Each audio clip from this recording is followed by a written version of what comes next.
This is Norway Chess and Norway Chess Women. Rest day's over, the pressure is back on. Magnus Carlsen is in the lead, but will he hold on? Whereas it's anyone's game in the women's. With the halfway point looming, this is day 5.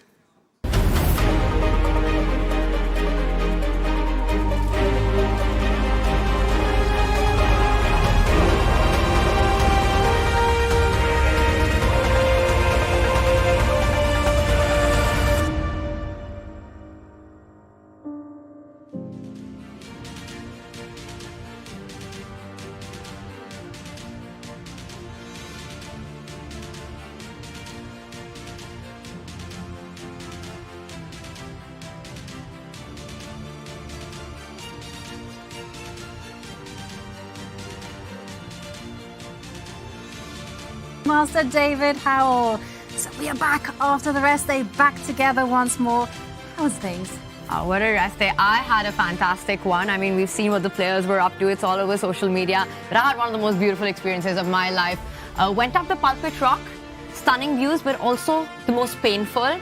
Honestly, halfway up there, I was questioning every single life decision. But once you get on top, right there with those views, it blows your mind, takes your breath away. I mean, shout out to our producer, Bick, who not only pushes all of us to greater heights, but also helped me get up there. So that was awesome. And, you know, it's just so beautiful that, Jovanka, I feel like you get on top, just takes your breath away, you get all emotional. And, you know, that can sometimes lead people to do all kinds of crazy things. Yeah. So how was your day, David? Yesterday was great. I might have asked one of the most important questions of my life on that rock, but that wasn't this year, ladies and gentlemen. But yeah, yesterday was great. Just had a nice boat trip. I was actually at the bottom on the fjord. I was looking up at you trying to wave, but you didn't see me, unfortunately. Yeah, had a hike, had a nice drive, boat trip. Can't complain. Norway is beautiful. I mean, I think you could not have picked a better spot. After going there, it all makes sense. It's just so emotional and stunning. And tell us more about that. How did that go? Did she say yes? She's no longer with us. You know, it was a long way down. No, I'm joking. Yes, maybe. Yes. She would say yes. Well, a good time. Thanks, guys. It was a good day all around. And in fact, the players did have a rest day. They did not visit the pulpit rock, but they did do some Wild West experience. Take a look at this, because whilst we were traversing the hikes and the beauty, the players were there playing at being cowboys, horsing around. Who wonder whether Hikaru will manage to stay on the saddle, but there we see them being tested. And physically and mentally, some escape rooms. Oh, wow. Wow. Wow, they're going to be putting those skills to the test today. Some work needed with the axe throwing, maybe, but this looks so much fun. Lasso throwing, that looks hard, though, I've got to say. This must have been incredible, though. The players seem to love it. Like, I've spoken to a few of them. They've really enjoyed this experience. You know, we were talking about how competitive players are, whether it's on the board, off the board. So I think these Norway Chess games really gets that going. And even though it's a rest day, they still want to get that blood pumping. And yesterday, they were really at it. I know Humpy had the best shooting target, by the way. Really? Yeah. She won a prize as well. And it was all very cool and fun. Don't want to get on the wrong side of her. Well, yesterday the players were horsing around, playing at being cowboys. Well, today it is back to business as they are here in the Finansparken ready for day 5. And here you can see, as always, big matchups. And incidentally, this is the last time the players will be playing their opponent, because from tomorrow it is that double round robin. And there you see Arjun Erigaisi plays white against Hikaru Nakamura, a much-needed white after having 2 blacks in a row. But Tanya and David, as always, these are mouth-watering matchups. And one of the big ones, we see the head-to-head scores between all of these competitors. One of the big ones, of course, Fabiano Caruana against Magnus Carlsen, not just because of the history between them. We see so many games in the past, Magnus with the upper hand, but also because it's number 1 versus number 2 in the standings. Fabiano chasing Magnus with a big chance to overhaul him, to overtake him today. These two giants have danced this dance so many times. It's an epic rivalry. Of course, the 2018 World Championship match, Fabiano Caruana, the only player, the last player to push Magnus into a World Championship tiebreak. They face each other again, but I was surprised to see their classical head-to-head. I mean, that is pure domination, 6-14 by Magnus. We see another player, Vachier-Lagrave, who had a much-needed win, her first win of Norway Chess just before we went into the rest day. So I think she's going to come in with renewed energy. I think chess just hits different after the rest day. It just feels like all the players get that reset. Yeah, it feels like a fresh new tournament, especially if you've been having a tough time. A rest day is like a godsend. If you've been doing well, sometimes you don't want the rest day because you want to keep the streak going, you want to keep the momentum. So yeah, let's see how the players are affected, who is able to bring full energy, who might be even more tired after yesterday's antics in the Wild Wild West over there. Yeah, it's really something special, right? To come back after the free day. You still get those kind of nerves, but also for some, it's almost like a break, right? The first part of the tournament is over. You get the chance to just re-establish yourself. And for Arjun Erigaisi, he ended that last portion with 2 losses in a row. Now he's back to the board with the white pieces. There we see him make his entrance along the red carpet. I love this. Something very special to Norway Chess. Will he stop for interviews? He just said no. Did you see that shake of his head? He wants to go straight, I think, into the playing hall. He's playing against Hikaru Nakamura. We saw that in the head-to-head earlier, that they've actually only met once over the board in a classical, and it did end in a draw. So we might be seeing, I mean, we will in the end see a decisive result, whether it's in classical or in Armageddon. He lost to Magnus going into the rest day, Arjun did. But I think there's so much to learn from that. You know, both these Indian players, especially I think Gukesh and Arjun, up and down so far, but they're ready for the fight every time. For Humpy, she's got a big matchup ahead of her, as well as she takes on Lei Tingzhe, and Humpy is one of the leaders. Yeah, she is one of the co-leaders alongside Anna Muzychuk. And definitely, with the white pieces, you're always looking to get that victory in classical, which would net you 3 points. And that's the beauty of this scoring system. 1 classical win, and you rocket up the standings. And here comes the man in second place, Fabiano Caruana. He has a big test ahead of him as he faces off against Magnus Carlsen. But I just think this tournament is such, with the stacked field, every single game is tested by fire. Every round, there are no easy opponents here. You know, you've got the top 5 players in the world, and then you've also got Wei Yi, who is the world number 8. So an incredible, incredible lineup, and I think the players are just mentally prepared to sort of give it their best, regardless of what happens in the previous round. And Fabi, so far, I mean, he did have a blip against Gukesh. You know, he could have taken it in the classical, but eventually landed up losing in an Armageddon. Perhaps a painful day before the rest day, but some positive takeaways there for him as well. Yeah, he's been playing great and looking very relaxed, most of all, Fabiano. And despite not quite getting the ball over the line against Gukesh, he was generally on top. And nice to see him stop for a few words here with Sveta. Yeah, Fabi is one of those competitors who always has a moment or two just to get in there and share his thoughts. And there you can see round 5 pairings. I was just wondering, what's that emblem on Fabi's coat? Did you see that? It looked very, very cool. Not sure what that was. Gonna be looking out for it now, that's for sure. Who's the sheriff? And who is the one that's going to get thrown off the horse? Wow, this is going to be such a big shootout today. We have to continue with the cowboy references, at least for a while. It's going to be awesome. I mean, we have to also speak about, you know, Anna Muzychuk versus Zhu Wenju. And Anna Muzychuk, one of the other co-leaders in Norway Chess women. She's playing against the reigning and 5-time women world champion. Now, Zhu Wenju is yet to win a classical game. She's got 3 victories, but they've all been in Armageddon. She did run away with Norway Chess last year, so she's hungry to score that. And if she's able to do it against the tournament leader, who did have a loss in the Armageddon against Vachier-Lagrave in her last round, that would exactly be what the Chinese Grandmaster is looking for. And speaking of Chinese Grandmasters... Yeah, Wei Yi. One of my favorite clips on social media of yesterday was Wei Yi thanking the horse he had been riding. Just one of the nicest guys. Yeah, one of the nicest guys out there on the circuit, at least off the board. On the board, he's a beast. And, okay, the arrival of the world champion, Gukesh. I'm going to bet he doesn't stop for an interview. Looks very determined as he marches in. he will want to continue the form he showed in that Armageddon against Fabi just before the rest day. And David, there's also a bit of history between Wei Yi and Gukesh, right? We think about the 2024 Tata Steel as well, where both of them were fighting, in fact, Jovanka, for the championship in the tie breaks, which Wei Yi eventually ended up winning and taking the tournament there. So they've got that history. They're ready to fight this out. And I think this result matters so much to them. Wei Yi, despite having 2 big wins against the absolute best in the world world number 1 and the world number 2, Magnus and Hikaru in the Armageddon, still finds himself at the bottom of the leaderboard. Yeah, he needs to start winning classical games. That is for sure, Wei Yi, and maybe taking inspiration from the fact he did defeat Gukesh in the playoff for Tata Steel just last year in 2024. Yeah, definitely both players will be drawing from the positives and the negatives. And we can, of course, remember that moment in the Olympiad last year where Gukesh beat Wei Yi. And here comes the tournament leader, world number 1, Magnus Carlsen. He enters the building first, generously signing some autographs, and I like the fact that the interview is given outside. Oh, so cute.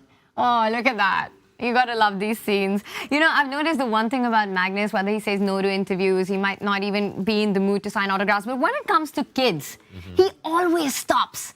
He's always there for photos, to sign, and that's just so endearing to see. Yeah, he's going to be a great dad. Like, he loves kids, like more than most people I've ever met. And Magnus was actually in town earlier today, and he was getting swarmed. He was getting flooded. It's crazy. He can barely walk anywhere in this country without getting pursued for autographs, selfies, but he always takes it in his stride. He's completely changed chess in Norway, right? He's just started an entire industry all by himself. The one country in the world that's managed to televise the game, the sport. Everyone watches it. People are inspired. And of course, Norway is known for so many athletes, right? Whether it's football, whether it's winter games. I'm trying to think of a few others. And I know Casper Ruud, the tennis player. Yes. And athletics, track and field as well. And I think Holland has a museum as well in Norway. But I think Magnus will also probably get one day. But he's the guy who's managed to get, the 5-year-olds, the 6-year-olds glued to the TV sets while he's battling it out on the board. That is for sure inspiring a whole new generation. And there are great photos out there. Lionel Messi, for example, kind of with Yamin Yamal, just kind of the next generation. Magnus, maybe he's going to be signing the cap of a future world champion. He's just seems relaxed, and the great results keep flowing for him. 2025, he's been winning everything he touches so far, and will that streak continue? That's the big question. You said he was about in town before the match today. Was he getting lunch, or what happened? I can neither confirm nor deny that he was fueling up, getting ready for this match and handshake. Game's about to begin. It's a big one. And Fabiano Caruana, we can all remember last year, he lost against Magnus Carlsen in a classical. But we can also remember the year before, where it was Fabiano who turned the tables and won a very nice game when Magnus played the French defense. So good and bad memories for the both of them. Yeah, they've beaten each other. There's a huge amount of mutual respect here, both as people, as rivals, as chess players. I think if it comes to Armageddon, Magnus will become a favourite, despite his poor score in Armageddon so far this year. So Fabi will want to get it done with white. The 3 points could be vital come the end of the tournament. I get the feeling, looking at the way Norway Chess has progressed in the first 4 rounds, and I think we're going to have handshakes really soon. And there we are off round 5 of Norway Chess, guys. It has begun, and there we see E4 being played. And what is Magnus going to respond with? Copy? Do something completely different? Depends on how his preparation has been, right? How do you approach such a game? You're playing against Fabi, you know each other so incredibly well. And we'll dive into that. But I'm just wondering, for all these other players who are playing against Magnus, do you think just getting to the Armageddon and getting at least that 1 extra point in the bag feels like step 1, rather than being ambitious from the start? Normally, I think, especially for people like Wei Yi, we saw how happy Wei Yi was just to get the draw and then beat up Magnus in Armageddon. I think for others, a draw in the classical is a decent result, but for Fabi, who will be looking at tournament victory, I mean, the only way to overhaul Magnus is to take him down with white. That is your best chance. So I think we will see a real fight in this one. We should mention that Magnus has started with E5. We see the Spanish, the Roy Lopez, and I think Fabi will have predicted this because this is exactly how Magnus set up against Hikaru earlier in the tournament. This is Magnus's kind of solid repertoire when he's happy to kind of respect his opponent and kind of play his mainstream lines here. A few days ago, we were talking about whether Magnus would bring his knight out, the Berlin defense, or push a pawn to a6. Lately, he's preferred pushing his pawn forward, and he does the same again today. This is his main World Championship repertoire from 2016 against Caro-Kann and also 2021 against Jan Nepomniachtchi. Yep. And it's also a repetition of the game that they played last year in Norway Chess, which Magnus won with the black pieces. So there we're going to see knight f6. Gets up and leaves. Last year, I think it was round 2 when he lost to Pragnananda. And then after that, Magnus was just unstoppable in Norway Chess. So I feel like coming on to those difficult moments in a tournament really fuels him up. You know, we saw him with 2 tough Armageddons this year and then bouncing straight back with his classical win. I also want to point out that this scoring system at Norway Chess, it just incentivizes the players to fight in classical so much, right? Magnus, despite having 2 Armageddon losses, is still at the top of the leaderboard exactly because of that, because he's managed to score in the classical. We've got Wei Yi, who's had 2 Armageddon wins, but still finds himself at the absolute bottom. Why? Because of the scoring system. Right. So you need to be motivated to make the most of these whites coming to that point of will Fabi try in the classical or take it to the Armageddon? Absolutely. A classical victory is very necessary with this scoring system and with this fighting chess type of tournament. But we have our bird's eye view and we have that beautiful collection of colors. And on a personal level, I'm going to draw attention to the top right, the one in green, because I can already recognize that pawn structure. It is coming from my beloved Caro-Kann. But a kind of interesting idea has been employed by Gukesh. Shall we dive in or shall we have a look at other games?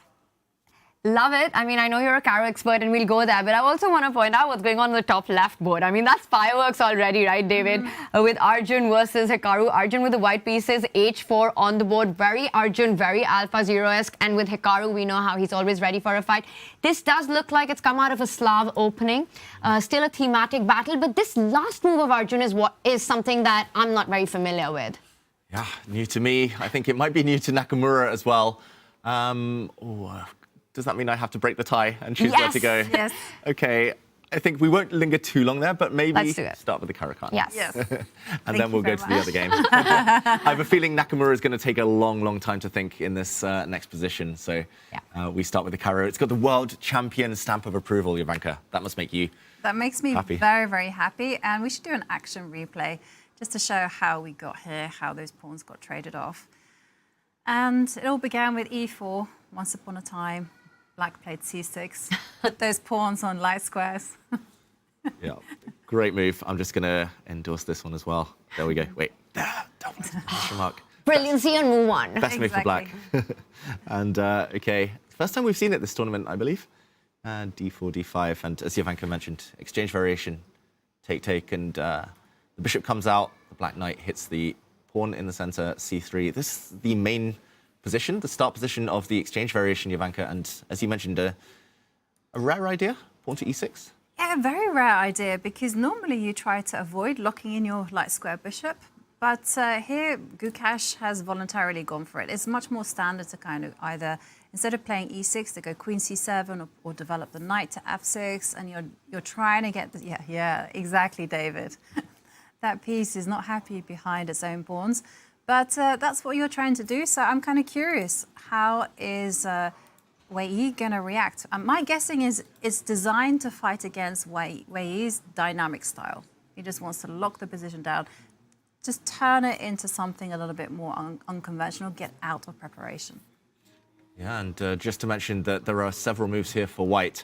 According to the chess.com database, bringing your bishop out is the most popular, and most likely the black bishop will come out and trade. That actually transposes to the London system directly.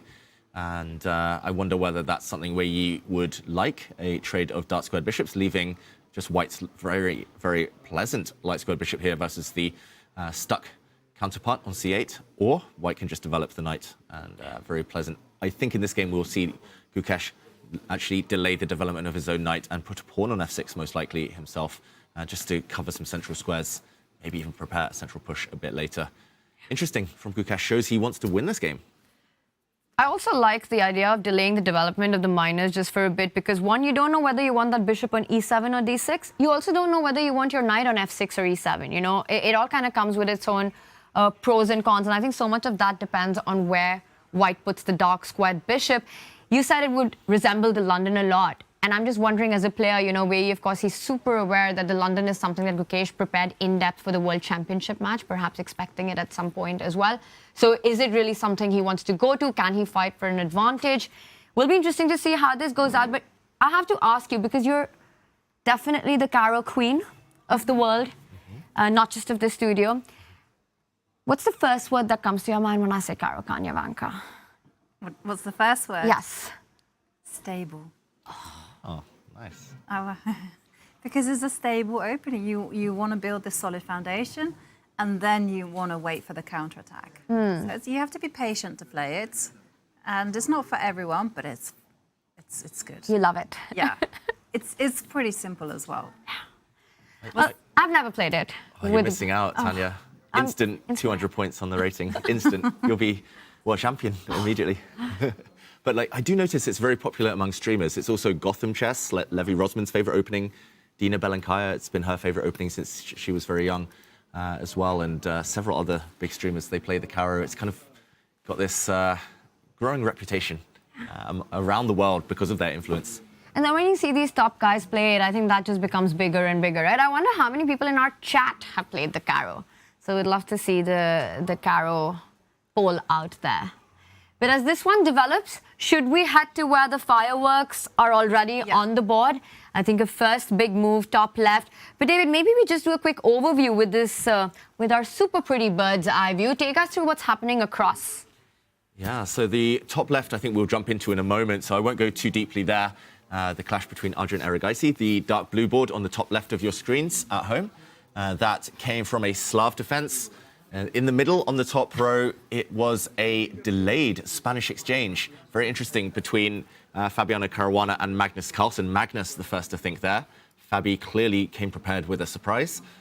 We saw the Caro-Kann top right there, the green board. Bottom row, Humpy Canaru against Lei Ting-Jie, the red board there. I believe that could still go in several different ways, but it has started as a kind of symmetrical type of opening, going towards the King's Indian defense now from Lei Ting-Jie. And in the middle on the bottom, I knew it was going to come sooner or later, the Berlin defense. It is a very symmetrical position, very drawish reputation. Zhu and Jun. Magnus has joked that she's the queen of Armageddon. She's just trying to draw all her games and win in the Armageddon. It has seemed that she wants to play super solid this tournament.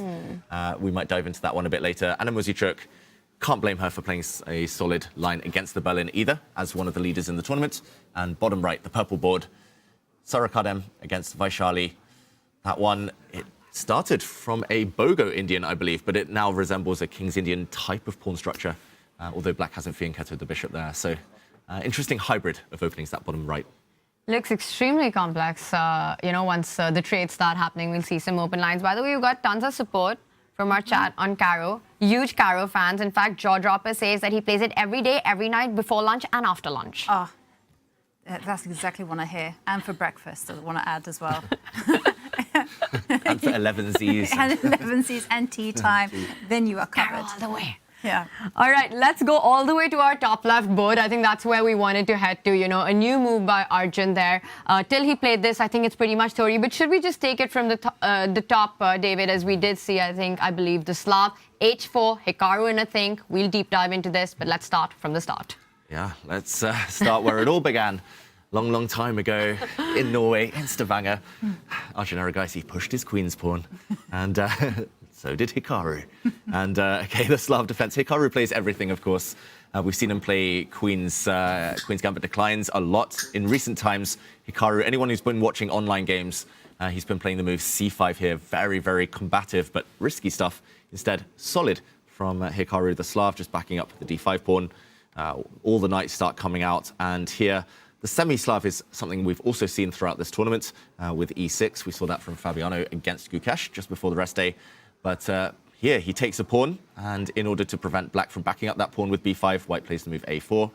And the black bishop comes out, the white knight goes hunting this pawn. I should mention the other main line starts with white playing e3, capturing the pawn with the bishop, but knight e5 is one of the older lines. This was debated in so many World Championship matches, including between Alekhine and Max Erber. And the black knight comes out now, the white knight recaptures, the black queen gets ready to strike in the center. Black here does get a central break in. We see a trade. The downside is you walk into a pin from the white bishop. This black knight a bit vulnerable. The knight retreats. And in this position, the main move, as far as I know, is to bring the bishop out, simply. And black has a few responses there. One of them is to actually strike with a pawn, hitting this white bishop, trying to break the pin forcibly. But instead of allowing this pawn break, the reason I mention it is because Arjun, rather than developing a bishop, a very useful move, just prevents black from playing the move g5, prevents the pin from being broken by playing h4. And yeah, this is new to me. I can see one game in the chess.com database here, but I doubt Hikaru's ever seen this one before, Tanya. Yeah, it's absolutely crazy. The move that you mentioned, bishop to g2, has been played about 1,500 times. And, you can also trade in the center. You could also slide your queen over away from that D line. Queen c1 is a move. All kinds of natural developing move. But this new idea by Arjun, definitely some prep. Like you mentioned, just one game. It's clear that Hikaru is not familiar with that game, and that number will go to 2 after today. How difficult is it for a player, somebody like Hikaru, who, of course, knows everything there is to know about openings? I mean, their prep is so deep. And suddenly in a line like Slav, which, like you said, is older than time itself, older than the fjords that were formed in Norway, to face a move and then suddenly be taken by surprise in this extremely well-known position, Jovanka. Yeah, it definitely is really, really difficult, especially if, say, Hikaru got to this position and just said, OK, bishop g2, I'm going to go g5. And if that option has been taken away from him, well, now he's on his own. He has to find a way just to untangle, because it's all about that dark square bishop and this pin that is there in the middle of the board. Because I'm sure if white is just allowed, go bishop g2 castle, and black just kind of continues just playing developing moves, then white is going to stand in a better position just because they got extra space. And this bishop on f5 isn't that well known. Do you know, you guys mentioned that one game in the database. I checked out who played it. Ooh. And it's Shaq. Ooh. Shakhriyar Mamajara. Shock attack. Exactly. And you know what?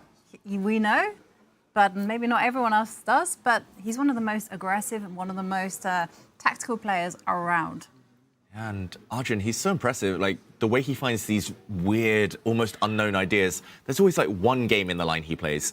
I think either he's just a fantastic creative player or he's just a phenomenal researcher, because every line, there's always one game that's ever been played, and then he analyzes it and goes like 20 moves deeper, and he makes the idea look genius. And yeah, Shakhriyar Mamajara, a legend of chess.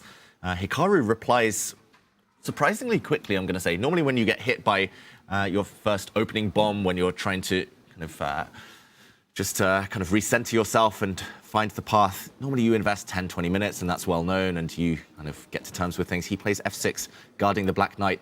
That's also a known move if white had kind of developed the bishop instead. So maybe he's just relying on other patterns, but the bar does slide up slightly for white. And I think, to me, it just reeks of rest day prep by Arjun, sitting down, knowing he's playing against Hikaru and finding these offbeat ideas, because we've seen that, especially in this time format, how important that element of surprise can be to get your opponent thinking early on, and then by the time you're scrambling for move 40, it all comes into deep play. Now, f6, like you said, a very thematic move in the Slav in these openings, just solidifying the knight over there.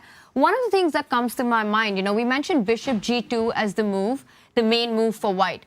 But let's notice that h4 does keep that bishop flexible. And I wonder if Arjun's idea is to combine it with the bishop f5 development that you mentioned happened in that shock attack game, that perhaps you want to neutralize black's strongest piece in the game. I wonder if Arjun actually has it on his mind that he wants to put that bishop on h3 instead of g2.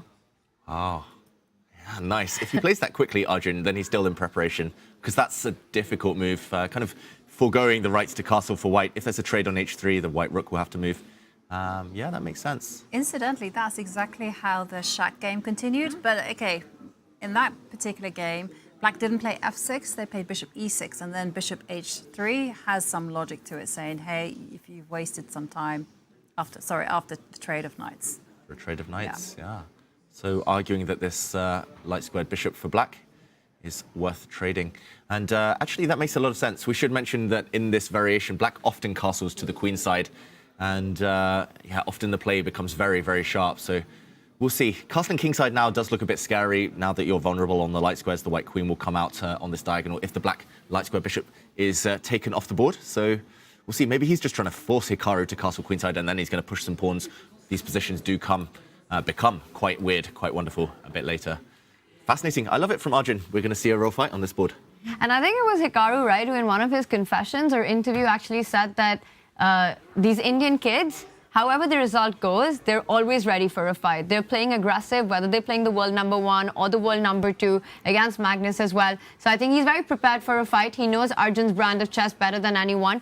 While this heats up, should we zoom out, bring up our bird's eye view and do a quick tour around?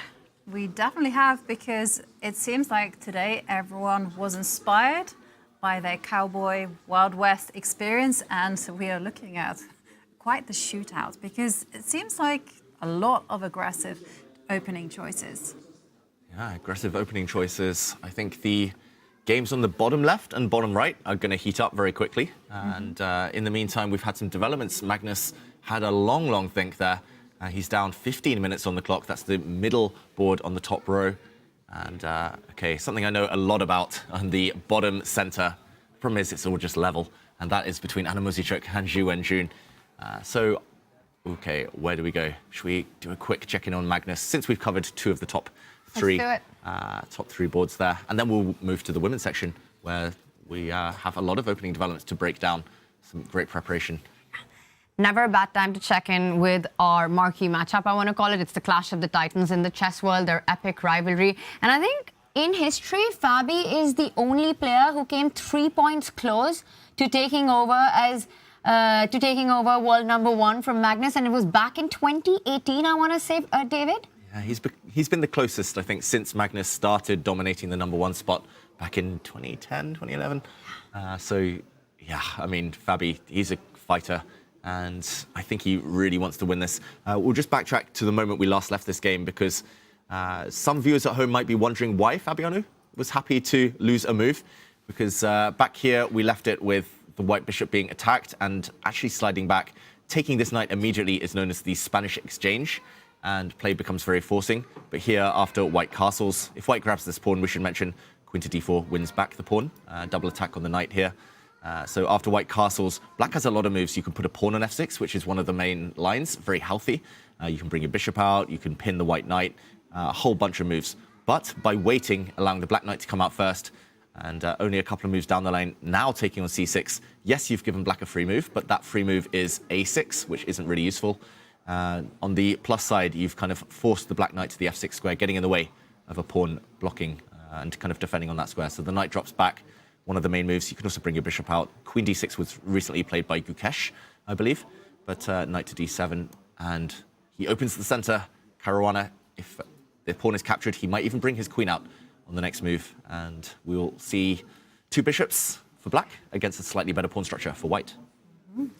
It's an interesting choice, especially because it's not so played, I would say, because everyone, especially in the lower levels, was trying out bishop takes at c6, the exchange variation, especially taking inspiration from Bobby Fischer.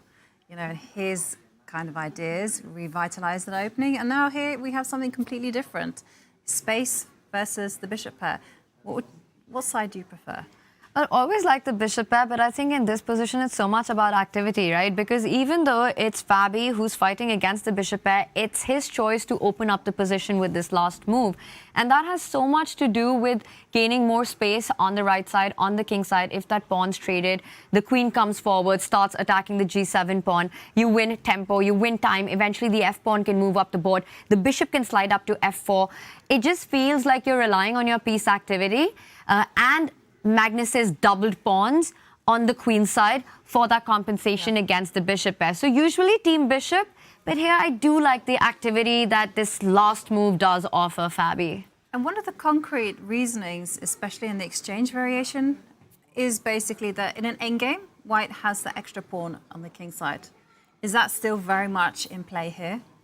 Yeah, I think long endgames. I'll just put a couple of moves on the board to make this clearer for everyone at home. In this position, you can take either way. Taking with the queen, much more popular than taking with the knight. But yeah, to highlight Jovanka's point, these 4 black pawns don't ever get past these 3 white pawns.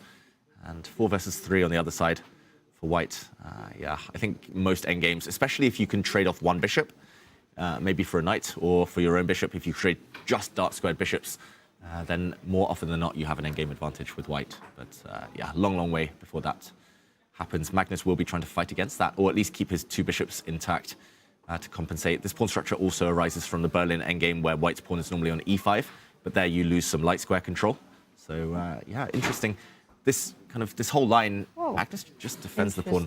That is very rare, we should mention. Only 1 game I see in the database here. But this whole line was revitalized in the Nepomniachtchi against Ding Liren World Championship match, where Nepomniachtchi used it against Ding, got a very promising position very quickly with white. So maybe Magnus a bit scared of prep. This feels clumsy though. Bishop on f6. It just doesn't feel like the right square you want your bishop on, right? Trapped between its own 2 pawns. Yes, of course, you're aiming at opening up the diagonal and ensuring that it's not the white queen that captures it, that comes to the center of the board. But while you do that, you're also placing a piece at a strange spot, because now your knight can't jump there. You know, if it was needed to, the f-pawn can't move f5. Also, I want to point out, if white was to go bishop e3 and trade with the bishop on d4, your idea of just get rid of one of the pair of bishops, neutralize that advantage, and then in some ways you're playing up a pawn almost because of the pawn formation. I see maybe it's not the best move, maybe c3 to just make sure that the center remains solid as well. Bishop f6 is not something I'm familiar with. I think it's got more to do with getting Fabi out of prep than Magnus feeling this is the best move in the position. Right. And I mean, also, this knight on b1, does it belong on c4? I mean, the bishop on c1 as well. It kind of, where does it want to go? e3, b2? Do you have choice? Good question. I mean, for example, if white does solidify the center, let's say black castles, I mean, this is where, as you say, like the big decision is about these minor pieces. Would you go bishop e3, knight d2? Is that the kind of development and piece formation? Because that seems the most natural to me. Yeah, I think in a blitz game, 90% of us play this, just because we don't want to calculate bishop e3, like black plays rook e8, indirectly hitting this pawn, knight d2. The bar says yes. So I think lazy moves, also the best moves here.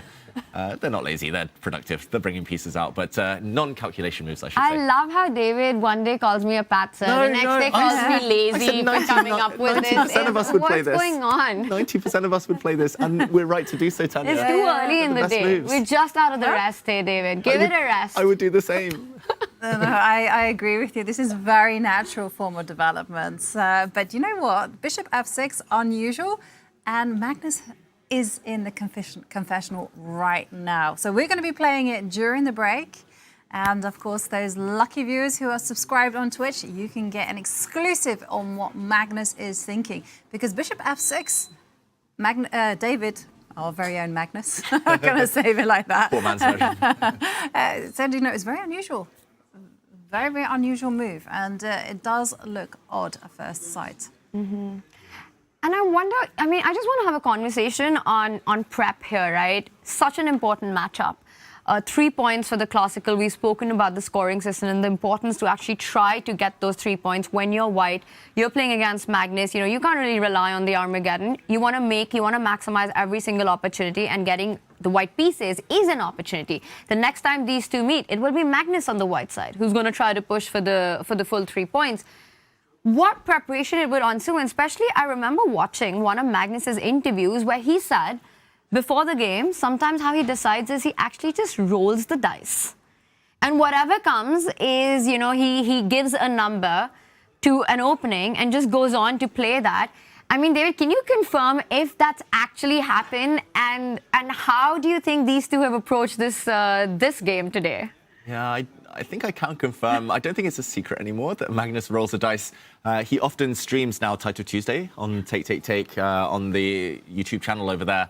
And Magnus, he has a physical dice. He even rolls it for the audience. And I think it's... Love it. Yeah, it's a dice with 20 numbers on it. So there's it's a special one. And he allocates, for example, pawn to a3 is like number 1. Pawn to a4 is number 2. b3 is number 3. b4 number 4, etc. And knight moves at the end. And yeah, he'll tell him, well, he'll move whatever the chess gods tell him to move. So I think it's just a way of keeping himself entertained at this point. Yeah. But we were having an interesting kind of chat beforehand, Tanya, before this game about Magnus. And actually, I think he doesn't kind of target opponents specifically as much as some of the other guys do. Like Arjun might spend hours and hours being like, okay, he's going to play this. I'm going to predict 20 moves into the future in this very specific niche variation. Magnus, he just prepares Marshall with black. He'll prepare Catalan with white, and he'll play it against anyone. And he has ideas within those openings that he can use if need be. Right, and just on that subject, I was listening to Fabiano on his podcast talking about Magnus and saying, okay, Magnus might not do specific prep, but mark his words, he is thinking about chess, preparing chess all the time, and it's more about having ideas, general ideas in the opening. So he can just kind of, rather than target the person, just go, okay, I'm gonna draw this card from my pack, right? Yeah. And play that. But he's like the world number one, the GOAT, for reasons. I mean, at times, he does things on the board which don't even seem human. And I agree with you. I think for him, opening is just one part of getting a long game going. And that's the big aim. We had Gukesh earlier in the studio who said, right, that according to him, out of the top three, the holy trinity of chess, as we call them, Magnus, Hikaru, Fabi, Fabi is perhaps the hardest to prepare against because he jumps around so much. He's really known for his opening preparation. And the fact that he's not familiar with this position, I think that's because of this move bishop to f6 taken by surprise, probably has put in more work for that opening phase coming in to play against Magnus. You mentioned Title Tuesday, roll the dice and tell me the opening. But perhaps for classical, you've got to have a more streamlined approach, and especially when you're playing against these guys. You still get the feeling, you read on the news, Magnus out playing golf in the morning, 2 hours before the round start, and you're wondering, when is this guy finding the time to actually figure out his first moves? Maybe that's his superpower. It's not necessarily that he's got a great memory, great understanding. It's just the fact that he has 48 hours in the day, with the rest of us have 24. I don't know how he does it either, where he finds the time, but either way, don't try this at home. Don't try rolling a dice, ladies and gentlemen. It doesn't work for most of us. Also, don't try moving the same piece twice in the opening. Magnus has moved his bishop twice and his knight twice, but when you're world number one, you can get away with small liberties. I like the kind of quote there that was like, if you're going to break the rules, at least know them first. Yeah. Okay, shall we go back to the bird's eye view? Because I can see that things are heating up for some players. This ain't Texas, ain't no Hold'em. Okay, where to go next? Can I just decide? Go on, Ivanka. There's one game, I just need to find the color. It is the one in purple in the bottom right, because they played an awful lot of moves. We have a pawn break in the position. The rooks are off the board. It's between Caro-Kann and Vachier-Lagrave. It's the one in purple. Let's do it. Yeah. Good choice. We'll jump to that. Just want to point out, Arjun did trade the light squad bishop, so the idea that we guys were discussing is on the board. That's going to be a fun one as well. But this, exciting from the start, whenever you see a move like that, sort of targeting that central pawn, the base of that big, not really big in numbers, but big in character, e4, d5 pawn chain, opening up the rook line. Also white's queen a little offside. It's going to be fun. At first sight, David, I'd say I'd want black here simply because of the activity that looks like it's about to happen. Then you realize that all the minors on the queen side have actually very little scope, very little squares. Yeah, exactly. This one, this is going to be a real slugfest, a real fight. I won't backtrack the whole way, but the pawn structure here normally arises from the king's Indian defense. But I just want to show a few moves at the beginning for anyone wondering how we got here, because it did begin with d4, queen's pawn opening, knight f6, and in this position, a BOGO Indian. This check by the bishop, and after the white knight blocks, when the bishop is challenged not to actually trade on d2, which is known to be very solid, but instead retreating the bishop. And this is very provocative, allowing a big pawn center and just saying, okay, have it. The whole rationale here is that white's move gained is a3, not the most useful in the position, and the white knight on d2 not as well placed as it would be on c3, and therefore the white bishop can't get out. If we fast forward to the current position, and I won't break down all the moves here after f5. I'm going to speculate that Vachier-Lagrave might be in preparation, or at least that she's seen the ideas up to this point. And it does feel like Sarah, again, I think she's been quite predictable, sticking to her opening repertoire for the last few years. Again, the first one to start really, really thinking. What moves come to mind for white here? Yeah, it's an interesting one because I can tell you all the ghosts that would be running through my mind, right? The first one would be if you stand and do nothing, then as Tanya pointed out, black's piece is going to be really active. And also the one that scares the living daylights out of me is f4, g5, g4. Yay, let's go. Because we've all kind of grown up reading about those beautiful games played on the black side on the King's Indian defense. And they always begin with a pawn storm and they end in checkmate. And that's a ghost that's running through my mind. Whether it's warranted or not, I don't know. But as white, again, I would draw on the patterns that I know from that particular opening. And something that is often done there for white is to infiltrate somehow or other on the C line. And so maybe, you know, I'd be looking at trying to get the queen to c3, queen to c7 in game time.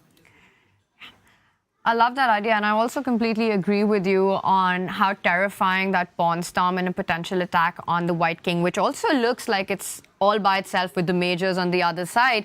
I would be thinking that, you know, again, in the King's Indian, time is really of the essence. You need to look for counterplay. You pointed out queen b1, queen c1 with the idea of going on to the 7th rank. Another move that comes to my mind would be to slide up the queen to a5. I laterally defend the d5 pawn, you know, against the idea of pawn takes pawn, knight takes pawn, and perhaps in some positions d5 hanging. Just looks like an active square. It also hopes that maybe when the knight moves, I can trade the queen at the right time and bring my rook up. So I think that would be one of the moves that I'd be checking out here. Yeah, nice idea as well. According to the chess.com database, this position has been reached one time before, one time ever, and white took this pawn on f5. That does feel wrong, though, just allowing the black bishop to come out. I guess taking in the center there wouldn't be possible due to some pins on the long diagonal, we should mention. So black isn't trying to win a pawn yet, but yeah, it just feels wrong to trade on the opponent's terms and allow them to develop with tempo. So I think the big question here is, yes, Vachier has that idea of f4, g5, but is she also threatening to take on e4 and taking on d5? Let's just investigate that. For example, you make a move, yes, a useful move in many, many positions. You put that pawn on h3. Not sure if it's also something you want to do because it could potentially provide a hook eventually in an attack, you know, where black can strike first. Wow, I wasn't expecting the bar to shoot up like that. I love that move that you just played. But to our point, David, can you get greedy? Because the diagonal that you pointed out with the pin, it looks incredibly scary. Knight takes pawn, and let's say knight takes pawn, bishop c4, and I think bishop e6, queen a2, game over. Thank you very much. Yeah, double down on the pin, and you win that knight in the center there on d5. So no concrete threats for Vachier. That, at least, I mean, this type of variation is useful to calculate, Jovanka, because then Sarah knows she has a move or two to work out a plan. Yeah, don't you hate it when you play a terrible game, you blunder, and your opponent turns around and goes, well played. And you're like, no. I hate it when the opponent says good luck to you, because it's like they definitely don't wish you good luck. Yeah, they just want you to lose in like move 10, like just blunder already. I love it. It's a lie, Jovanka. No, it doesn't matter that it's a lie. But you know, I must admit, I never return the favor. I just take it. I say thank you very much. And then I kind of say thank you for your luck. And do you not say same to you? No. That's so rude, though. Well, it's their choice to wish me luck. They don't have to. But it's, yeah, I agree with you. But I just want you to know that if your opponent's wishing you luck at the start, it's really not they want deep down inside. Right. So you're saying it's rude that I don't wish it back? If you like it, it's not rude. It's fine. You're just being honest to yourself because you're like, okay, I'm going to take that. But I'm not going to wish you good luck. Yeah, and that's fair. I mean, chess is competition. Okay. What's I feel better now because for a split second, you made me question. Okay, what if, have you ever refused a handshake? I've wanted to. Yeah, I've wanted to. Deep down inside so many times. I've once been to the bathroom and then I saw my opponent there. They didn't wash their hands. And then my a few moves later, that is a horrible story. A few moves later, they offered a draw. I was like, no thanks. Let's keep the game going as long as possible. I had one incident where an opponent was picking their nose and then, you know, resigned soon after. But I was like, oh. You shouldn't. Yeah, anyway. You shouldn't what? Like refuse the handshake or pick your nose? Which one? No, but I mean both. But I think you shouldn't be obligatory, right, to shake hands. You should be able to kind of go, thank you very much. Thank you. Namaste. It was nice meeting you. Namaste. See you later. Have a great day. Yeah, I don't think anybody here in Norway Chess is wishing each other luck before games. I think they're all just such serious competitors, experienced competitors, that they just want to fight, they just want to play. Well, indeed, that is what we're hoping for, some fighting chess. And here, remember, in Norway Chess, there is no draw without a fight. Now, we're going to go on a short break. And for those of you subscribed on Twitch, you get to hear Magnus Carlsen's thoughts exclusively. So remember, if you want to hear that, hit the subscribe button, and we will see you in a few minutes.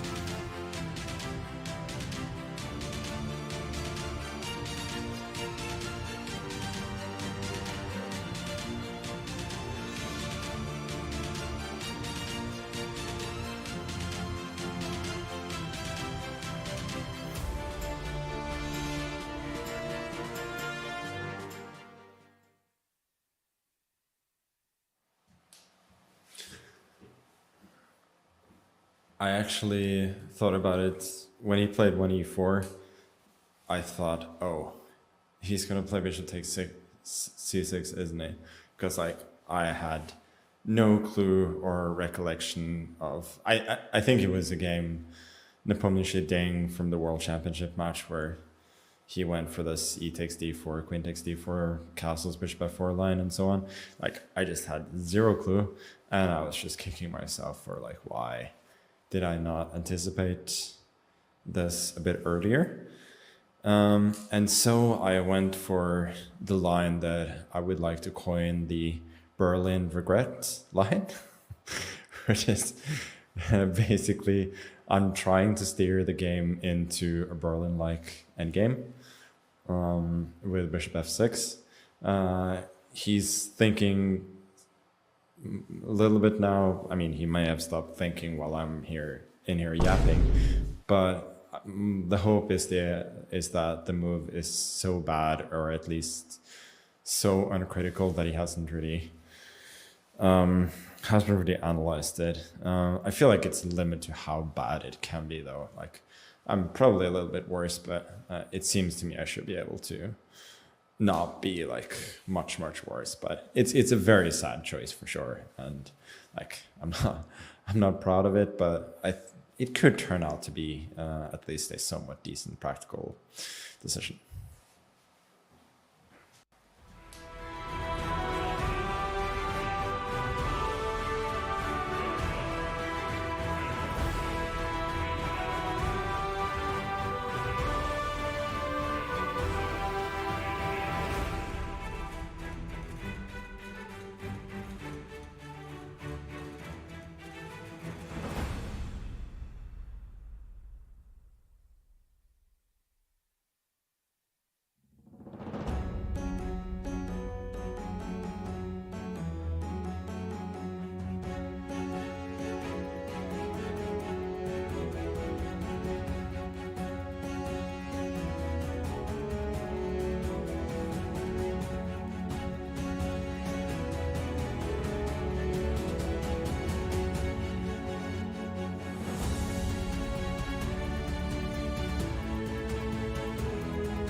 are back with day 5 of Norway Chess, and the games are in full flow. The action is brewing, as some players have decided to play the opening rather aggressively, perhaps inspired by that day of rest, or perhaps inspired by yesterday's Wild West experience. Who knows? But some of the players, they are bringing it on. So we've been treated to some really complex positions pretty early on.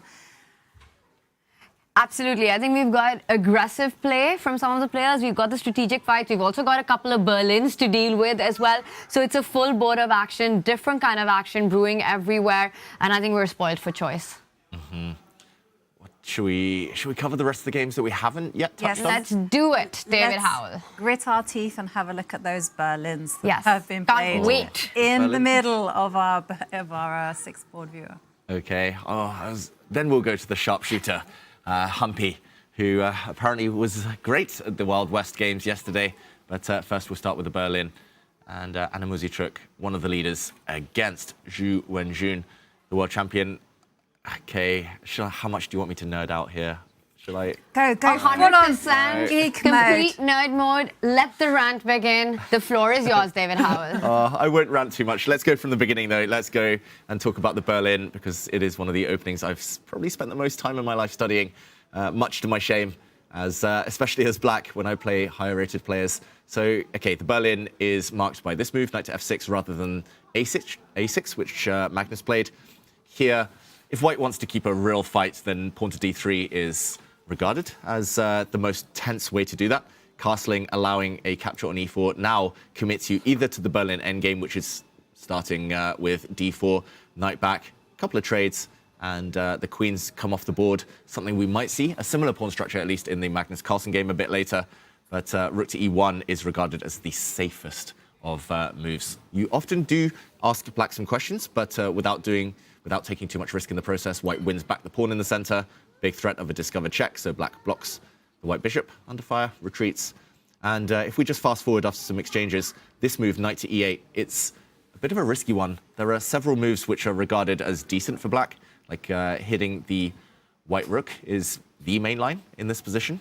But knight to e8 is known to be fine, but after d5, bishop c5, you really have to know what you're doing here as black, because you've spent a lot of moves with your knight. This is the fourth move with the knight, and the rest of your piece is still asleep. After the white rook retreats preemptively, here the most aggressive move, the most dynamic move for white, if you want to fight for an advantage, is to bring your knight out to try and land in this square. I'm trying to get the action going. I just want to show that this can get exciting if you know what you're doing with white. Bishop to f5. Let's say this bishop trade offered. Black can bring the queen out, defend this bishop, and now if you really want to try and win, which you probably don't play rook e1 for earlier, but knight e4, you sacrifice a pawn on the f2 square, and you just say to black, I've got the bishop pair, I've got potential attacking ideas. The queen actually needs to retreat before she gets trapped. Next move with rook f4, and after queen f6, yeah, you're going to bring your bishop out this diagonal, and it does get quite spicy. So there are ways to make Berlin's fun, but not the way Anna Muzychuk played, unfortunately. I should mention bishop e3. A trade.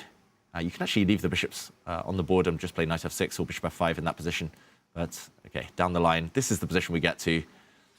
I don't want to get pessimistic here, guys, but I think Armageddon is the most likely of the possible outcomes from this classical game. Maybe, but that would be a small victory for black, right? And if you want to make me really excited about this, like, what would be the winning chances for black? For black? For black, yeah, because, you know, you don't always play an opening just to hold the draw. So I'm just looking at the pawn on d5. And if I go on also full kind of nerd mode, I'm just thinking, ooh, b5, a5, you start to unbalance things, or maybe knight e4, you take control of the e line. Small things make me very happy. I love how both of you are trying to make this sound exciting. First, David, with the most aggressive move in this position is knight to c3. Love that. And then Jovanka trying, way to like take fight control for of black. the e line. But I mean, I'm kind of, the E line, the only open file. I think that's a good point. And I believe, like, very often we see a ton of trades happen there, when the majors come off the board and eventually you have this simplified endgame. But I would think, Yovi, that, with white having that one pawn that stepped over the halfway mark, the halfway line on the board, board, you kind of get a little bit of space in a d4 square nicely to plant your pieces as well. It also makes the c7 pawn slightly weak. So for me, I get the feeling that if anyone wants to even think and dream about getting ambitious in this position, it perhaps would be white. I mean, for black, it's just hard to imagine a reality where you get play going. White's got slightly more space, a pretty square. The knight on c3, I mean, I don't know what more to make of it. I feel like we're running out of ways to make Berlin exciting. I have seen endgames even... Wow, this is so depressing. I've even studied endgames, by the way, with the queen, the knights, and the rooks all exchanged, where it's just this pawn structure and it's just the bishops. And it should just be a dead draw, of course. But if white gets a king to the center and gets like pawn to b4, pawn to c5, there's actually some decent winning chances for white. You push pawns on both sides of the board.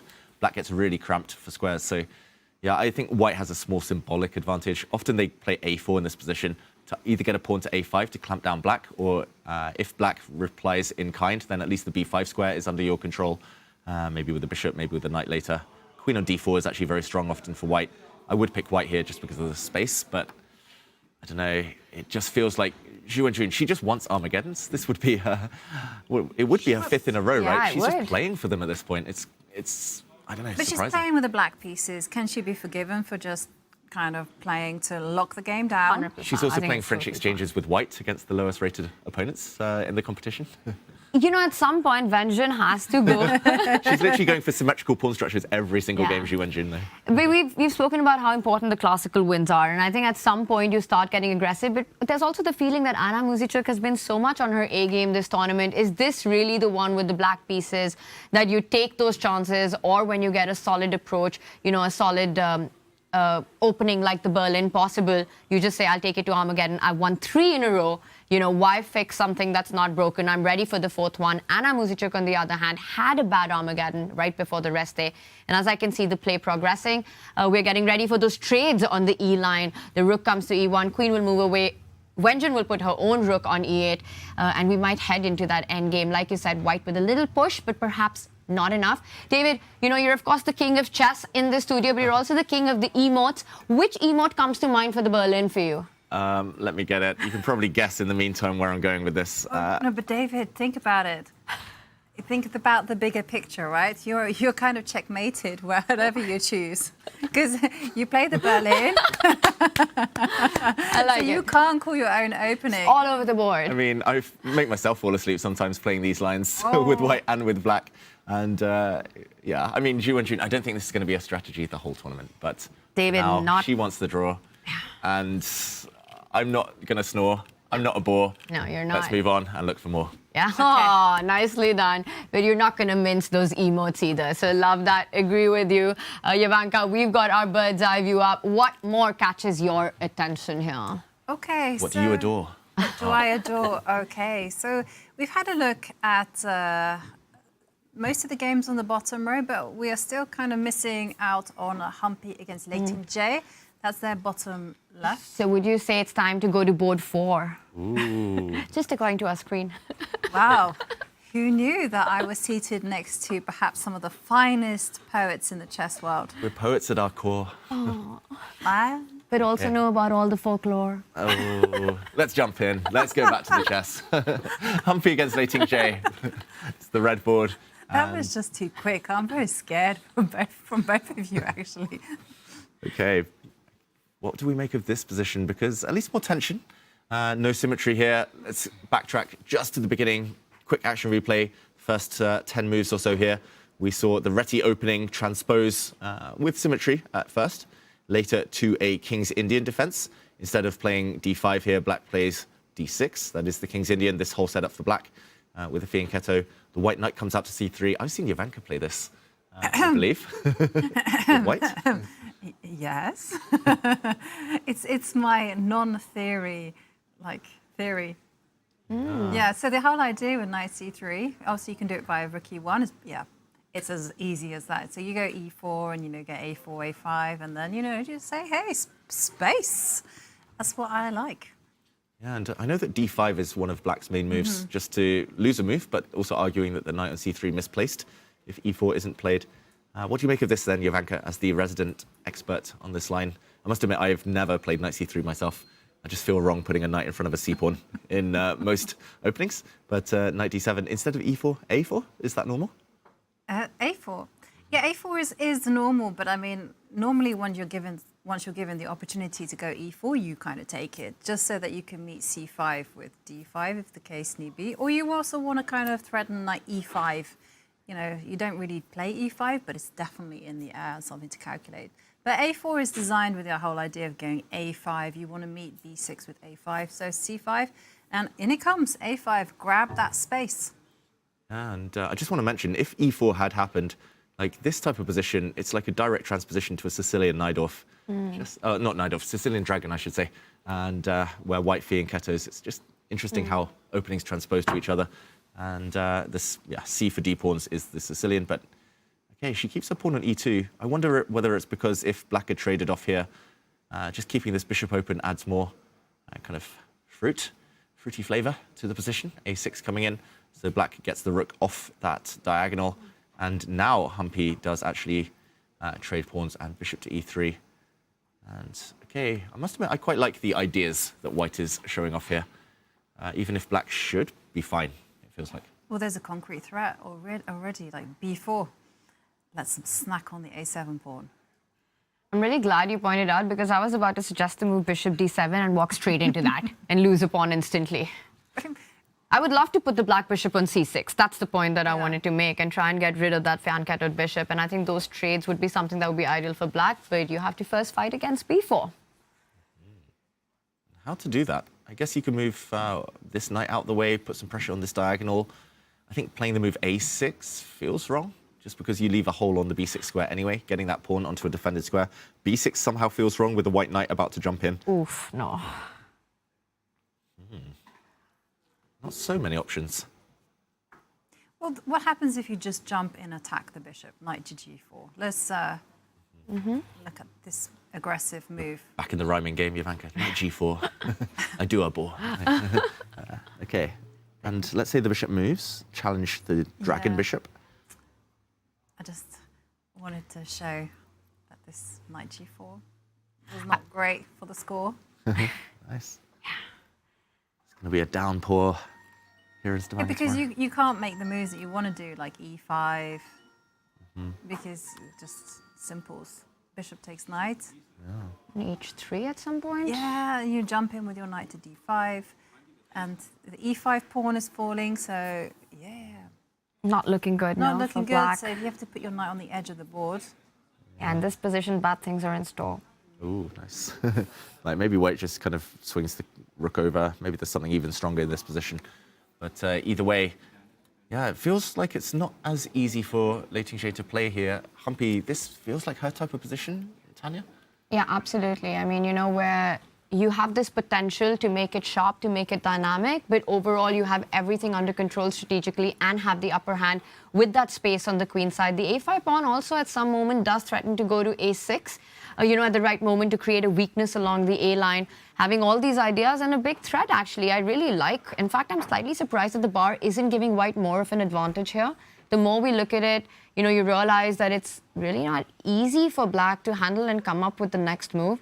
And Humpy has been in good shape this tournament. Actually, not just this tournament. The last few tournaments that she's played, she's really found her rhythm, you know, fresh off some big tournament victories as well. Feeling confident here, getting those classical wins. Looks like she should be very happy with the opening outcome. Have you spoken to her about not being present in Budapest when you won the gold medals? Did she get FOMO, Tanya? Humpy?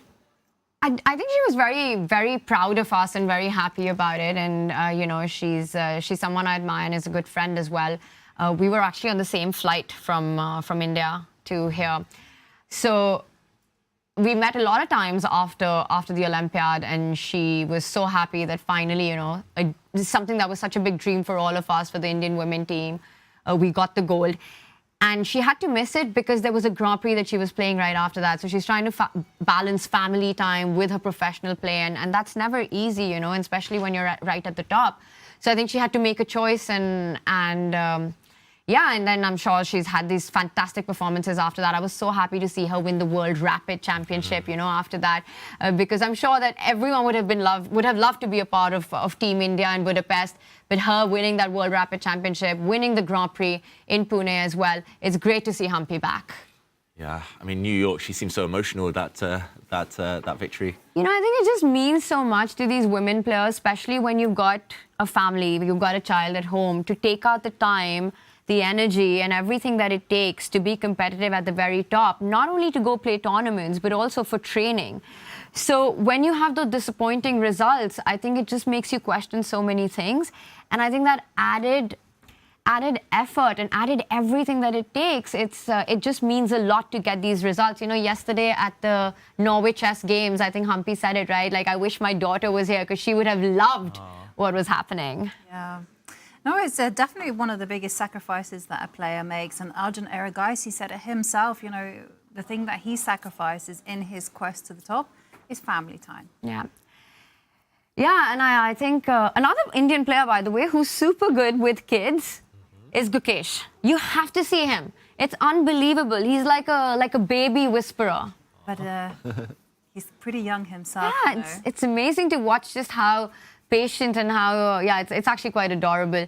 But I agree, I think for every chess player, and the older you get, once you have your own family, you know, kind of finding that time and motivation it takes to stay at the top just becomes that much more difficult.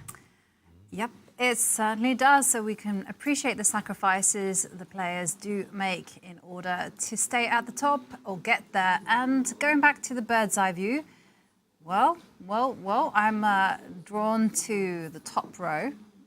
And I see that some moves have been played in the game between Caruana and Carlsen. It followed the lines of what you were saying, the lazy person's kind of, well, not lazy, I would say the natural response. I did say 90% of us would play this. Bringing that up. Yeah, and it's continued in that way, and I like it. I mean, 95% of the chess world, we're all also patsers. You also brought that up, you know. No. Just don't try it. Don't put words in my mouth, Tanya. I didn't say 95% of the world are patsers. Well, I mean, like, you called me a patser. I'm just saying that, you know, the percentage. But that's fine. I'll let it pass this 5th time. Fake news, everyone at home. If you're just turning in for the first time, fake news. But yeah, I shouldn't say that this is lazy. Let's actually just quick action replay of the last few moves. Bishop f6. What I meant was, if you don't want to calculate in this position, if you don't want to, for example, trade off pawns, maybe even trade off queens and work out what's happening long term in an endgame, probably you're just going to back up your center, support your nice pawn center. You bring your bishop out, you support it with a pawn here. And when the rook slides across to hit your pawn indirectly, then you develop your knight. This is, I don't know, I think Magnus himself would call this lazy chess, or Fabi as well. It's logical chess. It's just no calculation involved. Pieces on nice, pretty squares. That's beautiful chess. That's how I see chess as it should be. But you know, David, I don't see lazy as a pejorative. I see it as a being practical, because a lot of us, we're not that into calculation and like just spewing out the moves. We kind of want to play good practical chess with not that much risk, and this is perfect. And you know what? I once wanted to write I think I found some books that I had written, you know, I think it was around about 2005, The Lazy Person's Guide to Chess. And then I was like, oh, this is a lot of work to write this book, so I gave up. It's very fitting. Lazy to write it. But you know what? If Fabi is going for this, I'm taking it, David. Here, do you want to feel a bit better, Tanya? Do you know what Magnus's nickname for me is? And his wife, Ella. Do you know what they call me? What is it? LD. Do you know what it stands David? for? Lazy David. Lazy David. So it's, yeah, I was talking about myself, if anything. But I think it makes a lot of sense, right? This natural piece placement that the players have chosen here. And now we finally do see a trade in the center. So this is going to get fun now with those 2 pawns ready to roll down. I mean, how quickly do you actually want to advance them? Because ideas like e5, put that knight on e4, you know, plant the queen on c2 and already start eyeing jumps on g5, creating some weaknesses. To me, once again, optically, visually, I'm team white here. Yeah, white has a pawn center. Like, that's the first thing we're taught in chess, right? Occupy the center with pawns, then step forward, back it up with pieces. It's beautiful. Follow the formula. That was my motto when I was a kid, and I like it as well. Yeah, I think Magnus must have something quite concrete here. Just to point out, like taking in the center here for viewers at home, again, like breaking the tension. Normally you want to do it on your own terms. You don't want to kind of blink too early because now white gets full control. I think it's purely because the black knight was a bit stuck defending the central pawn. The black bishop didn't feel great, felt a bit claustrophobic. And another idea, for example, I'm going to just put a few moves on the board. They're not the most logical moves in this position, but one idea for black in this type of position, let's say if you get a few moves, this is, again, borrowed from the Berlin defense that Magnus mentioned in his confessional. Normally, to challenge this pawn center, you need pawn breaks yourself. And one idea from the Berlin in this structure is to play the move f5 to break the head of white's pawn chain. Here, it doesn't quite work due to some checks and the white knight jumping out. Let's say instead I'd played another move.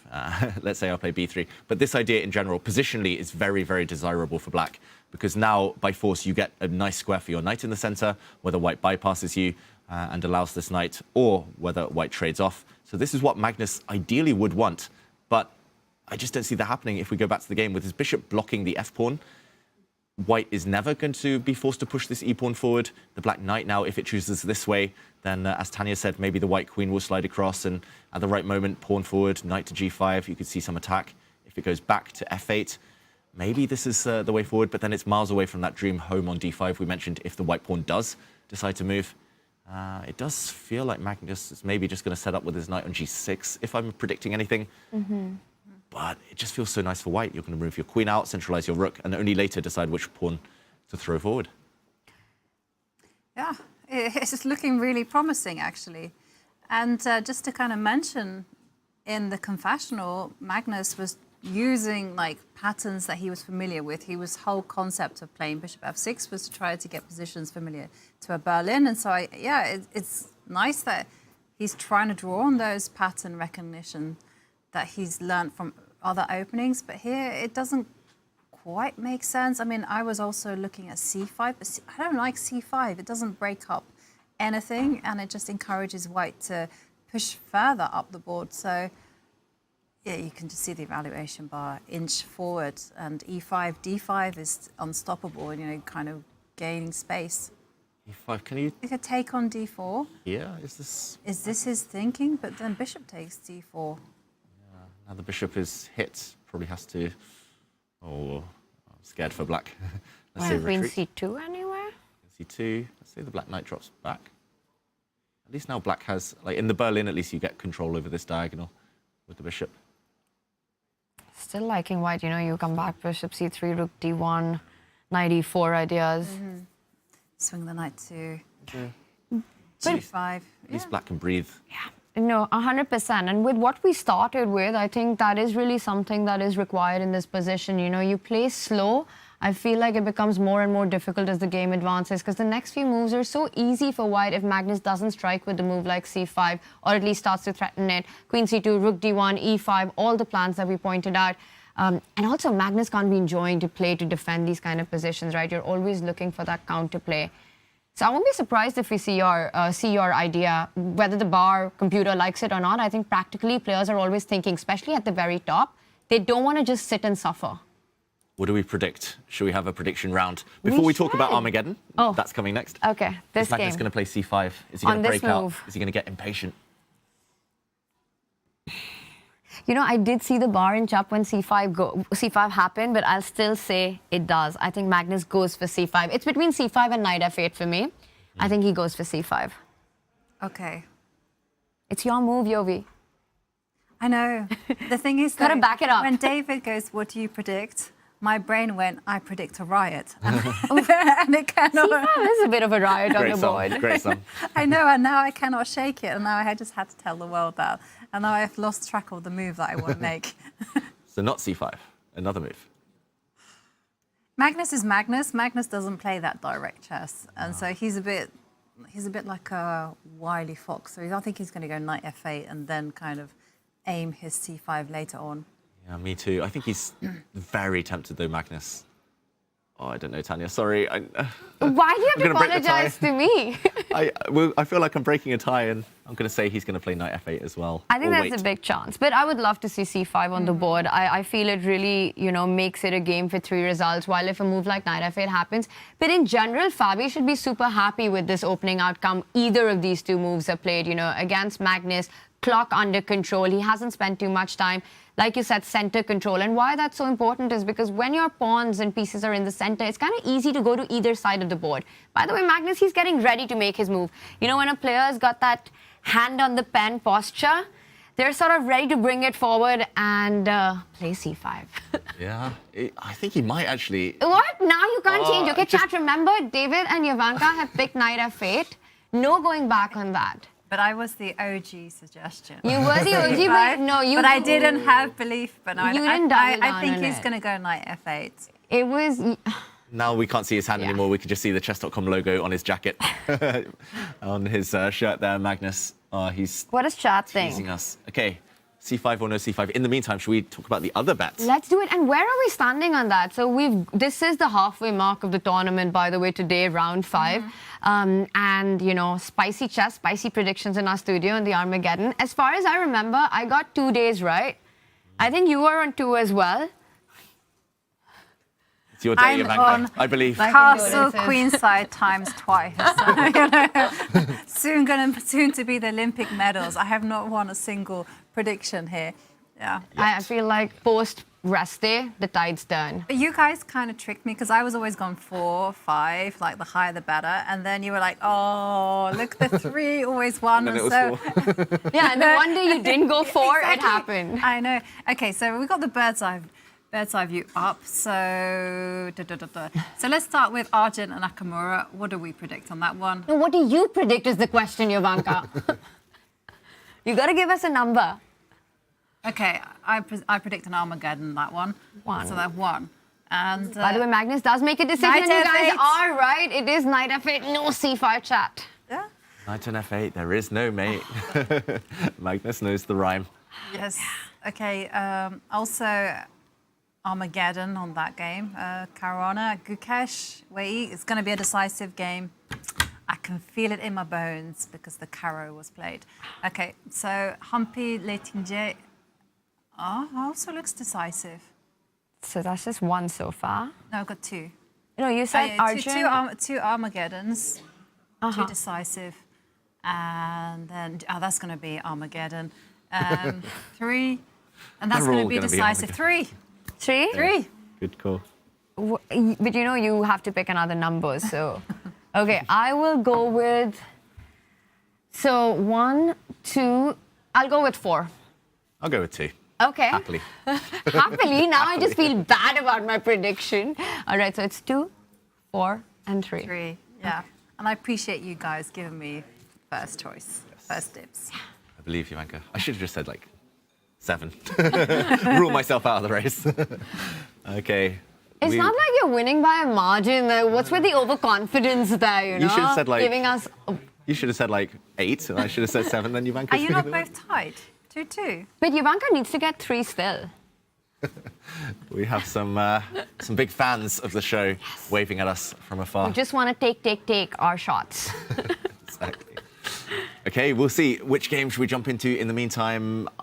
If nobody has a strong preference, I would like maybe Hikaru. I just want to clarify, though, you taking 7 and me taking 8 will not help Jovanka's that's true. cause. Should she still need 3 Armageddons, David?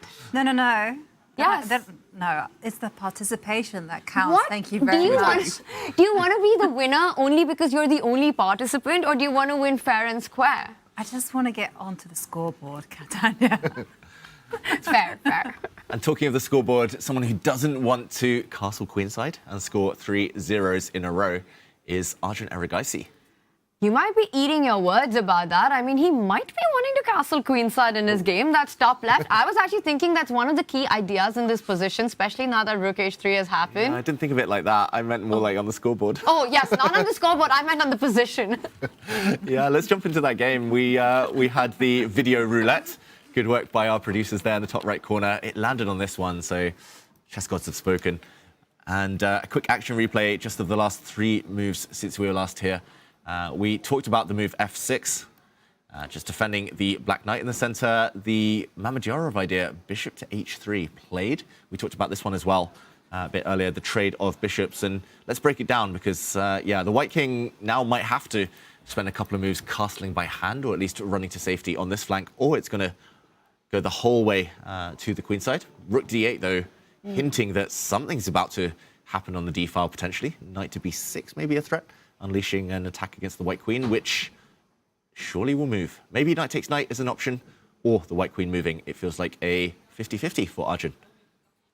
I would play queen c2 here, just really quickly. I mean, knight takes knight, always in the air. The only reason I don't want to rush with that move is because the knight on e5 is pinned. I feel I can do that on the next move as well. But definitely don't want to fall into knight b6, move out of the way. And you mentioned, you know, manually castle on the king side.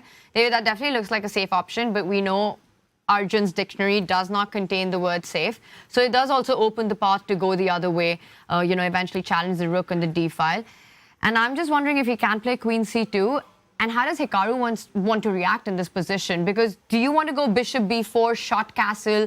Are we going to see opposite side castling and then some sort of a race to each other's, you know, kings? Yeah, it's very possible. Just to mention as well, Hikaru spent 27.5 minutes on rook d8, clearly surprised from the opening. And now Arjun's been spending 22 minutes himself. We see on the top left of your screens, everyone at home, 22 minutes and counting.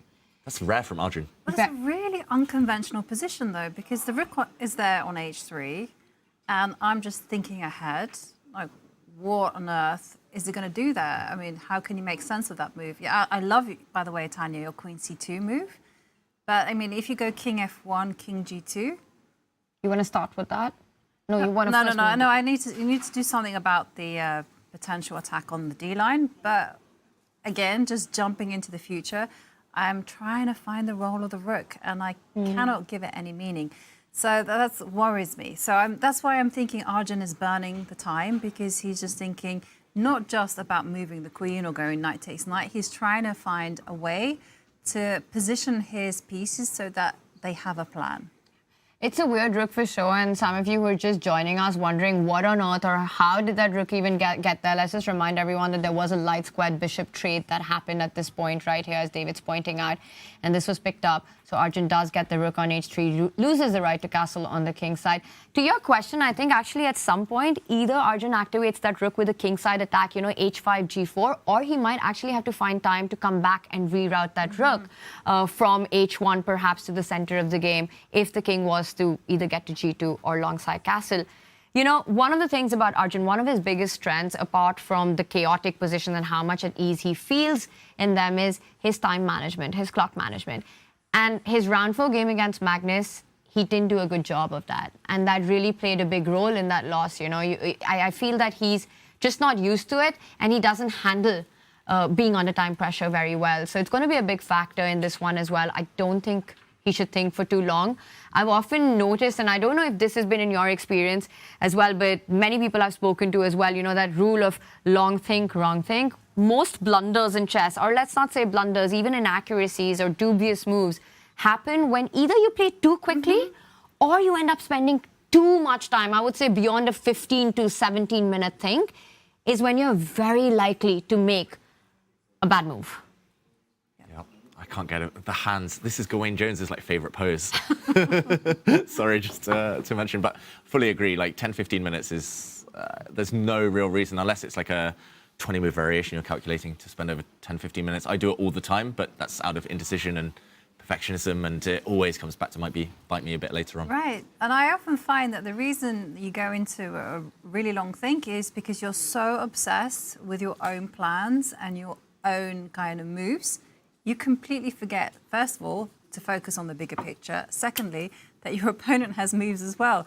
And so often what will happen is either you like, oh, there's a really cool move, I want to make it work, and you spend ages, and then you think, okay, either I'm just going to make it and play it anyway because I've used up so much time, or you just play any random old thing. Zero calculation, zero concrete thought process behind it. Instincts are so important at any level. Like these top players, they've crunched, I mean, tens of thousands of positions, hundreds of thousands of positions in their life. So like their instincts are so well honed at this point. If you spend half an hour and go against your instinct, often that means you're talking yourself out of a good move, out of the best move. Yeah. And very often, the longer you think, then you're just sort of going over the same variations twice, thrice. And in the end, you know, just sometimes out of panic, sometimes out of, okay, I need to make a decision because it's been 30 minutes, you just play something that you're anyway not happy with. We saw Hikaru play Queen D6 out of those kind of situations. We've seen that storyline across this tournament. So big moment for Arjun. By the way, Arjun, you know, someone tell him, look at the board, you might play faster. Well, we've been talking a lot about time, and it's, of course, break time for us. But guess what? Hikaru, who is playing Arjun right now, has a 4-minute confessional. These are for people who have subscribed to Chess on Twitch. So remember, hit that subscribe button. But Norway Chess as well is better with a subscription on Twitch. It's as simple as that. Unlock exclusive emotes of your favorite players, no ads on chess.com, and best of all, exclusive confessional booth content from the players here at Norway Chess. So use !subscribe in chat to level up now. And on that note, we are going to go on a short break, and when we return, we are going to dive into all of the drama, all of the moves, all of the action.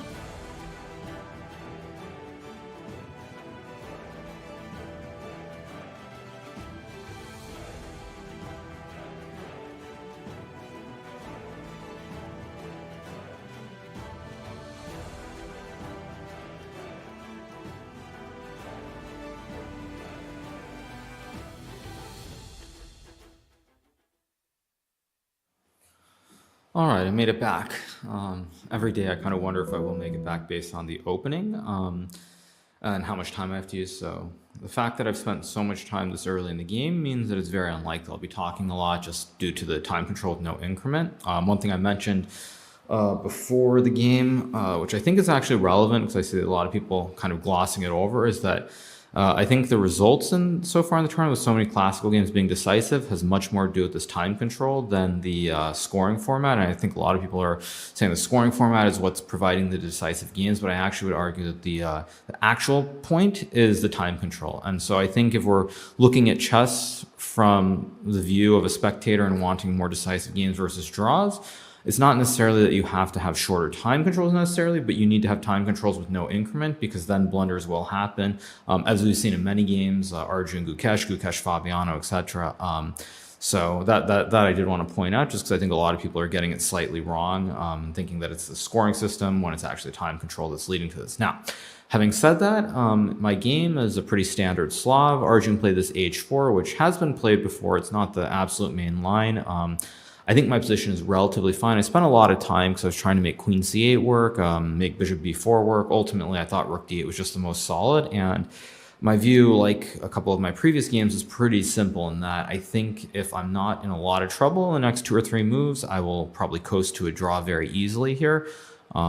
Because this idea of queen c8, hitting the rook on h3 is very important in a lot of these lines. If it goes like queen c2, queen c8, knight e5, knight e5, rook h1, I just go queen e6, and I mean, white can't castle queenside, so I see no reason why I should even be worse there. So the next like 2, 3, 4 moves in my game will play a huge role in determining what the outcome is going to be or what the flow of the game will be as well. But for me, I think I'm doing okay. So I feel good, but we'll see what happens. Yeah, I came back once again, primarily because Arjun is deep in the tank thinking here, which means that my position should be more than fine, or at least he's out of his preparation, which means I have a chance to talk a little bit more, because there won't be an instant move. Of course, as soon as I say that, he might just make a move randomly while I'm in here. But here's what I would say. So just talking about the game in general, my game, I think I'm fine. We'll find out, obviously. Magnus and Fabiano is going to be an interesting game because Magnus has the bishop pair, Fabiano has the big white center with the pawns on d4 and e4. So objectively, these positions, I think the computer actually likes white in general, but knowing that it's Magnus and knowing that the long-term play with the 2 bishops is very good. I actually rather like Magnus' situation. So that probably will be a dynamic game. I don't see any way that can end quickly in a draw, for example. So there's going to be a lot of life. The other game between Wei Yi and Gukesh also quite interesting because, you know, one thing that I talk about a lot in my streams or in my videos is this factor of quote-unquote luck in chess. And that doesn't mean that it's like luck where you get lucky and your opponent blunders or stuff like that. It's where sometimes the opening choices that are made are peculiar. And it seems that in this event specifically, everybody is targeting Wei Yi with the black pieces.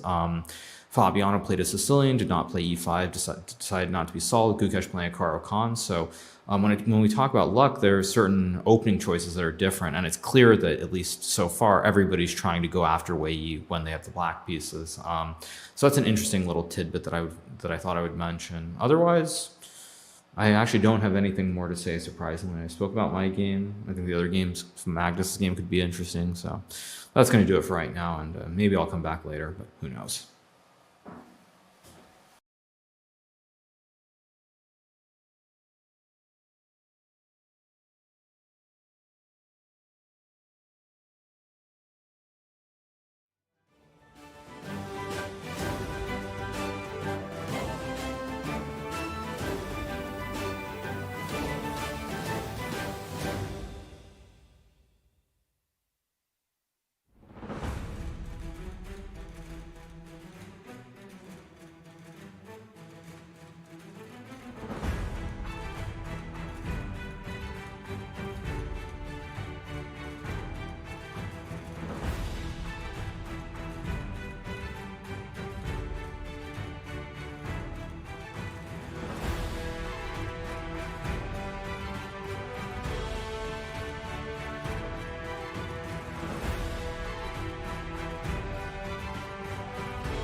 Day 5 Norway Chess, and there you can see our cast of Avengers battling out over the chess boards. And it has been a rest day yesterday, so the players have come back refreshed and ready to fight.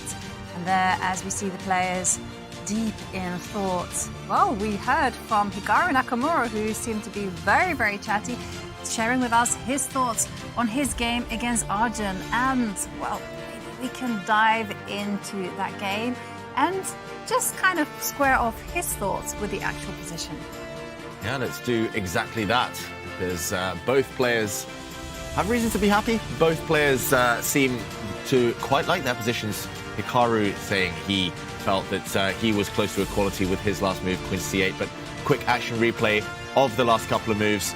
It was Hikaru in the confessional predicting that Arjun would move his queen out of the way from the eye line of the black rook. Queen c2 did happen, as Tanya predicted. Queen to c8 was the solution, the remedy he was proposing, Hikaru, based on the fact that a knight trade now, he takes with the knight and there's no time to take in the center because the white rook is hit. Just to mention it for everyone at home, if the black queen, for example, were to move and you couldn't take this rook, this pawn structure is the one that black is trying to avoid. You want to avoid knight versus bishop when you have an isolated pawn in the center, because the white knight has a beautiful outpost for the rest of the game on e4. So very important, super important. Two superheroes here, but super important that the queen hits the rook. And Arjun runs away with his knight. So no attack on the rook, but discovered attack potential. What do we make of this step back by the white knight? You had to take a decision, right? And Arjun wants to keep more pieces on the board. I think that knight eventually also wants to land to the e4 square. So keeps that as a possibility. And somewhere you realize, the deeper you look, that Hikaru actually doesn't have a great knight jump that eventually wins or essentially wins anything, right? You can attack the rook, but that rook perhaps anyway wants to fall back to h1 and just reroute itself. I still predict a queenside castle in this one by Arjun. Mm-hmm. Yeah, and knight, you know, I must say that knight to d2 and Arjun, did you guys notice on the camera? He leant back, folded his arms, and said, "How do you like them apples, huh?" Because I'm sure often, like you're calculating forward moves, and this is something we've seen from every player in the confessional. They've always been calculating and sharing with us the most forcing lines. Quiet moves such as knight d2, saying, "Hey, no trade." Yeah. that comes as a surprise. It just keeps the tension on the board, right? It's sort of playing in the strongest way possible of the mind games when it comes to that. Yes, you're playing Hikaru, but you don't care about trading the pieces because like you pointed out, David, if you take knight takes knight, after knight takes knight, you have to waste the move not only coming back with your own rook, but notice how Hikaru's rook is suddenly opened up on the D line and you lose the right to even castle, get your king to safety. So that option's completely gone. And somewhere you start feeling that now black's doing pretty well. You know, the queen eyeing the g4 square, the bishop's about to come out to b4, shut castle, and kind of solves all your problems. It's understandable the move knight d2, and it's a very Arjun style move, like you said. Just keep the pressure, keep the tension, long castle, knight d4 idea. All right, if you had to pick, are you playing this position from black or white? White, but I wouldn't say it's for any specific reason. I wouldn't be unhappy with black, I think. Also, I would say it's a Hikaru Nakamura type of position as black because he's still very solid, flexible. White does have some holes like this square for a bishop. I don't know, I could see Hikaru outplaying a lot of players in the world. Arjun, I'm not sure, but there we go. He moves his knights, hitting the white rook. Yeah, I was going to say that if black didn't make knight c5, I would prefer white because I like this whole plan of going king f1, king g2. And then Tanya said my favorite words, h5. Such an attacker. So aggressive, Ivanka. Only in commentary mode. In real life, I'd probably be going king f1, king g2, rook d1. But I want to point out that now Arjun is threatening your idea of taking the knight at the center and getting that pawn formation, which would have given white a beautiful square for the knight to jump to. So stopped by Hikaru. You really want a piece capture on that to keep your pawn formation intact and not giving any big posts to Arjun. Queen e6, I like this move. Centralizes the queen. Big threat that you're pointing out. Might be time to get that O in on the board, not the scoreboard. That definitely sounds like a song. Okay, you're expecting castle's queenside. If he could, he might even consider castling this way, but he has just moved his rook a couple of times. Arjun Erigaisi. Yeah, I could see king f1 happening as well. Oh, this big decision here. Which way is he going? Yeah, I think this is poll time. Is it poll time? Are we polling ourselves or polling chat? Or are we... Both. Okay, predictions. I say to the right. I say to the left, to the left. Oh no, I'm going to have to break the tie. You see, I mean, we all know what you're going to say then. My vibe was to play chicken chess and go king f1, king g2. Finally. I feel like I'm going to win a tie in the studio for the first time, guys. But now, you know, I'm like, come on. Castle queenside. This feels so open over there. I know, like the I knight's know. coming. Have you seen the player who's playing white? Yeah, that's true. I should have factored that in. Bishop e7 is going to happen, and then castle kingside is going to happen super quickly. Ivanka, got to pick, man. Oh, I like both of you. Don't take this personally. Oh my goodness. King f1. I'm sorry, Tanya. She prefers me. No. This is the third time today this has happened. I just feel a bit left out, but that's okay. So king f1 by Ivanka and David. I think Arjun goes all in with long castle. Unless it's walking into a tactic, I don't spot it. If it's a possible move, I predict that. I wonder what chat thinks as well. Big moment. Will that also tell us something about Arjun's sort of mindset in this game, depending on what choice he makes? Yes. Yes. Break that down for us, David Howell. Yeah, I think simply, as you were saying, Tanya, it is his type of move, first of all, provocative, kind of dynamic, and he kind of signals to the opponent very early. It's a psychological thing as well. He wants a fight. It's not just that, but if white castles this flank, black is very likely to castle kingside in the next few moves. It's just the fact that it is mutual attacks, both on opposite sides. We could see white then go for some kind of kingside pawn storm. We could see black play kind of on the queen side, maybe bring a knight to b4. It just feels like if a white king ends up on g2, black king ends up on g8, far less likely that a direct attack will end this game. So it's not just the fact that castling queenside is dynamic, it's more the fact that the other option, much more positional. So it's a stylistic approach. Stylistic. Yeah, very interesting. We'll see what chat has to say, what they think Arjun Erigaisi, what will be his move of choice. I just hope at least chat can be on my side in this I one. think they will be. They just want fire on the board. Exactly. They'll just choose the more aggressive. castle's queenside is definitely like... Also, I can see how it could be a good move positionally as well, because I can see that castle's queenside and then you swap off rooks. Yeah. That probably wasn't the direction you were going for, but I was thinking, get ready for an endgame, right? Saves time. Like Yeah. it. I mean, that's why I get both approaches. Okay. Well, this one's very complicated, and whilst we're waiting for Arjun Erigaisi to come to a decision, maybe we check up on the bird's eye view, because earlier on, I was tracking the evaluation bars. It was there on our bottom right of the screen, and as a Caro-Kann player, I was a bit offended to see that the evaluation bar was saying that Wei Yi was doing very well.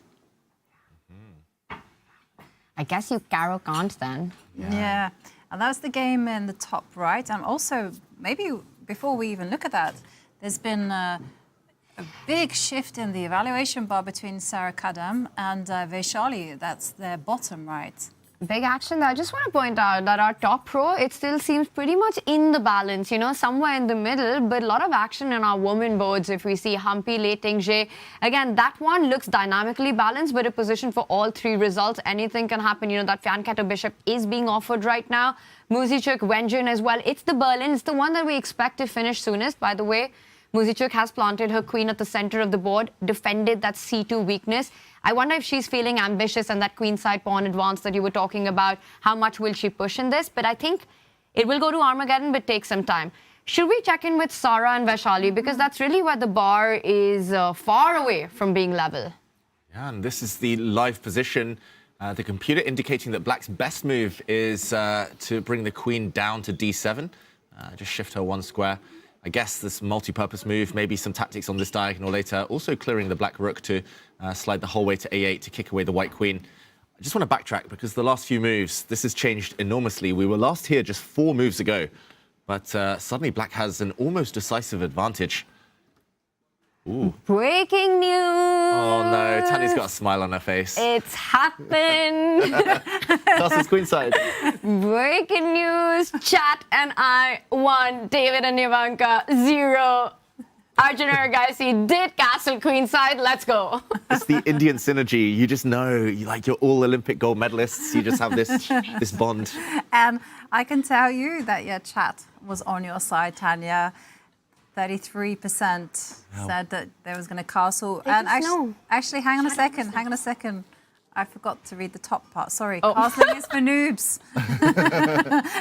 Castles. And 9% of you thought that castle kingside was possible, but it wasn't because the rook has already moved. I mean, we meant king f1 when we said the king marches to the right side. Yeah. Okay, to break this one down, f5. This was the last time we were here. Queen a5 was played. One of the most logical moves we mentioned, putting some pressure on this diagonal. Black defends the knight. And now a capture. I'm not sure exactly where Sarah goes wrong here, but at least the first moment that the computer starts to sync for white was retreating the queen. It feels like here, indecision. She brought her queen forward, now brings her back to a2. She's lost a full tempo. And the black king now slides out of this diagonal.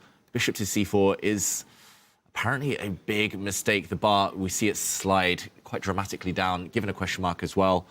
I understand the need to protect this pawn, but maybe the possibility of playing more dynamically was here. Maybe knight to g5, slide that knight into e6. Maybe there were other options, but bishop c4, a capture on f5. The bishop drops back, still defending this pawn, and let's just put one more move on the board. Let's say we trust the computer. I'm not sure we ever should, but let's say we trust the blue arrow there. It does feel like white's pieces are just clumsy. Like this configuration, I'm going to say especially the white queen here. Rook a8, huge threat. She's almost trapped. Wow. And if you ever move her, the d5 pawn falls. Black just going to be up a clear pawn. So easy, natural move for Vachier-Lagrave. Maybe there are other ones too, but queen d7 giving it a big, big advantage. Yeah. And it's so attractive, right? Because the rook swings over and to win the queen, it's very natural. It's just so strange to me. It looks like when we checked into this game last, and I don't know how many moves have happened since, but Black's the only one who's made any moves at all the improvement in the position. We were talking about the idea of getting that queen to a2. Yes, it's come, but meanwhile, Vachier-Lagrave slid her king to h8.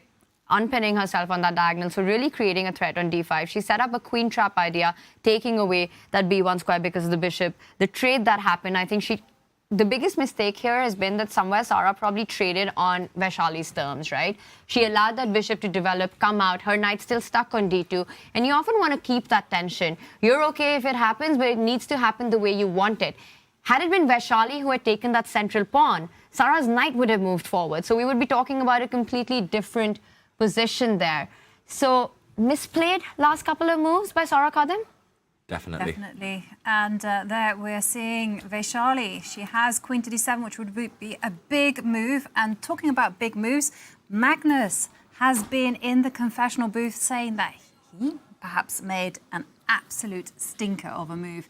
So there we can see Magnus is Fabiano to play, but let's hear what Magnus had to say. So there are many good things about the confessional. One potential bad thing is that you risk doing what I did, which is drop an all-time stinker in terms of just completely misevaluating the position like I did earlier. Playing bishop f6, I barely considered any other moves than d takes e5. I thought, well, I have natural development, and then it occurred to me that, well, maybe there's a reason why people don't place the bishop on f6 in the Berlin, for instance. There's this line where white goes castle and knight d7, c3. Like, people don't play bishop e7 and then bishop f6. I was just thinking, like, you don't allow this bishop g5 stuff that you do afterwards, but the bishop is really kind of in the way on f6. Having said that, on the previous move, I rejected c5, which was my original intention there. Thought I would give him a bit too easy of a game after d takes c5, rook b1, queen c2, and so on, where it felt like my pieces are still stepping on each other a bit. So I decided to go for knight f8. And honestly, I'm not quite sure if bishop g4 is a positional threat now. If he goes h3, I will seriously consider sort of reconsidering and going for c5 then. Otherwise, I think I can go for moves like knight g6, a5, maybe h6, a4 if I'm allowed.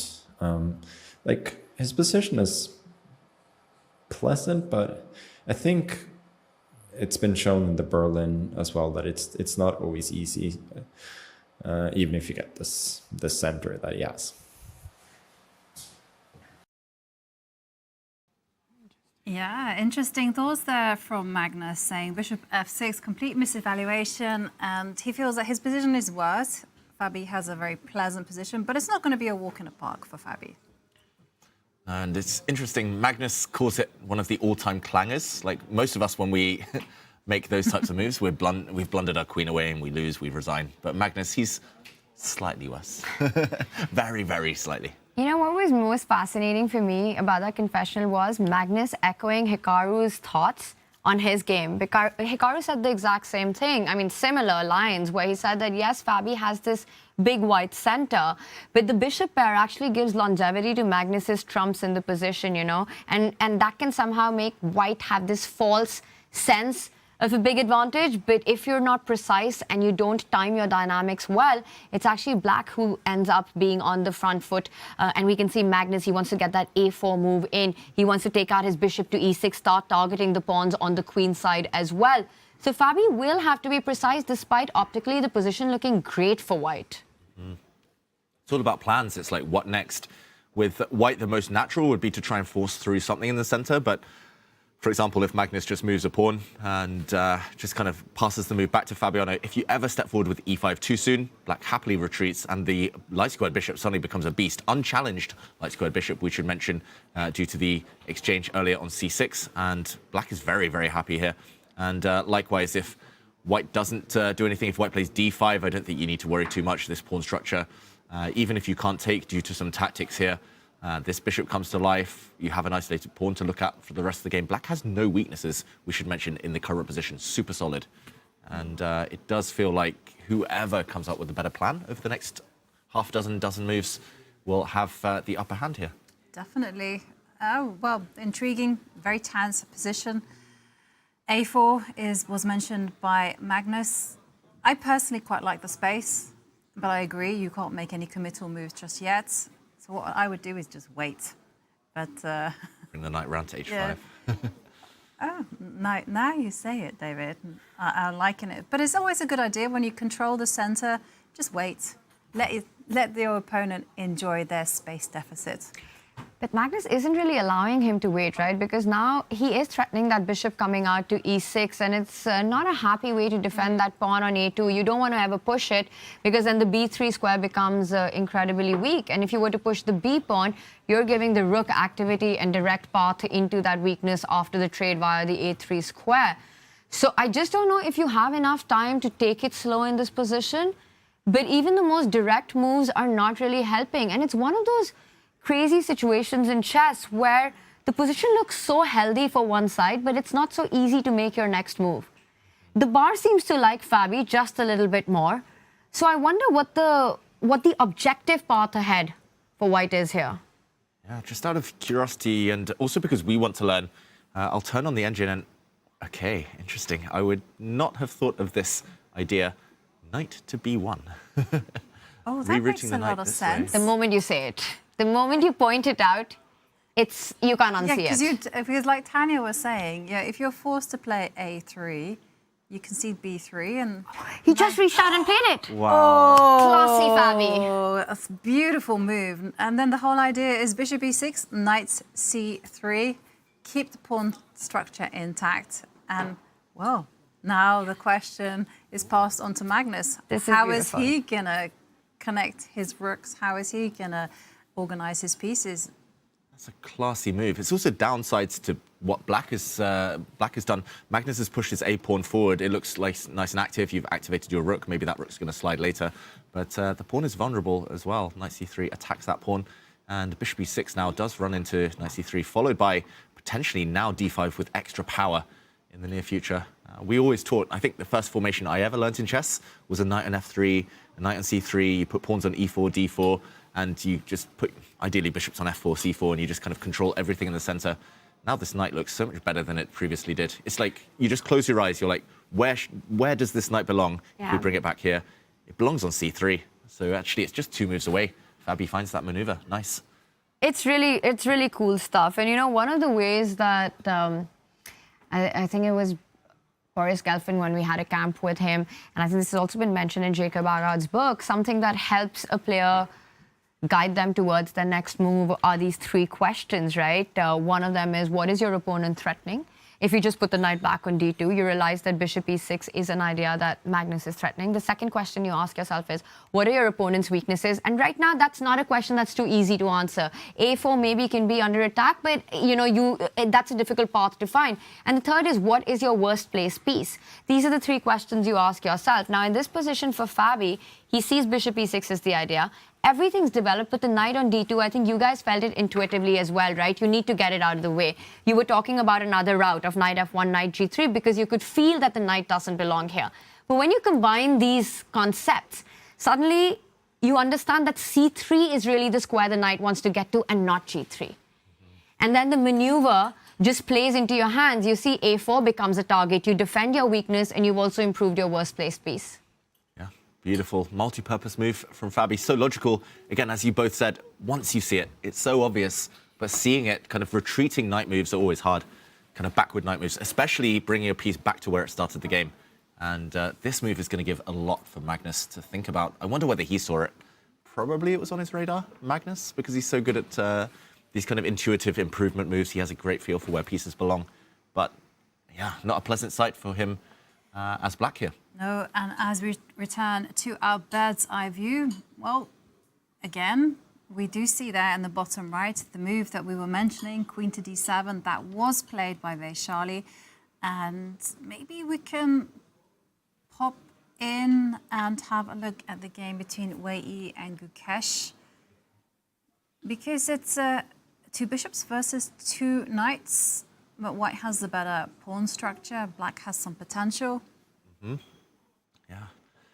Caro, can't believe you called for that one, Ivanka. I think it's shown an incredible amount of self-control not to go for this game sooner. So I'm very impressed. But let's backtrack because there were some interesting moments, fascinating decisions actually earlier, ones that I think were quite committal by both sides. Let's backtrack all the way back to the opening where we talked about the e6 move. White brought the knight out, the black bishop developing to a nice square on d6. Both sides develop, and now c4. And to my eyes, this is a bit of a strange decision from Wei Yi.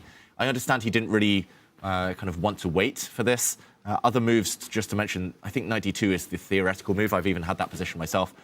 Pawn to b3 sometimes to prepare c4, also known. But c4, and here I would have not hesitated. I would have taken this off immediately. And this would lead to an isolated queen's pawn position. Black can, for example, fianchetto this bishop, or black can put a knight on the d5 square. It's a totally different type of position. It's level chances probably, but here Gukesh is relatively safe. He's already got a nice easy blockade of this central square. Instead, he moved his knight forward and very ambitious, and that marks his play, Gukesh, ambition. He wants to eliminate this bishop. If the bishop retreats, we should mention now he would trade, and he's kind of gained this move for free. Now he'll park his knight on d5 very, very happily. Instead, an advance, though, from Wei Yi, attacking the black bishop, bishop for knight trade. We see the other bishop for knight trade very quickly, bishop to g5, f6 here. Blue arrow says it is the best move. And here, knight to f5, given a question mark. I wonder what he could have done instead. Just going to quickly check. Apparently, just developing. Can I just point out that bishop to g5 came with a gruesome threat of knight takes d5. Nice. Let's say black plays b6. Yeah, some random move. Challenge the center. Whoops. Knight takes d5. Ooh, nice. Oh. Maybe even the other way around. It was even stronger. Yes. Maybe even take first.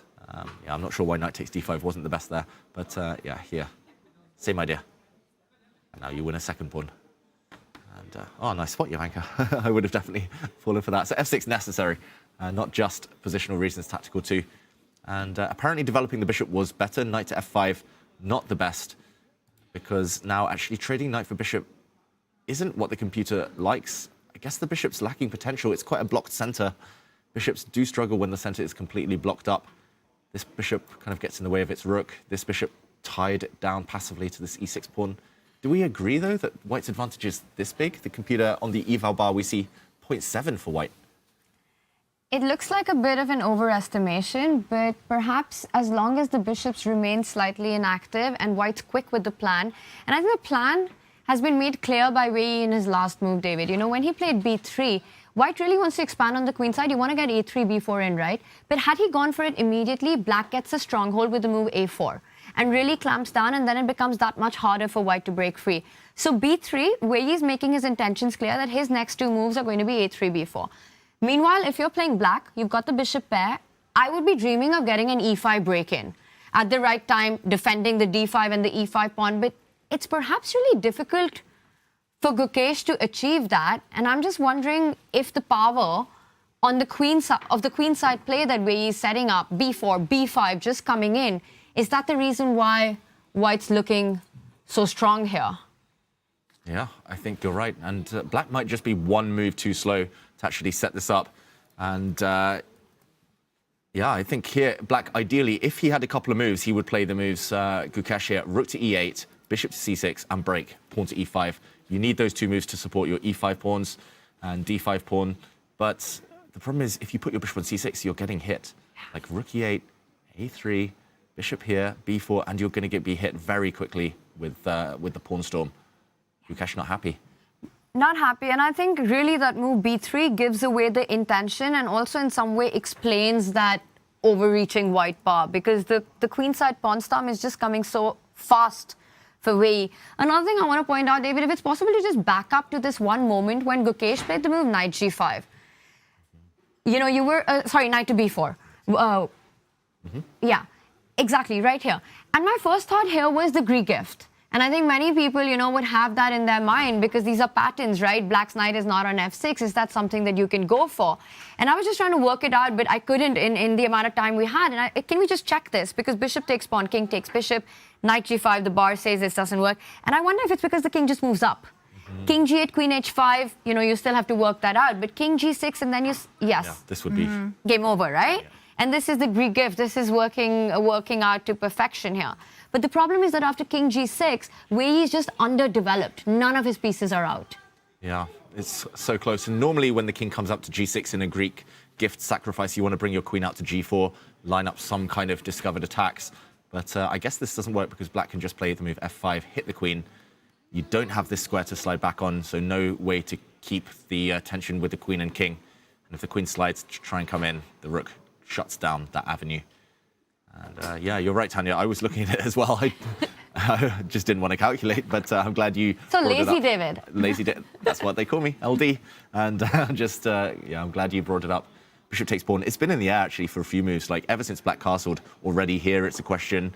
It was a question here again. But once this bishop was removed, at least maybe that's why Gukesh wanted to trade off that bishop so he can breathe a sigh of relief. No more Greek gift sacrifices. But yeah, back to the current position and no direct attack for white, but maybe a very nice positional kind of future for him, both short-term and long-term here. Yeah, which kind of begs the question, how on earth is black going to be fighting this one? Because the bishop, as you mentioned, that can't easily go to c6. The pawn on e6 is hanging. It can't even get out of harm's way by kind of trying to maneuver itself to f7 because, again, e6 is a vulnerability. And there's no way to kind of open up the position at the cost of a pawn to initiate chaos. Yeah, I really like this pawn structure, I must admit. I'm a bit biased from lots of different openings. Having a double g-pawn kind of formation here, it means your king will never get back rank mated. You have a nice escape square on h2, but especially when you're facing bishops. Like bishop here on b8 is just hitting on granite. It's going to struggle to create any tactics against the white king. So I think the fact that the knights are so flexible and the bishops here are very much stuck where they are gives white a small advantage. b6 is another typical idea, I think, in these types of positions. You have anchor in Caro-Kann's, but often white will just trade off and get a knight later to the c5 square. I don't think that would have paid off. Maybe even b6, white would have bypassed and tried to go for the e-pawn.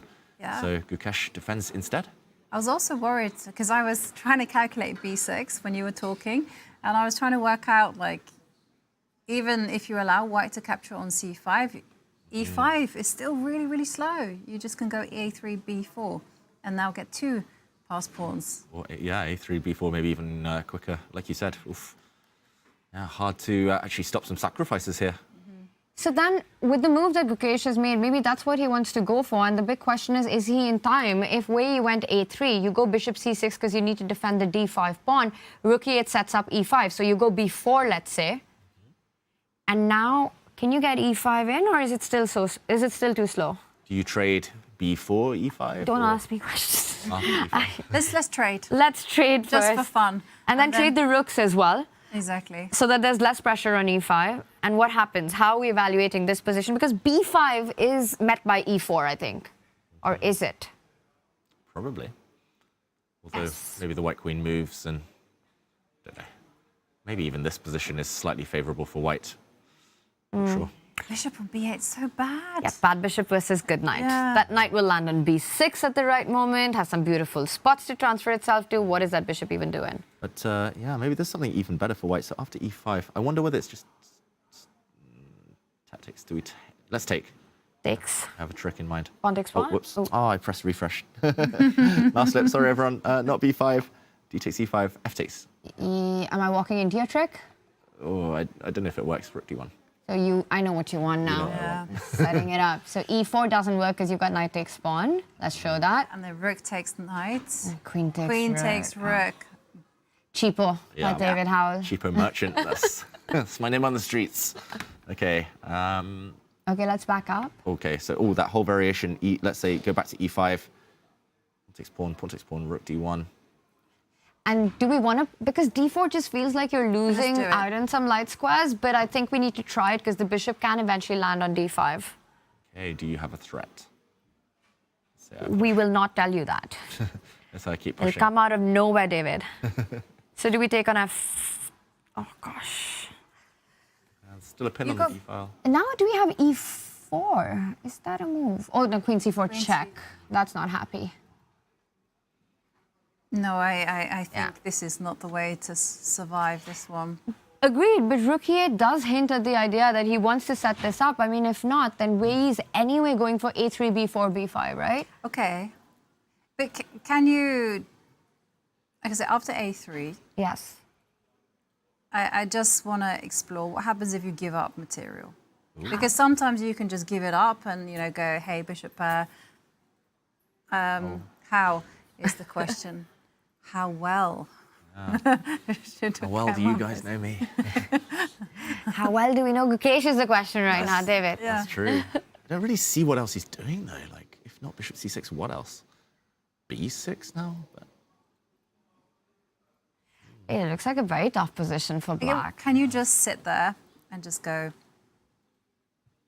I'm a bit embarrassed to even suggest this, but like G5, H5. I mean, Bar stays where it is. So Bar stays the best move. well, I doubt it's the best move, but say white pushes. yeah, and then you just wait it out. Yeah, let's step up. King G7. Let's cover some squares. Should we go B? The problem is white's just going to like rook here, maybe knight a4. Right time C6, just like steamroll, right? We need to create some play before Wei Yi gets all of this if you're playing with black here. We can't let the Caro-Kann crash to disaster like this. We need something with black.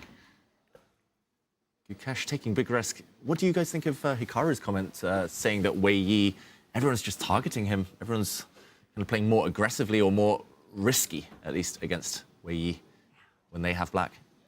Yeah, to me that was actually really interesting to hear, especially because Wei Yi is the player who's actually defeated Magnus and Hikaru both in the Armageddon, you know. So probably classical is where the players think is their best chance against him. But with white, I think he had that one game, David, where things didn't go his way. And yeah, it's still too early to say. I mean, Wei Yi might be the dark horse simply because he's the world number 8, the lowest seed player, but he's still one of the absolute best in the world. You know, we've spoken about how at 15, he became the youngest ever player to break the 2700 barrier, one of the strongest attackers we've ever seen, the biggest prodigy, you know, he was called the Chinese wizard. But then something happened because he kind of fell off the scene. He sort of disappeared for a few years. He was always playing, but not in the news as much. And then over the last 2 years, there's been sort of this resurgence of Wei Yi, where he's gone back, reclaimed that China #1 spot. He's climbed back in the rankings. He's won the Tata Steel last year. He's steadily gone up to world number 8. I think people just expected a lot out of him when he was 15, 16 years old. And I think, David, you've had a few games as well where you've been on the receiving end sometimes of his brilliant attack. Not sure what happened after that, but Wei Yi is back. I beat him when he was young, when he was 15, but then he got too good. he was 700 at the time. You know, I also played him when he was 2700. And Oh. yeah, it was a big fight, and then but I ran down on time, and then he won with some brilliant tactics that made all the tactic books. But I was just going to say, when it comes to Wei Yi, I always felt that it was a matter of circumstance. You know, because I just think that, you know, if he'd been born in a country other than China, which has so many legendary players, you know, he would have been known and he would have been invited to a lot more tournaments. And sometimes it's just, you know, unfortunate that you've been born in a country which has a whole load of 2700s, and even though he's 15, it didn't quite kind of register, and it didn't quite get the invites that he should have deserved to get. There's a big difference as well, like between Chinese top players and Indian top players. Indian top players, as far as I know, they very quickly commit to chess when they're young. Yeah. Very quickly supported by a whole load of sponsors, big teams around them. Chinese players, they mostly operate alone. Kind of once they're out there, they're kind of okay. They'll travel with other players. But Wei Yi, he stayed studying for years. He plays A3, by the way, as we predicted. But he was studying. He went to university. Hu Yifan studies, went to university. All these world-class players, and they don't prioritize the chess. They don't have that infrastructure there. They're not kind of I don't know, maybe not the incentives that other players feel. And Wei Yi, he studied, went to university, came out the other side, came back to chess, and we're given a fantastic talent back in these games now. Yes, and on that note, we're going to go on a quick break, and when we return, of course, we'll find out whether Gukesh manages to survive that dodgy position that he has against Wei Yi, and of course, we'll be updating you on all of the action. So stay tuned.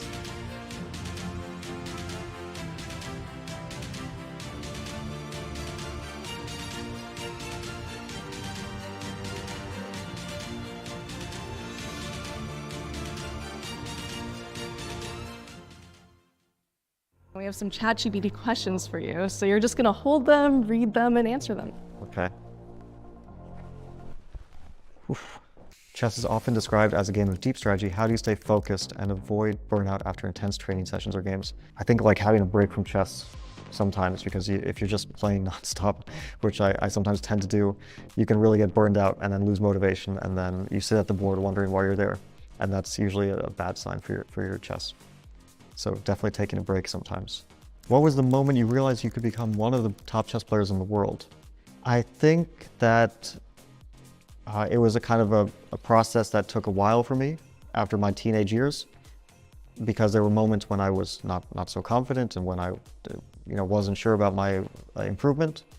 And then probably like the pivotal moment was 2012, when I did really well in a tournament and I rose in the rankings in the Tata Steel tournament in 2012. And then after that, things kind of went well for that year, and that was probably the moment. But I was already between 19 and 20 that year, and I had already like had success, but there's definitely a difference between having success and then having the success to become one of the best players. In your view, what separates the world's best players from the rest? I think a lot is very circumstantial too, and it's like very fine details. So it's not like one specific thing. A lot of it is psychological things, like being able to deal with disappointments and losses, which come inevitably, and also motivation, which is very individual. But you really need that motivation to stay, just even to play and not to get depressed. Playing chess tournament after tournament, sometimes dealing with a lot of disappointments, sometimes having a lot of successes. Don't get too down on yourself when you're doing badly. That's definitely a big part of it. But there's like a million details. You've had a career that spans so many years. What has been the most significant evolution you've noticed in your own game over time? Well, I think for me, it's probably different for everyone, but as I've gotten more experience and a bit older, I've definitely gotten a bit more intuitive and perhaps also lost a bit of the intensity that I had when I was younger and maybe a bit weaker and lacked the understanding, but compensated a bit more with intensity. So that's a bit of a trade-off, I think, for players who have played for a long time. If you could change one rule or aspect of competitive chess, what would it be and why? I don't know what I would change. I would definitely change never-ending tie breaks, so we don't have any split world championships anymore.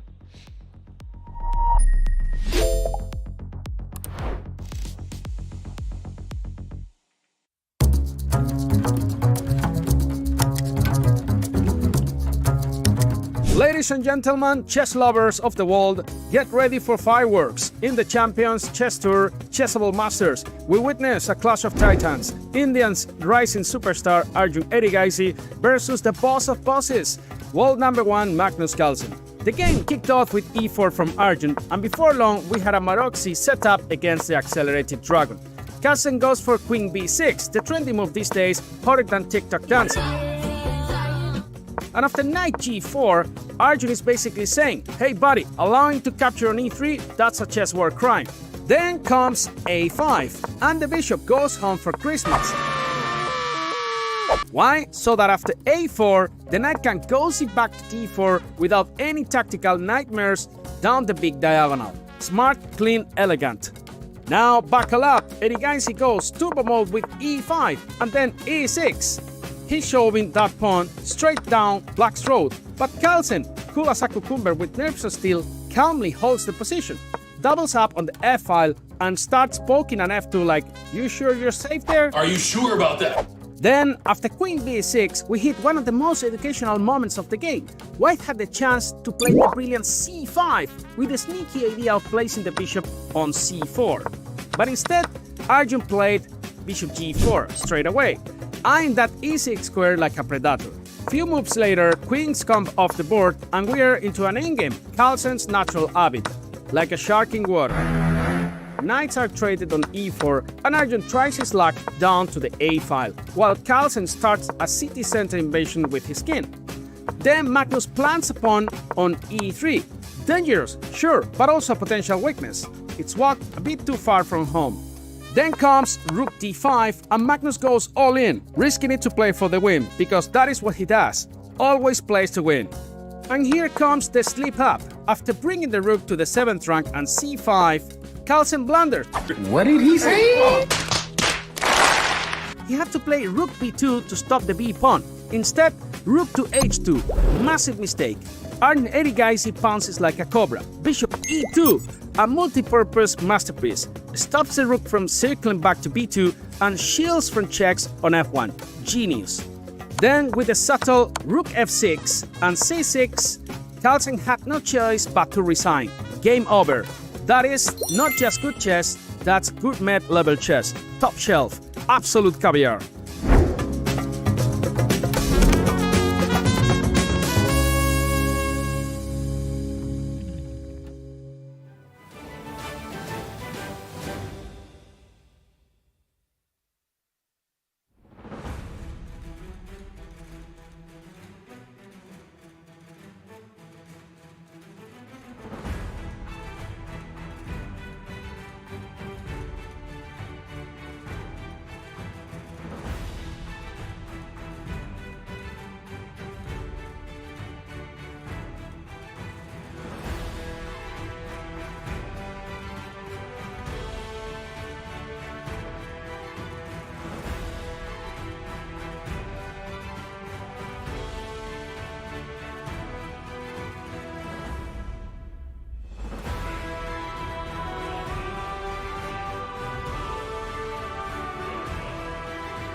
Welcome back. We're through midway action right now on day 5 of Norway Chess and Norway Chess Women and Arjun Erigaisi.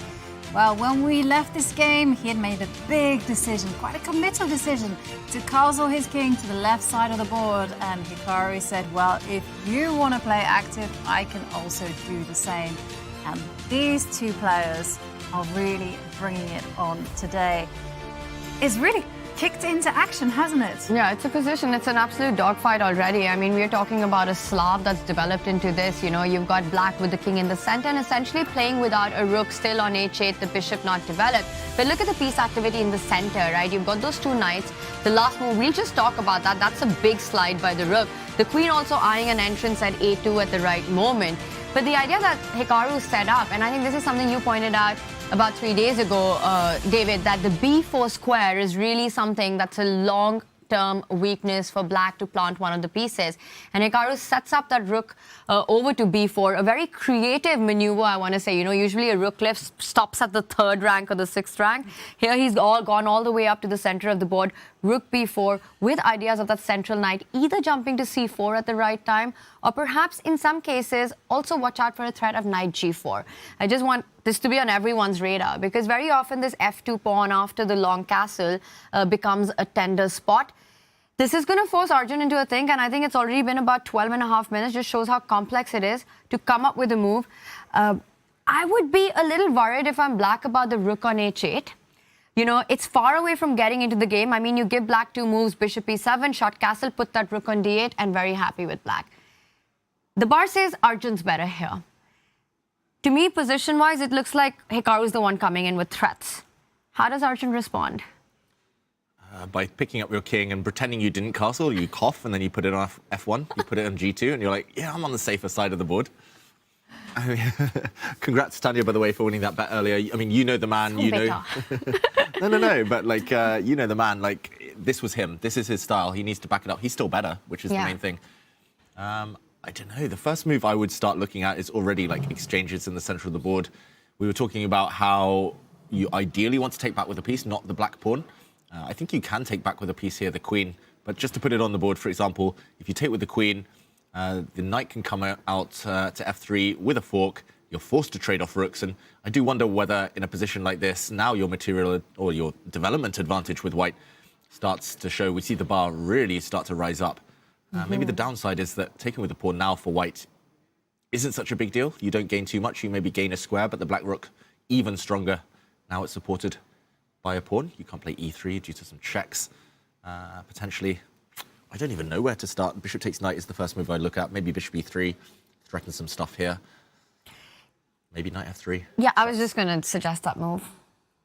Trying to get rid of that knight on the e file. If you take, I'm super happy because the rook slides over to e1. The king is still in the center.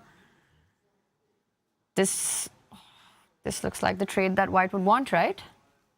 It looks like a dream position, right? When the two rooks are just lined up and pointing at the enemy king. So you definitely do not want to go knight takes f3.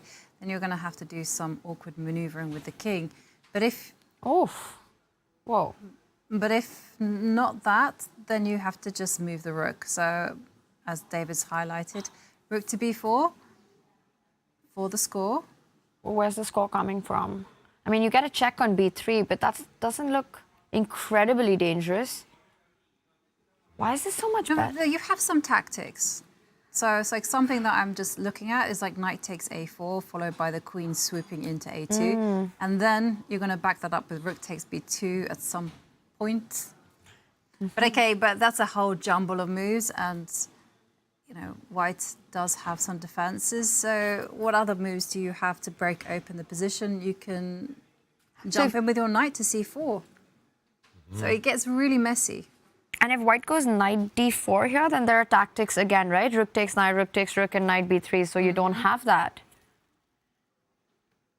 Yeah. Very complex position. I think Hikaru is just going to put it here no matter what, and he's just going to hope that tactics appear later. Pre-move. Pre-move, oh, well, yeah, almost. Maybe you'd pre-move f takes e5, capture first. But then, yeah, this rook is coming. I don't think any way to stop it, landing on this square. Just got to hold your nerve. Arjun, we should mention Hikaru earlier spent 27 minutes, then Arjun spent around 25 minutes a few moves ago. And then Hikaru, just on rook to d4 here, spent another 25 minutes. And now Arjun's replying with a 16-minute think. It's like they're mimicking each other on the clock. But this is just such a strong move to make, and I think it was time well spent by Hikaru because it really forces some decisions and thinking by Arjun, right? It's not easy to respond to this. Hikaru's keeping his options open. He wants to slide the rook to b4, maybe take the bishop out next, maybe jump with the knight to c4. He's also giving Arjun options to respond, right? And that's one thing that I've noticed the top players do so incredibly well, where they give these choices to the opponent. Do you take on e5 now? Do you not take? Do you simply come with the knight to f3 offering a trade? Or maybe you slide the king away. Maybe you improve the rook on h1. And the more options and choices you give, the more you're sort of making your opponent vulnerable to mistakes. And that's how at the top level, where margins are so little in terms of strength, you end up getting those big points in. So rook d4 just seems like the kind of move where even if Arjun's feeling comfortable with his position, it's not easy to decide exactly which move you want to go for. Exactly, and every move will carry a price on it, right? If it's a mistake, it could be a big mistake that completely changes the nature of the game. And take a look at the bar. I just want to point out, look on the bottom right. The bar has significantly gone up in the game between Wei Yi and Gukesh. So it seems like Gukesh, let's have a look. Let's go there because we could be seeing Gukesh make a big blunder. Yeah, and blue arrow appears, the ominous, fateful, doomful blue arrow, saying that here Wei Yi has to push his pawn forward if he wants that big advantage, if he wants to kind of bank what we see on the eval bar right now. And that bar might just continue to increase. It is forcibly creating a passed pawn. It is a logical move. Maybe some risk, but I think it's very findable. You know, whenever our Silicon friend gets that blue arrow on the board, and the first question I ask is that how easy it is for a human to find the move. And to me, b5 does look like a very natural approach in this position. The last three moves that Wei Yi has played, b3, a3, b4, it kind of just sets everything up, right, to create that passer, to create those pawns to move forward. I don't know if it's the only move to keep an advantage, but it's definitely the first move that you're looking at. Exactly, and it just follows the trend, as you mentioned, b3, a3, b4. I mean, you don't suddenly go, ooh, that's as far as I'm going to get. I'm happy now. No, b5 and onward. Yeah, just out of curiosity, I did check the other moves. White is better in pretty much every position, but this is the only one that gives it a kind of already close to decisive advantage. And it is a bit tactical. It looks like b5. If we put it on the board to talk about how strong it is, firstly, you're just going to land a pawn on c6.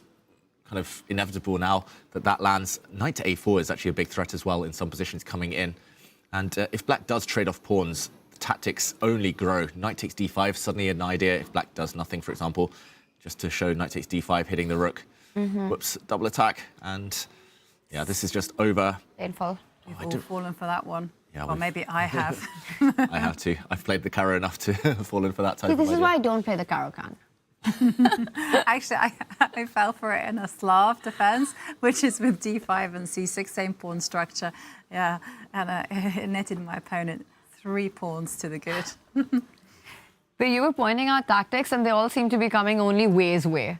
I mean, after this b5 move, where is once again Gukesh's counterplay? The dream was to get e5 in. It's not happening, and I don't think it's happening ever in this game now. It's a one-way street, this position. And My b5. pun. Oh, I'm so bad at puns, and you stole it from my head. sorry. Abby. I have a feeling that Gukesh actually wants to just blockade on the b6 square and, yeah, not allow 2 passed pawns by taking, but by dropping his bishop back. That's the only explanation I can come up with as for why he put his rook on e7. He wants to bring his bishop round here, defend d5, and then play e5.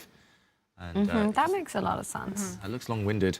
I should mention pawn takes pawn is possible. Like, you can't take back with the queen due to this tactic that we keep bringing up with the pin. But I guess he'll just ignore this and bring his bishop round. And Can he maybe defend the rook and then capture on b6? So bishop d6 first, and then Knight a4. and then just sit.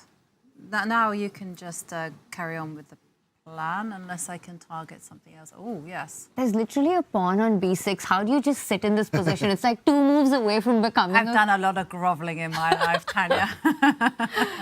Oh my gosh, this is... I mean, I see the bar. It agrees that it's possible for black to get that play, but I think practically it's so difficult to be on the black side in this position, no? apparently only move not to be lost immediately, queen d7. I mean, I still don't get it. Rook Oh, B. because you can't go rook b1 because the bishop g6. Oh, yes. I was just about to suggest that move. Yeah, I would not see that as white. Okay, white's still better, but this pawn might drop and the knight might be destabilized. It's not over, so... Okay, he's Knight gonna... c4. Yeah. Oh, sorry. No, that's fine. I think that it makes the point. I think from a human perspective, it's kind of difficult to go into that line where you sacrifice the b6 pawn. Also after b5, the bishop e8 move you pointed out, I wonder if white can continue, switch up the move order and start with knight a4. I would love to force black to take on c5 and get those connected passes instead. Yeah. Definitely stronger. Definitely stronger. And just to point out that it might have been very attractive for white to go c6. You know, after all, you know, we always talk about different types of pawn and which one is the best. And we say, oh, a protected pass pawn. You know, everyone will be like, well, hang on a second. This is amazing. The fact that all three of us have come up with 3 different moves, you know, pawn takes pawn, knight a4, c6, Yeah. and all of them seem to be working. No, but I was going to say this one is not so good. But the bar still says white's doing fine, but I agree with you. I mean, you want to keep the tension and... Yeah, exactly. But, I mean, the thing is, as David's pointing out, that the pawn on c6, although it's protected and everything, it can't advance forward. Yeah. And so black's play becomes a lot easier. And for a lot of us, this might be a very natural move to make, right? You want to plant your pawn on the 6th rank and go, hey, I've got a protected passer for the rest of the game. I'm going to win that. But yeah, you just sort of stop your own biggest power-packed play by getting it blocked. So Wei Yi's got some decisions to make, but it feels like all of them are pleasant choices. It's sort of the problem of plenty. Yeah, that means he might well burn more time on the clock. He's already around 15 minutes below Gukesh. I'm expecting b5, though. It's a very Wei Yi move. Yeah. It's just what he's kind of planning next after Gukesh waits and improves his bishop. I think when you play b3, a3, b4, nothing can sway you away from getting b5 in. Nice. Sway you away from that move. Oh, way to go, Tanya. You guys are just way too much on the puns. Okay, let's leave Wei Yi to make this decision and zoom out of this board. Gukesh, can he hold the balance? Maybe in a bit of trouble. Here, back to the bird's eye view. No developments Oh, of course, Wei Yi plays it. We see on the green board there, just as we move away, he plays b5. Great move. And Gukesh on the back foot. Okay, other boards. A couple of moves with the Magnus game, but nothing too dramatic. Maybe it's time to check out the women's games because it feels like that's where we might see the first blood. Yeah, and I would like to go to the game between Anna Muzychuk and Zhu Wenjun because we had written that one off as a boring Berlin. Yeah, someone was snoring, you know, with the emotes. Do you remember that moment with the snooze button on? It wasn't me. Okay, but this position, anything but boring now. It is an endgame, queens and rooks, but Zhu Wenjun's been taking some big risks, and she's not liking her position at all. She might look calm on the camera, but look at the clock. She's down at 36 minutes already, and she's been doing some damage to her position. If I'm being honest here, so let's go back and just quickly retrace our steps, because Anna Muzychuk with some really nice possibilities in this position. She first we left it with playing Queen D2, Queen F8. Good level. And suddenly there was a resurrection that happened when I look at... No, David didn't show us what happened. No, keep going, because I agree. Suddenly in the main position, there's a pawn on A4. Yeah. Pawn on A4. There we go. H6, A5. So it was reborn. This pawn and Queen to D4. I love this move, by the way, like aiming to go in if the black rook ever moves. Bishop to F5, Rook C1, and really classy from Anna Muzychuk, offering a trade of bishops. But I think she kind of traded and tricked Zhu Wenjun here. She was maybe expecting the women's world champion Queen to D3, or Queen takes D3, but pawn takes instead, opening up the rook. This leaves a backward pawn on C7. And that's how it occurred. Because I was thinking, how on earth did white get back the E4 pawn? Fell off the board, what, 20 moves ago? Exactly. And here we go. Charlie, the C-pawn, becomes Eddie, the E-pawn. And suddenly, this pawn attack, she didn't want to sit passively and defend Zhu Wenjun, but computer really doesn't like this move, Queen to B5. Is it time to grab? Or do you just lock it down with a move like pawn to B4? It is an extra pawn, right? Because yes, A5 is hanging, but after rook takes pawn, B7 will be hanging as well. I think you have to go deeper into that because black gets some activity. There are checks that are possible. So let's just dive into this line. And what is the compensation that the world champion here is looking at? So A1, E1, I would be tempted to go E1 closer to the F2 pawn and also eyeing the E4 pawn, King H2. It's kind of easy to work it out up till here. But what's next? Do you bring your rook into the attack via C8 or via E8, eyeing the E4 pawn? Because you are down material here, you know, and you give white one more move, E5, D6, it becomes tricky. Yeah, actually, it's not so easy to defend this one. You can go rook B4. Yeah, rook to B4.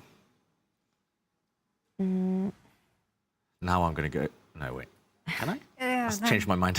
Rook C8. Oh, the bar doesn't like that move. Oh, it's not bad. Come back. Ooh. Maybe you just go rooks. Rook C4, there'll be a trade. And F2. Yeah, maybe it's not as Queen easy. E3 or something. And On the previous move. Yeah. chicken out. I mean, you see rook C1, rook C2 coming in. So one thing's clear that Wenjun's ready to sacrifice material for piece activity here. She wants to get her rook and queen into the game, which means that you could either go for this very direct line if Wenjun feels that this is not enough compensation for... Sorry, if Anna even feels this is not enough compensation for Wenjun, or Anna could go for a more cautious approach, right? Not allow any of this, which is actually a strategy that I quite like. And you make sure black gets no counterplay. You first defend the A5 pawn, go B4, C7 is a target forever, and just kind of say, I'm going to make you defend an unpleasant position rather than try and cash in quickly, but allow you activity. Yeah, I still think things have gone wrong for black, but maybe it's just about holding. And maybe she's just in time with Tempe. Anna's quite a direct player, though. She might go for rook takes pawn, you think? Yeah, I think she might go rook takes C7 and then grab on B7 and then look for a concrete way to solve any problems with her king. She's looking at it, like her eyes keep going up the board, like quite quickly, like a kind of long rook move. Rook takes C7. I would take it as well. Probably me too. It just feels like you make progress, you know, you start with a Berlin, you kind of lose all hope of getting a game, and then suddenly you can at least be a pawn up. You know you're not getting checkmated anytime soon. Black's rook still far from activity. Whoa. Ooh, nice camera movements there. Erigaisi, are we being told that that is where to go? I think that's a hint that there's action happening there. Let's head over and see what's happening because, well, we have a move from Arjun. Move. King to B1, nice safety first move. I think maybe we leave that one for now, the blue Just board for now, yeah. top left, but we're definitely going to check back in on that one a bit later. Either way, Anna Muzychuk with a small advantage against Zhu Wenjun. The other boards, Magnus is now facing some direct concrete action in the top center board there. Should we check in with that? Because that's last move is quite a big one. And I think from a position that was sort of a fight between a bishop pair and white having a big center, a more harmonious development. Now we get into concrete chess territory. Now we get into calculation mode. Big moment. And Magnus, he knows that Fabiano is a beast when it comes to calculation, so he'll need to bring his A game as well. He's being attacked. Indirectly, at least the queen is threatened on the D file. Just to recap for everyone at home who was with us earlier, fascinating moment, knight to B1, retreating in order to come forward. The black bishop stepped back. Magnus correcting that colossal mistake he was talking about, bishop f6 a bit earlier. I guess this bishop is going to come out, as we see in the game, and try to pin this knight to tie it down. This is a way of trying to, again, indirectly undermine white's e-pawn, and Fabi says, okay, too much maneuvering, time to go for it. And d5, this is just where the adventures begin. But what do you think Magnus is calculating? Is he going to capture this pawn? Is he going to move his queen out the way? Options. Yeah, it's decision time, right? Because if you capture the pawn on d5, just 100% knight takes d5. You know you want to play it. Knight takes d5 is the move that you really want to play, right? You're attacking the bishop. So bishop takes rook and then you... Oh, bishop g5. I was thinking about c7. I was also thinking knight c7. Yeah, I didn't see knight c7. So much hanging. I thought we could win the black queen. Wait, bishop g5? Oh. The bard Likes it. Likes it. Yeah. I mean, I see, but show your idea what happens after f6, because I think that's the big point, right? You just take it. No matter what happens, like if the black queen moves as well, like check. Or maybe e7 check, actually. Knight e7 check. Oh, bar hates it.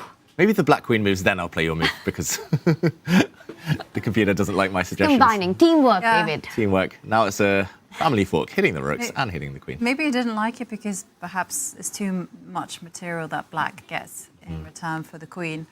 Yeah, but f6, let's see. Knight takes here. Now it works. Maybe because the king is a bit more open. And yeah, here you get, what is it, 2 rooks and a bishop for the queen. But as black, I don't think you want this trade, want this kind of whole transformation, because your king is just so open. Everything's hanging. E1, bishop's hanging, rook's hanging, so many double attacks as well.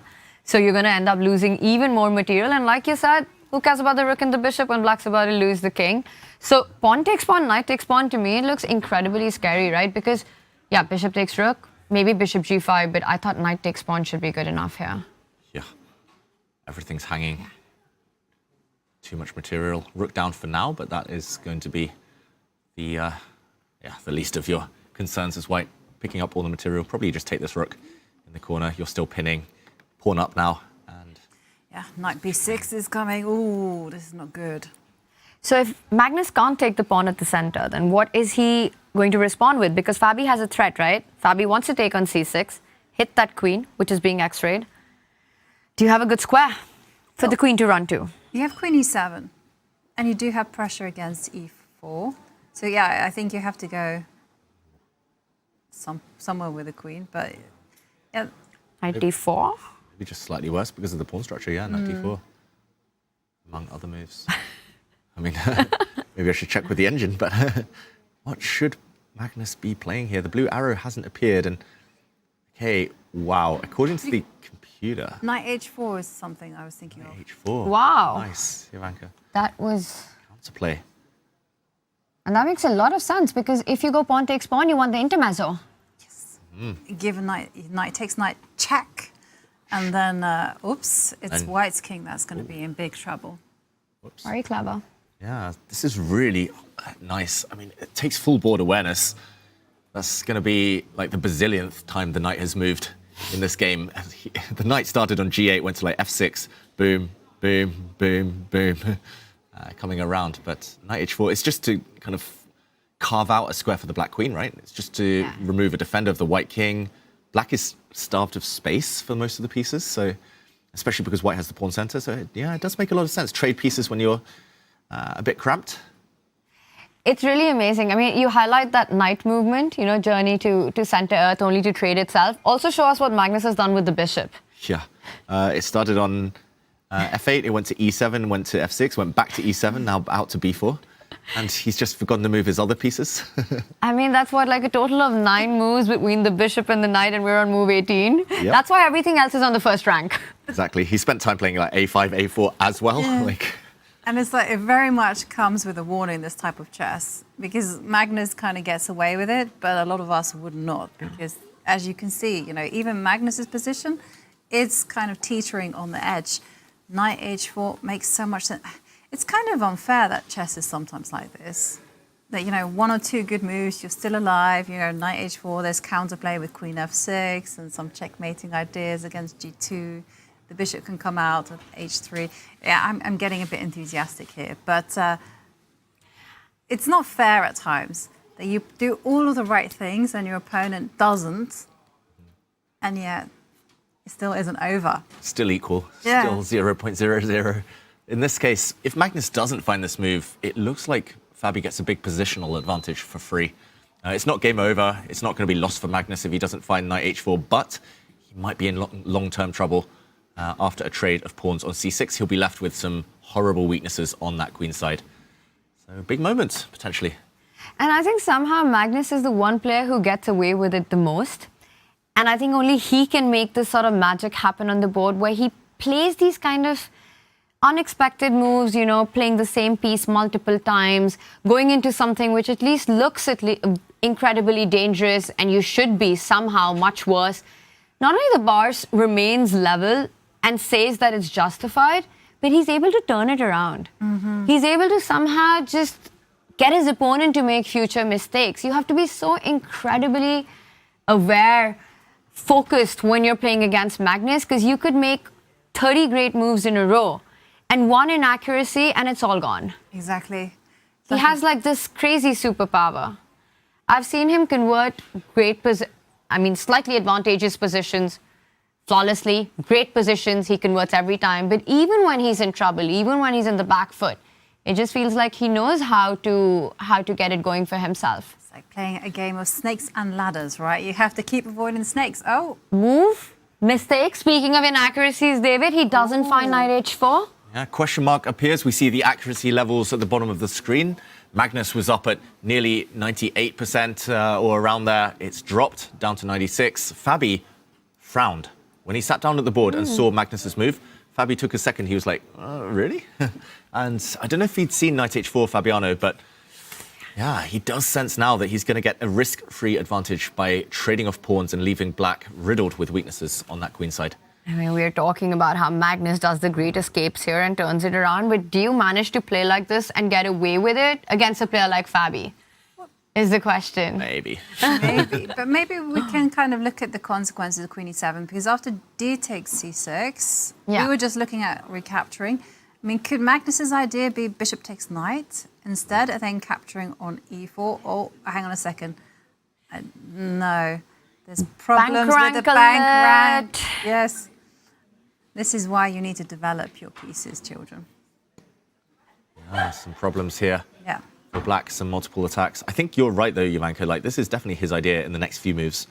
If he gets a chance, if he can take on c3 and Fabiano can't take back with the queen. If he has to take back with a pawn, for example, then I think he'd breathe a sigh of relief for Magnus Carlsen. Then it's opposite colour bishops, and at least his pawns won't be on an open file if white's forced to take back with the pawn here. Okay, to me, again, the most natural move here is knight d4. And I did see that it's maybe not the most accurate move here, but it also comes in with a big threat. How does Magnus defend it? Because if you go bishop b7, then knight f5 is super strong, right? You hit the queen. I was thinking like b7, but yeah, d7 seems to be the way, you're right. Yeah, this looks scary. And bishop d4 coming in. Yeah, maybe bishop d7. Oh, bar hates it. Oh, Can we d7. there's no issue, right, with the checkmating ideas? Now you want to take on c3. Maybe. I need to calculate. Why do you... No, the bishop just moves away, right? Yeah, exactly. The bishop just moves away, and that's it. Problems. Yeah, Magnus, I agree. Like, take. Fabi's looking at this, by the way. I'm 100% in agreement, Tanya. Like, he's going to be looking at knight d4. He's going to be like, what have you got planned here? 95 f4 seems really bad as well.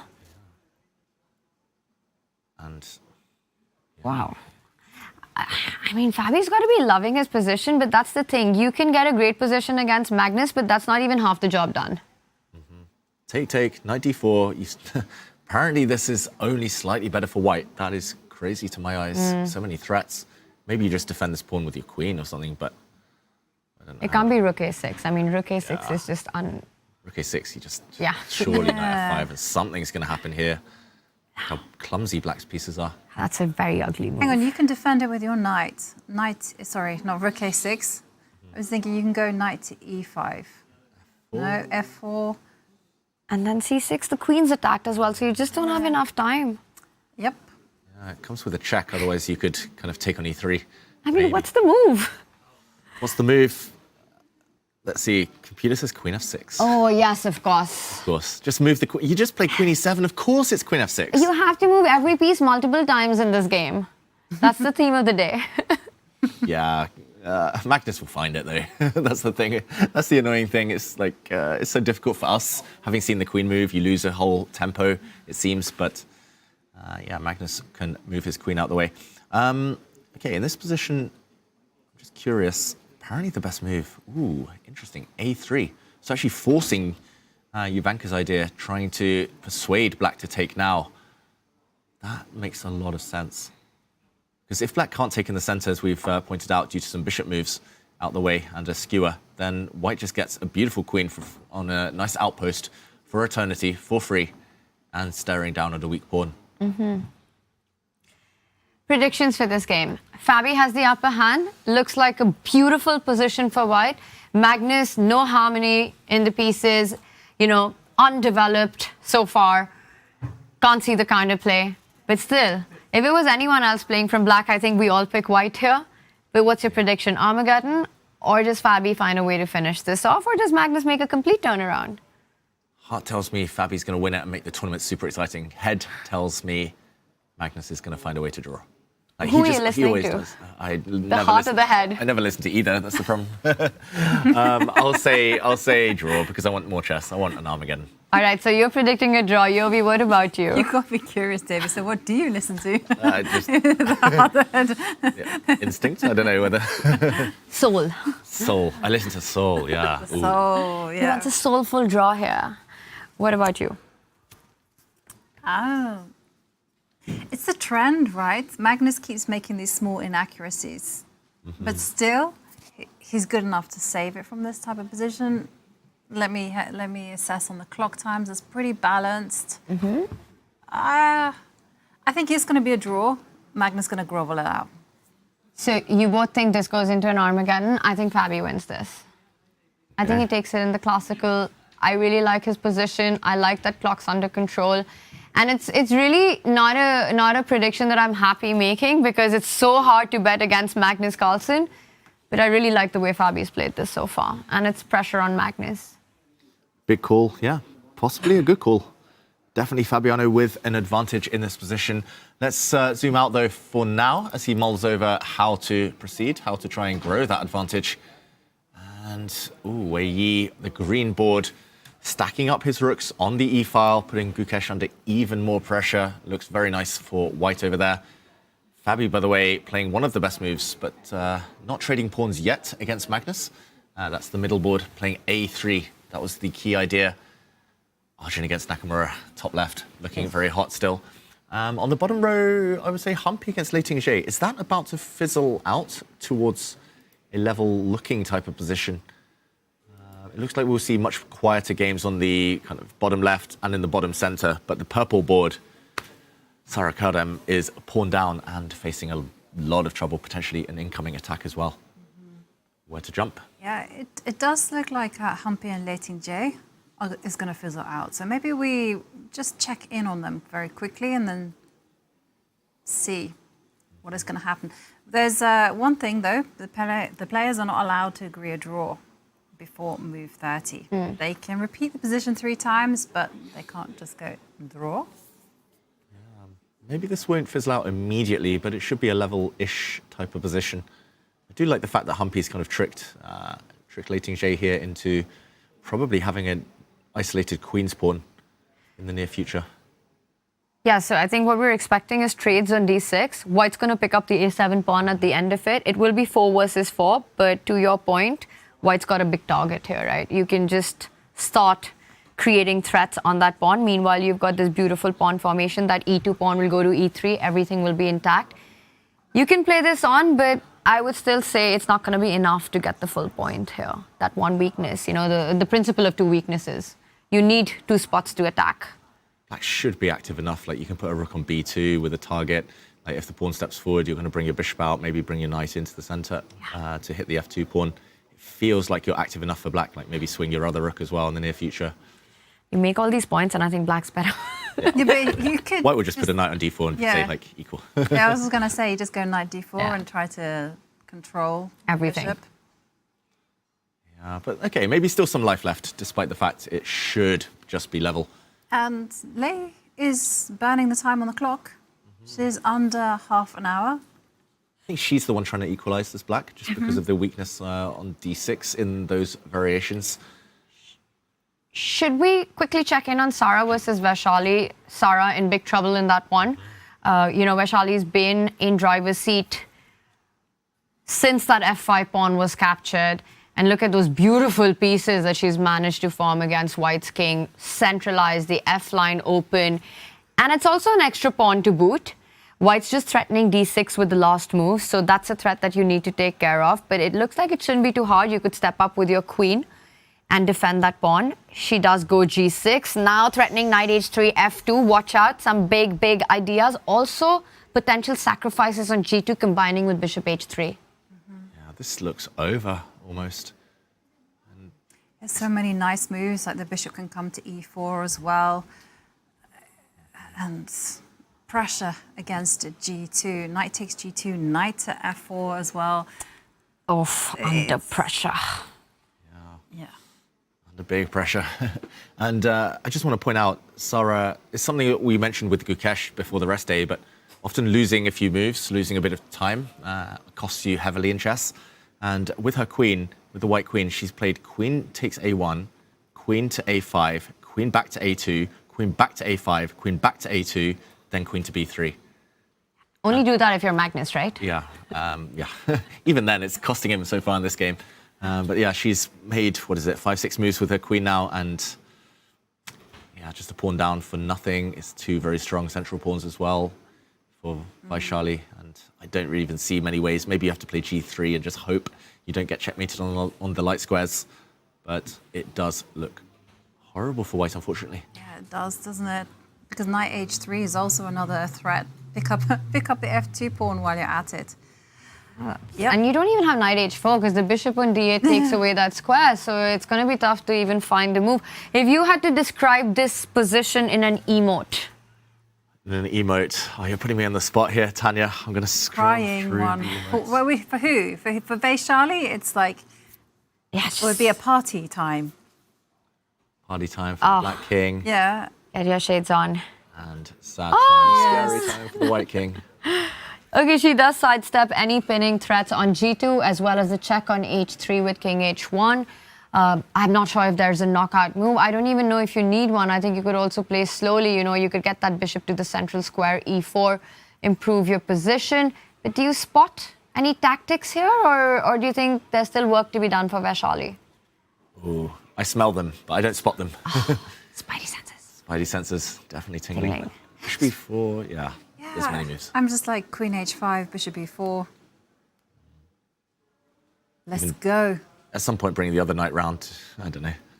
Just so many tempting moves. All right, so Vaishali in control in this one, and it's also her kind of position, you know, where she's got the attack. I mean, it's actually anyone's kind of position when you've got your opponent struggling for counterplay, you're up a pawn, and you're the one who's fighting for the attack as well.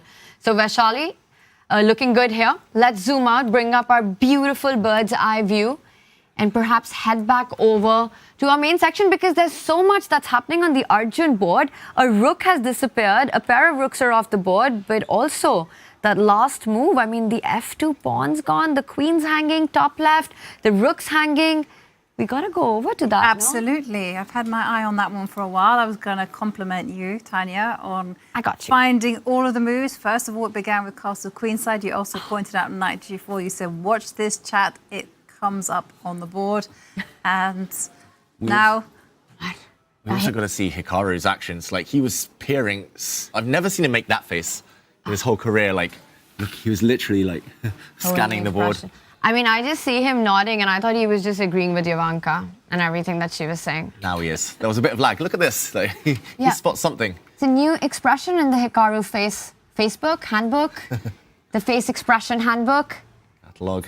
And the bar says he's doing very well with black. He's about to move his queen, which is attacked. We'll recap the last few moves in a moment. He brings his queen in to c4. Nice square for her. If she can survive there, she's nicely like nestled amongst the white knights. Let's back up. Yep. Mm-hmm. Let's do it, David. Let's do it. Break it down for us. Arjun, is he in the confessional in the meantime?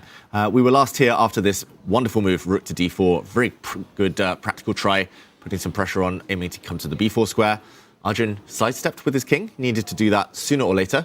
Now knight g4, something Tanya mentioned earlier. f2 very weak, and Arjun never backs down, never retreats, never goes defensive. He sacrificed that pawn, allowed a trade of rooks. Maybe this pawn was actually an important one to defend. Knight to d4, attacking the queen, and Arjun immediately, after sitting down, just moves his rook. Wow, this is brave. Like, you've given away a key pawn, and look at Hikaru. That's yet another expression. Right. I think we've crossed the 200 mark in that catalogue that you were mentioning. Ooh, well, he's quickly reaching for a piece. And in calculation, he's reaching for a knight? He's reaching for the knight coming to e4. Yeah. He's confused, Hikaru. He's just double checking. He's wondering what Arjun has missed.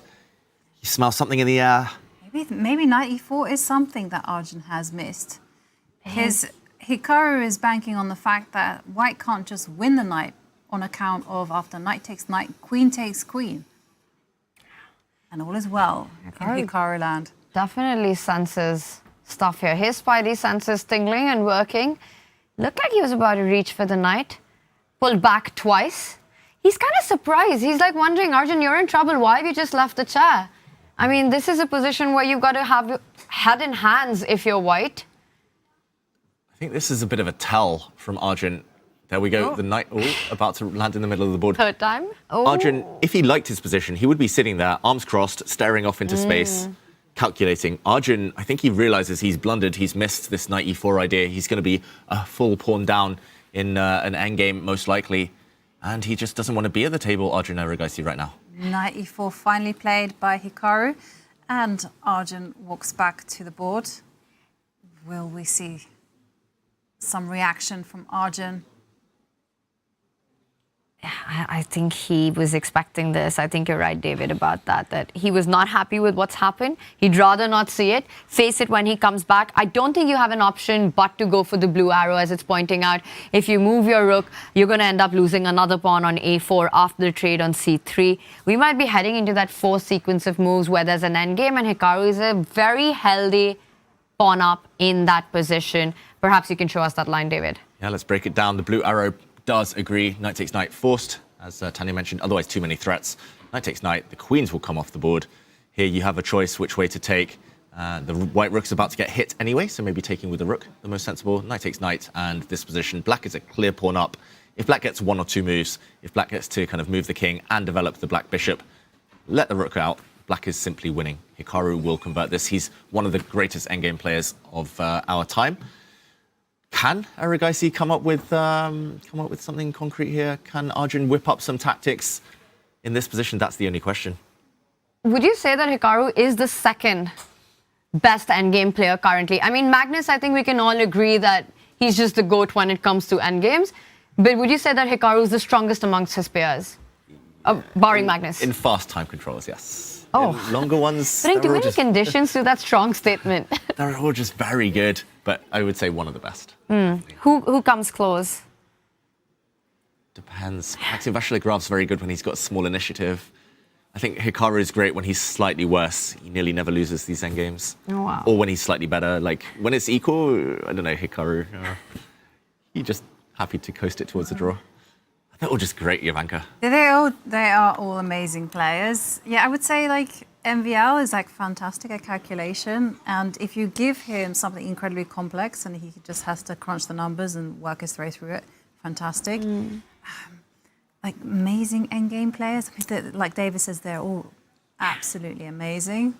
I think Hikaru's ability and his resilience, his resourcefulness, people would think that plays out in middle game great because you've got so many pieces. But actually, we've seen him be so tricky in those end games as well, right? Sometimes setting up certain fortresses that are completely not in your... Like his game against Wei Yi, he was prepared to give up a pawn just to hold. And I think his defensive abilities are just like second to none. Yes, I completely agree with that. And I think his speed and his resourcefulness, just up there, I think, with Magnus Carlsen.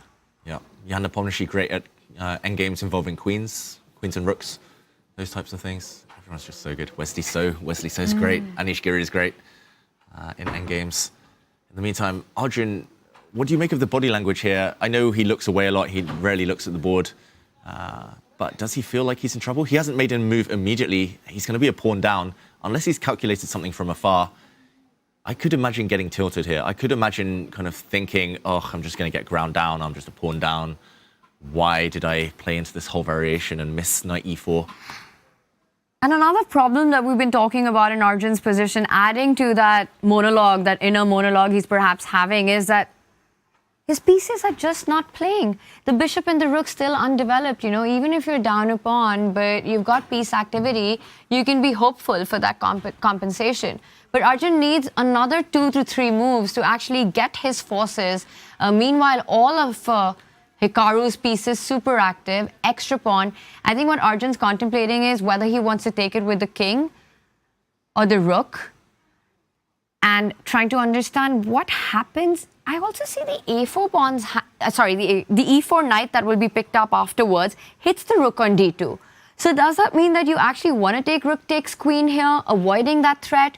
Or would you rather keep the rook on the open line and say, I'll fall back with the rook once you capture the knight? Yeah, I think that's the decision he's making right now. At least according to the computer here, rook takes queen is maybe the only way to get sufficient compensation. It's based on some very concrete stuff. I don't know whether we show that. Show us. We have to go into it because it is a question of timing. And it's very difficult, actually, to see how Arjun is going to manufacture any form of compensation at all. And just to give you a heads up, Hikaru is in the confessional right now. So can't wait to hear what he's thinking. He certainly was very expressive with his thoughts. He just couldn't quite believe that he's somehow in this type of position. He thinks he's winning. Yes. Hikaru, like no doubt, Hikaru thinks it's game over. But I'm just going to add, David, I meant that Hikaru's pieces are still not developed. And maybe that's the one thing that adds to Arjun's ability to think of how to create that compensation. Because Hikaru still needs some time, right?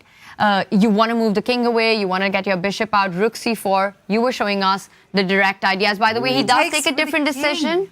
And it's not the best one. Takes with the king. Hikaru, the blue arrow shows that he's going to come back and take with a knight. Just to point out for everyone at home, just to finish that thought, rook takes queen. The whole idea was to actually indirectly hit the knight if the knight retreats. Knight d6 is also possible, but knight to c5. Now white just gives away the a4 pawn, allows it, and the computer thinks that white has some compensation, very decent compensation here, very active play. But let's go back to the game. Hikaru, after king takes, has just captured that knight in the center. Now the white rook is stepping up. So this is Arjun's idea, to hit the knight, pin the knight. And here Hikaru, if he's accurate, should have a big advantage. The bar now says over 1 point for black because he's 1 whole pawn up. Right, but Hikaru still has to tread with caution, right? Because rook b3 is in the air, and especially if the knight on e4 retreats to an undesirable square. I think you have only actually one good square here, right? Because knight d6 retreating to that falls into tactics on the d line. I don't know if you want to go to f2 because it just feels like, what are you even targeting there? It's a one-move threat, but your knight's completely misplaced.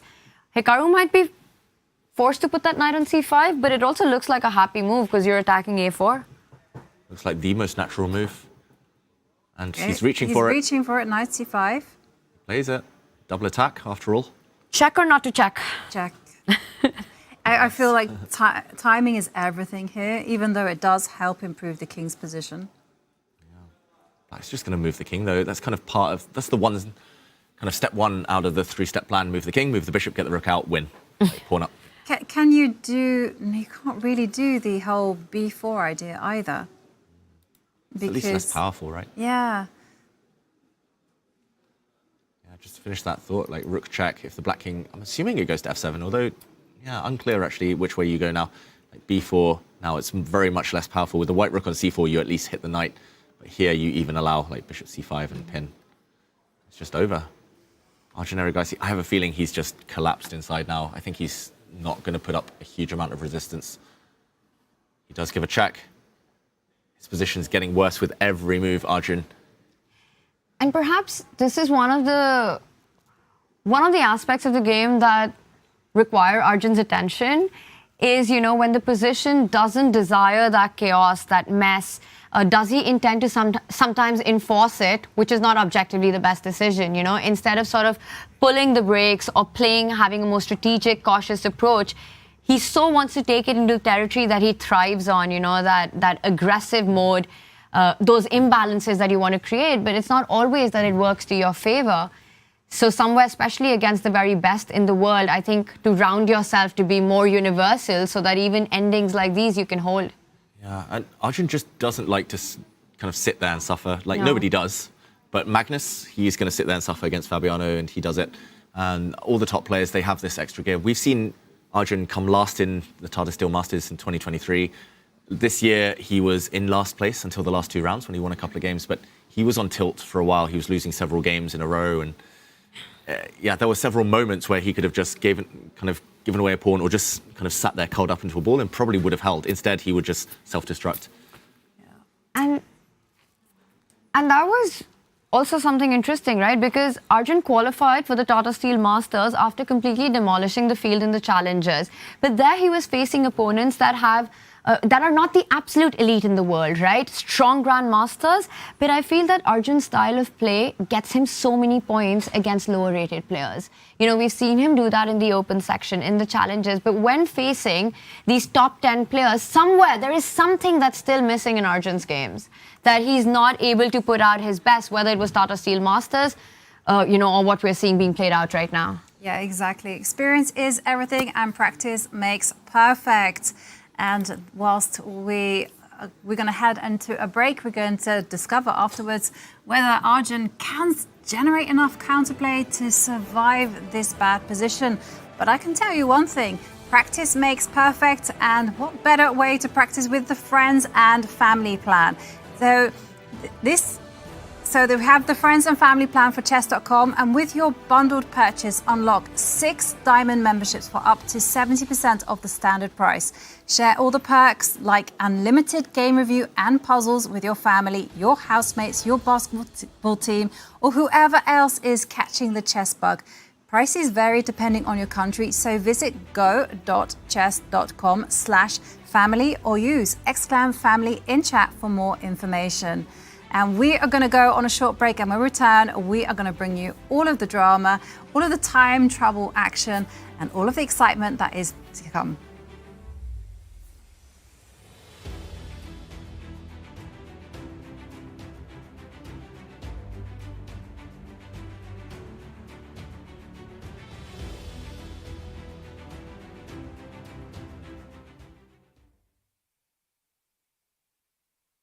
Your brain is a supercomputer capable of millions and millions of complex calculations and decisions. But your brain needs exercise, practice to keep it sharp and incisive. Chess puzzles are a great way to work out your brain. Daily puzzle solving makes your mind fit, building pattern recognition, critical thinking, and memory. Doing puzzles every day makes your mind fit, helping you build creativity, problem solving, and memory skills. Puzzles on chess.com feature hundreds of thousands of original, beautiful problems tailored to your level. Whether you've never played before or you're a veteran, whatever level you're at, chess.com's coach will help explain both the puzzle and the solution so you learn as you go. Most importantly, chess.com puzzles are fun. Find interesting, beautiful solutions while building streaks, leveling up, and competing with friends. Try puzzles today on chess.com and give your brain the exercise it's craving. Wear your love of chess on your sleeve with all new apparel and accessories from the chess.com merch store. Maybe you simply want a clock that will never run out, or a mouse pad that will finally unlock your speed chess potential. Whether you play chess to get energized with your morning coffee, or play into the wee hours of the night and witness the occasional alien abduction, we've got something for every king, queen, and knight in shining armor. Even gift cards for your loved ones who've caught the chess bug. So check out the chess.com shop for apparel, accessories, and more. Grab your favorites before they're gone.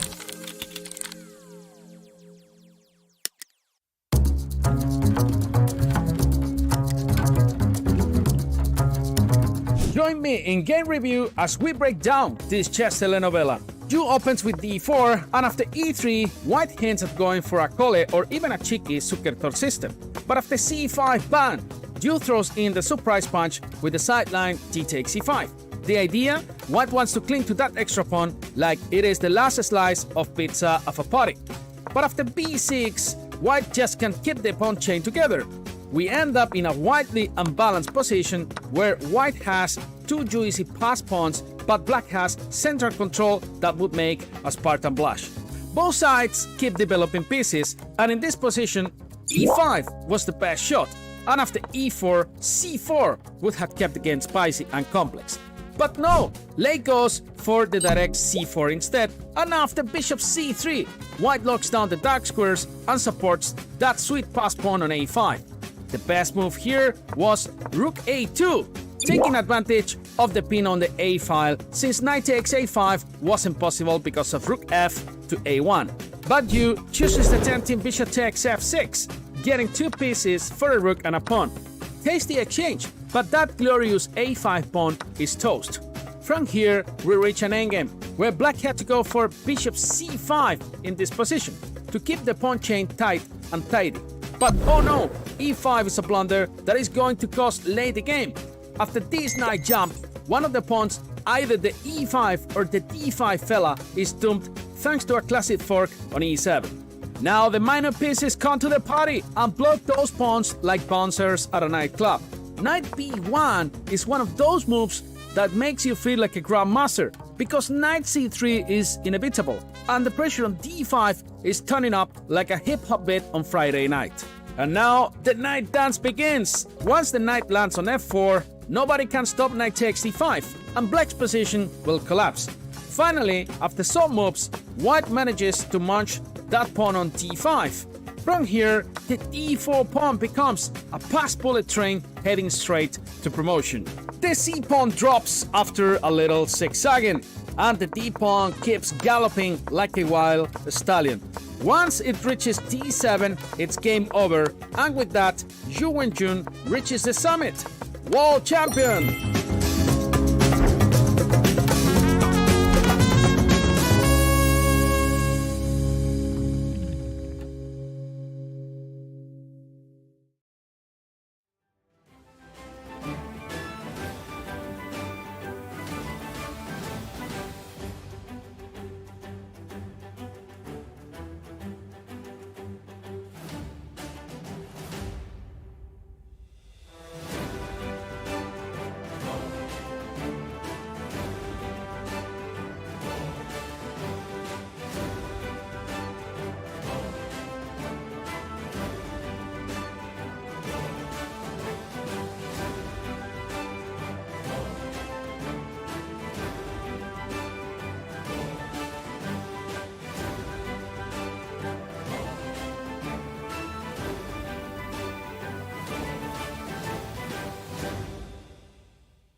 day 5 of Norway Chess and Norway Chess Women. And when the clock starts ticking down, well, things start to get more and more intense. And that is precisely what is happening.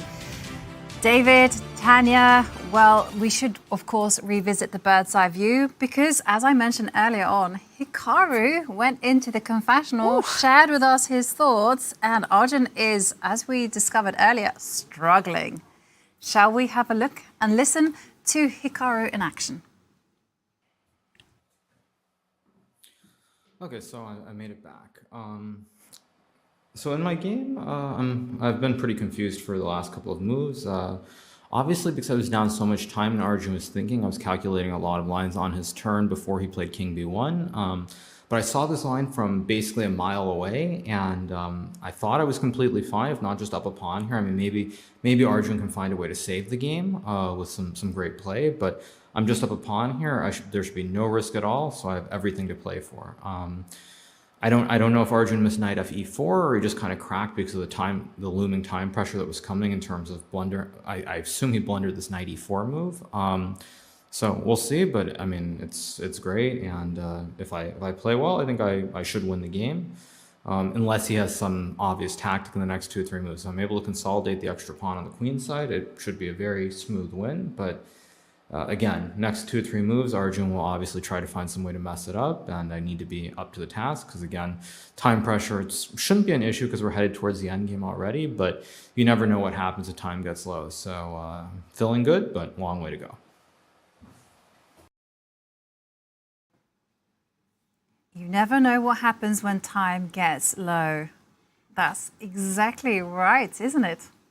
Yeah, get low, get low. I can't wait for the time scramble. But in the meantime, Hikaru might have accidentally jinxed himself because this last move, given a question mark, suddenly Arjun back in the game, potentially. But we should mention just a quick recap of the last couple of moves. Hikaru was talking about the position a few moves ago. Arjun here, I think great idea here, great gamble by playing the move pawn to b4. Now, knight takes a4, which we actually mentioned a bit earlier, not met by b5 this time, but met instead by a rook slide, hitting the knight and the pawn behind. If b5, knight takes c6, and suddenly it gets a bit messy. Some pawns up for grabs. Instead, Hikaru retreats to this square. I did check with the computer. Apparently, knight to a6 was the only way to keep the full advantage intact. And meeting a pawn advance by a check. There are some knight slides into the center a bit later. Maybe you kind of back it up with a pawn.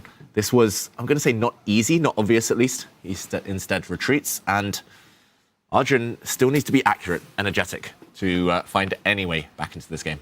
97 to me is the most natural human move to play, and I think Hikaru really summed it up well in his confession that he feels he's got everything to play for, almost hinting at a game for 2 results, you know.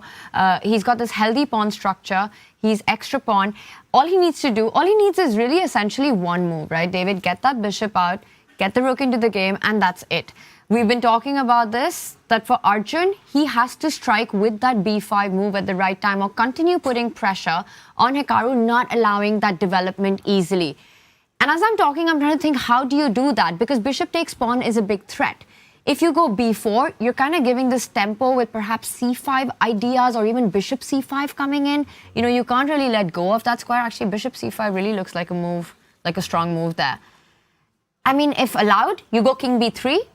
Black develops, looks really healthy for Hikaru after that.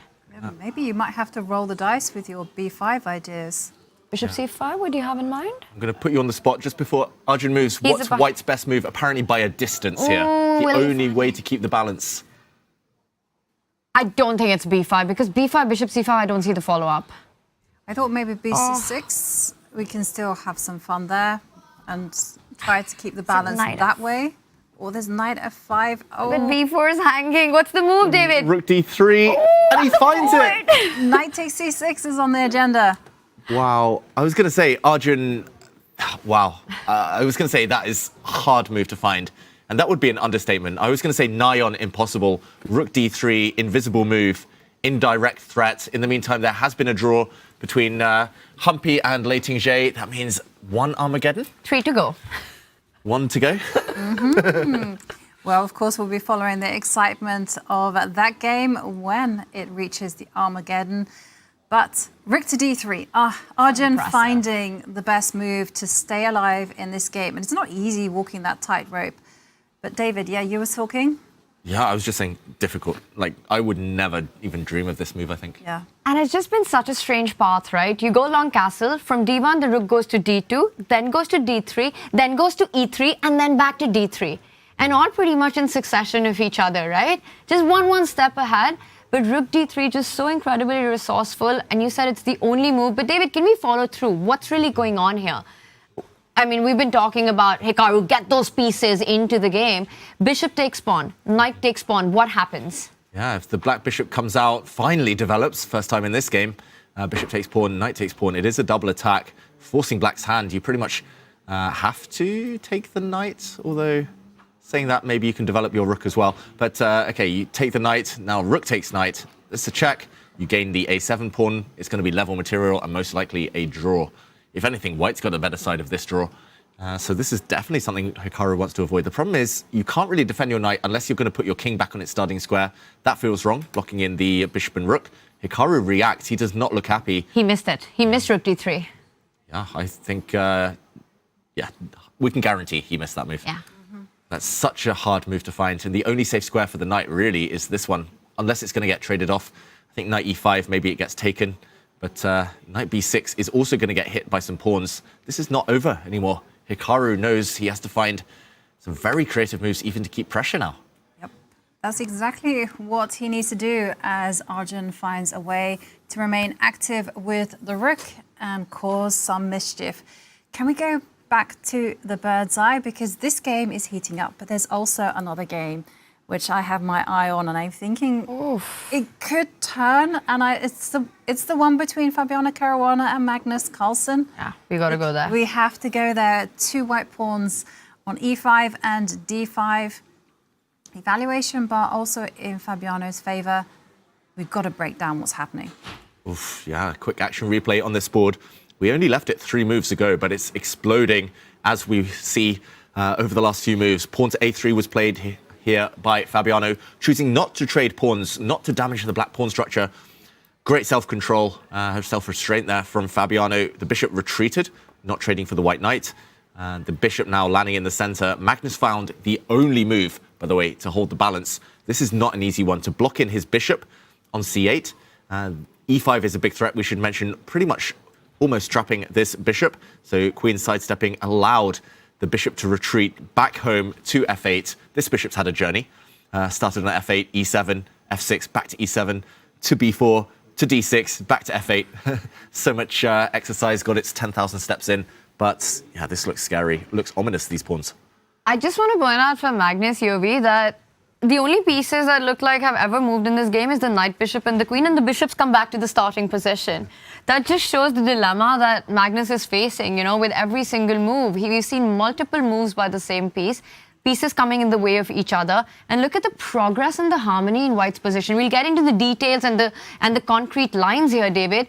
But just even visually, you know, the 2 rooks centralized, the queen centralized, the knight's beautifully placed, the bishop at that beautiful d4 spot, the center pawns, the white big pawn center has moved 1 step further. You're pointing out e6, d6. To me, both these moves look incredibly attractive, but they come as a pawn sacrifice. Is this the right moment, or is it time for Fabi to show more restraint?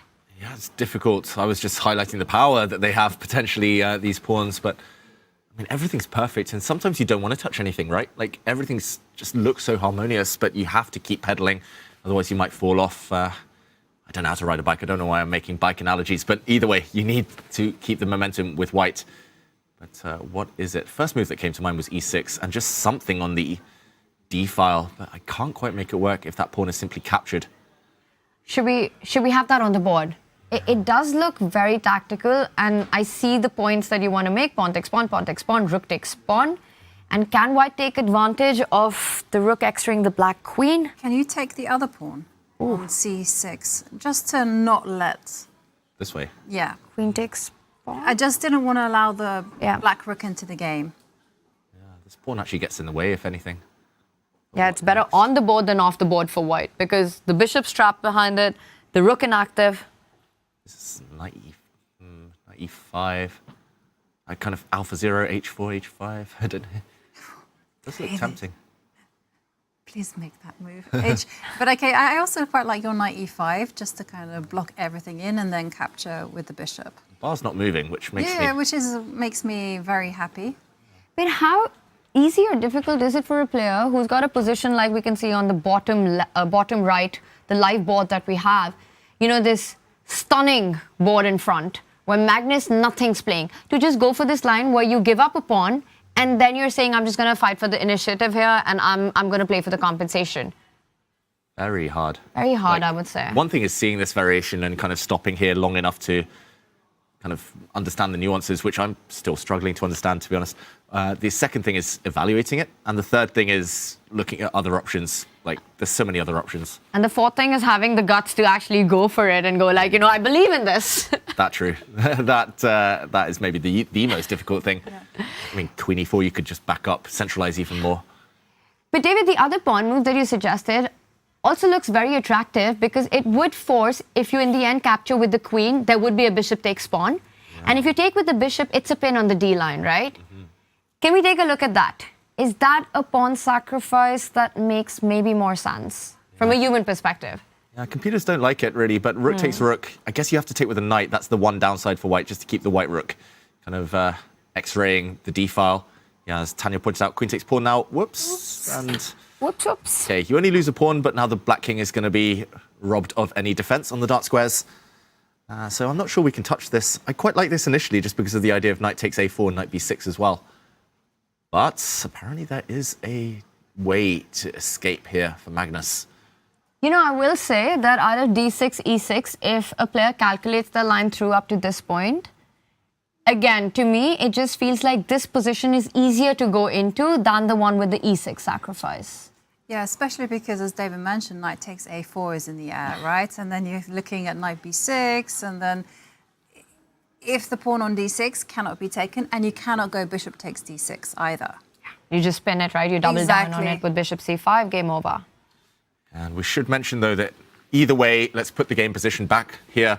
Fabiano only has 13.5 minutes. Oof. Now, to get to the time control, that is 19 more moves. Oh my gosh, that's less than a minute per move.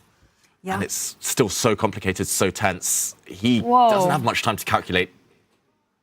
How is he going to even get that? And even if he gets to move 40, only a 10-second increment. If Fabi takes too much risk here, he might start to fret himself a bit. Magnus with a lot more time here. 25 minutes, 10 minutes difference on the clock, 12 minutes difference on the clock. By Magnus' standards, that is big.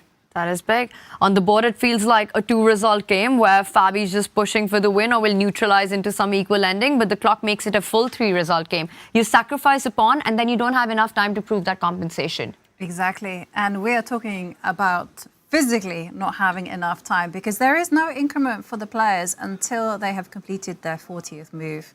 And then it's only 10 seconds, which, let's face it, is hardly enough time to record your move and then hit the clock.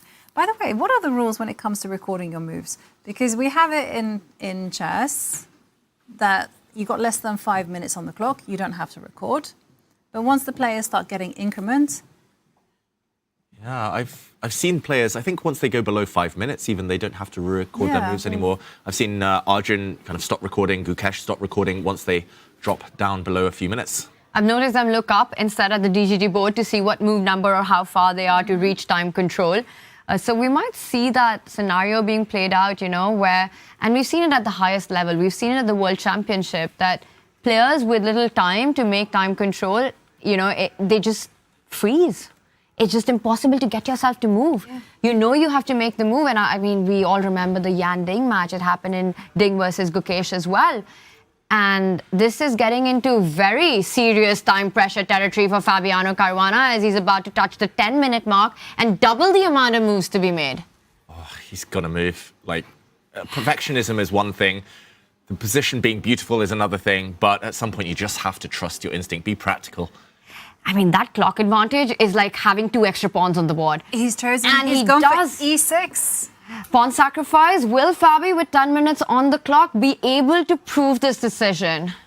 Great move, great choice here, great sacrifice by Fabiano. But will the clock come back to haunt him? Magnus has to take this pawn. but that might just be where it begins, the difficulties. I wonder whether we just, for now, very temporarily pull out of this game and show the bottom right, the purple board. I don't know how deeply we dive in, but Caro-Kann might be about to resign any moment now against Vachier-Lagrave. If Vachier-Lagrave plays 1 or 2 accurate moves in this position, the king in the corner on the light squares, doomed. The black knight is attacked. Her last move was to play pawn to g3, but the first move that comes to my mind was knight to d5, and the white queen really struggles to defend her knight on this square. I think that's just game over. Simply, you can maybe trade bishops first. You can maybe even just line up your bishop against the king. Loads of moves here, but everything leading to a black win. Yep, looks completely devastating. Also, this bishop on d8 is still very much in the mix. It can come out to b6 or g5 if needed. But yeah, this is looking very, very bad for Vachier-Lagrave. Sorry, not Vachier-Lagrave, Sarah. Yeah, Sarah with white suffering in this one. And we will keep, of course, we'll jump back to Magnus Fabi. But before we do that, let's also check in with Wei Yi versus Gukesh. A lot has happened there. I think we will end up sticking with the time trouble on Fabi's board. But let's do a quick roundup. Because Gukesh, his position with the black pieces looks like it's falling apart. We've got these 2 passed pawns. 2 very powerful pawns. I mean, b6, b7 coming in next. The rook on d3 was the slide over that was played in the last move, threatening to take that d4 pawn. A big attack. I think if you go e5, white just pushes through, just steamrolls. You know, you get that b6 move in, you start threatening the c pawn moving forward. It's looking pretty bad. He goes rook d7. Yeah, I think if e5, there was a pin still on the e file, so white could even have taken the pawn on d4 on the last move, just very quickly to show that. E5, I'm not sure which way you take it, but rook takes, for example, and maybe knight takes even better. Pawn takes rook, white captures, and yeah, these pawns will win the game. Yeah. But yeah, this is still horrible looking, Tanya. I was actually only seeing knight takes pawn with bishop c4, but rook takes pawn sidesteps the pin. So you're completely right. Like, that just doesn't work at all. Yeah. Which one to push, though?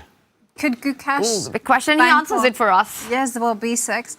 I guess Gukesh is banking on perhaps sacrificing a bishop for those 2 passed pawns and then, you know, playing with a very strong pawn center. Ooh, yeah, I think he would love to do that. If black can get a pawn forward and give up his bishop for 2 pawns, maybe some compensation. But the blue arrow appears, giving up white's pride and joy. That is difficult. Never happening. I mean, that's not even a move you consider. Yes, you get the d4 pawn in return, and I wonder if that's it or there's something stronger that a rook takes pawn runs into one of the 2 pieces taking on d4. But you never want to give up one of these 2 pawns, right? Well, also, it's a kind of hidden, invisible move. Because b7 is covered by the rook. And why would you do that? You don't. And Wei Yi doesn't. No, he doesn't. Okay, queen to d2. Only move for Gukesh? Why was b7 so good? I'll just, again, quickly put it on the board to show why this was such a big mistake from Wei Yi. Here, b7 was the only move to keep the advantage. That is crazy. Rook takes pawn now. You take in the center with the white knight. You've got multiple threats, all to do with a knight jump hitting the queen. You can't come back and block because you get forked, among other things. Knight b6, knight takes e6, and this is over. So here, black is actually pretty much busted. The queen has no good squares either. If you move her, now the white pawn steps forward. The other white knight about to join, this pawn falling. Still winning for white dynamically, but difficult to give up your b pawn. Who does that? Who even sees that? Let alone the time situation where you down at 13 minutes. He moves his queen, and now e5. I think by far the most natural move, since the pawn in the center is under fire. He there plays we go. it. Connect 4. Yes, and David's a happy man. Gukesh should be happy as well. And queen takes pawn taken. He gets greedy. And to me, that looks like this should just be busted, right? White should be winning now. But let's not forget, one of Gukesh's bishops has gotten super active. I don't know if you come in from c4 or you come in from g6, David. Or can you throw in an e4? Rook takes pawn and then bishop g6. Yeah, suddenly it's getting crazy. I mean, this position is wild. Because, yes, white has won a pawn on a5, but the passed pawns have been stopped. Whereas black's pawns are now suddenly, especially the d4 pawn, very mobile. Yeah. Gukesh has done a great job of messing this up, mixing it up, just making a total kind of chaos of the position. It looked like he was just done with no counterplay, super passive a few moves ago. I mean, if it wasn't for the bar, I would still not be able to recognize how the chaos follows through because it still looks like an extra pawn. And those two c5, b6, I mean, they're not small pawns. There's just not any pawns on the board. Those are, the winning pawns that you really need. So I'm still struggling to find the line that actually gives black chances. David, can you help out here? Do you want to know the top computer move? Oh gosh, when you say it like that, I just have a feeling that it's something that's so inhuman. It's such an unnatural move. It'll be something like King to h8. No, I'm just joking. What? Close. H6. H6. Oh, or h5. you're kidding me. Oh my goodness. I have no idea why. I mean, your house is on fire on the queen side, and there you are saying, I'll just take a nap for another hour and then get up. Mm-hmm. Yeah, never going to happen. I think he's going to move his bishop like every human, kind of puts their bishop on d5 to stop these pawns, or brings their bishop out, as Tanya said, like to attack this rook, kick it away, push some pawns. This is still going to get even more complicated, especially with the clock situation. It's going to be mutual time scramble. I think even if they make move 40, which is very likely at this point, there's going to be so many tricks, so many tactics, pawn race, incoming, 10-second increment isn't going to be enough. In the meantime, result, as we predicted just a few minutes ago, Vachier-Lagrave takes the win against Caro-Kann. Very powerful stuff with black there. Yeah, good opening. And it just felt like she had understood exactly where Sarah's strengths and weaknesses lay, and she chose her opening accordingly and got a great position. And very welcome news for Vachier-Lagrave, because with those 3 points, she starts to creep up the standings. And after her round 4, her Armageddon win, definitely very welcome. But okay, we have time scrambles or potential time scrambles galore here, because this position is insanely complicated. We also have a complex position in the game between Fabiano and Magnus. And we left it on a really critical moment with e6 being played, pawn takes pawn. But as we can see from the bird's eye view, Fabi didn't capture on c6, captured on e6 instead. Okay, so not actually playing the positional way, going for dynamism instead. And this has allowed Magnus to maybe unravel his pieces in a really unorthodox way. Quick action replay for everyone at home. Since we left it on that cliffhanger, e6 played. Magnus did take the pawn. And Fabi, instead of taking this way, which we actually advised, keeping the black bishop locked in, on this diagonal behind its own pawn on e6, keeping the black pieces locked in behind that own pawn. We saw a trade, knight to e4, setting up some potential attacks. Magnus just ignores everything. He finds the only move to keep the balance, rook to a5. This is beautiful. If the white bishop now moves, for example, steps back, double attack, but black can block using the rook on d5. Magnus is a pawn up in the current position. So for Fabiano, now down under 9 minutes, this is getting dramatic. He hasn't found the right way forward, and he could start to get nervous. This is a 3-result position now. Wow, just Magnus doing Magnus things here. And as you said, under 10 minutes on the clock for Fabi.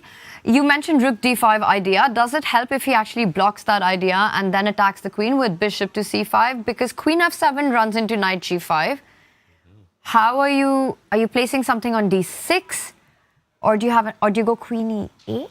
What's the point? Good question. I think we're going to find out. We're going to understand exactly what Magnus has up his sleeve. Yeah, and Magnus has to play fast. I mean, Magnus realizes the importance of the clock right now. And he can definitely sense it that maybe the worst is behind him. He has that extra pawn. And if he can just keep giving these choices, these difficult moves to Fabi to make, he could potentially be looking at a classical win. Totally. But of course, there's still a lot of danger that Magnus has to calculate. The queen is under fire. Do you block it? As Tanya mentioned, do you step back to e8? You also have to work out what happens if a white knight jumps over to g5, attacking the rook. Also, the queen is primed to line herself up to c5, instigating a pin. It's a lot of things to work out. So is it a good idea for Magnus to burn time on the clock right now?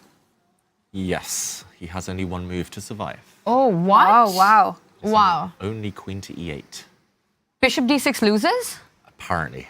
I only turned it on for a second. I'll turn it back on. Bishop d6 isn't even one of the top 3 moves. He's about to make his decision. Queen e8, only move. And David, you'll tell us why bishop d6 loses. I'm guessing it's something to do with the ideas that Yobi was talking about. We'll put it on the board maybe in a moment, but first, Magnus, moment of truth. Will he drop his queen back? Will he find the best move? And you know, he's going to make a decision quickly. He hesitated once, but I think in the next 1 minute, we get a move from him. When you have only one move, Magnus rarely goes wrong. That's true of all these top players. They're so good at finding that narrow path. We've seen it. I mean, that Magnus Gukesh game all the way back in day one, they were finding only moves the whole time, both of them, until right near the end when Gukesh just slipped once. Only one mistake the whole game. And Magnus punished him. 99% accuracy. Insane. Still your game of the year? Yes. Okay. But some others have come close. Magnus He finds the best move. finds it, of course. Queen e8. Sheltering the queen from any attack. But still, White will now start to calculate. The queen can lift up to c4. Knight to g5 is a possibility. Bishop takes bishop. I don't particularly like bishop takes f8 because suddenly the rook on a5 is in the game. You know, I would also like to see what was wrong with bishop d6, David, if we just back up, because you said it's dead lost after that.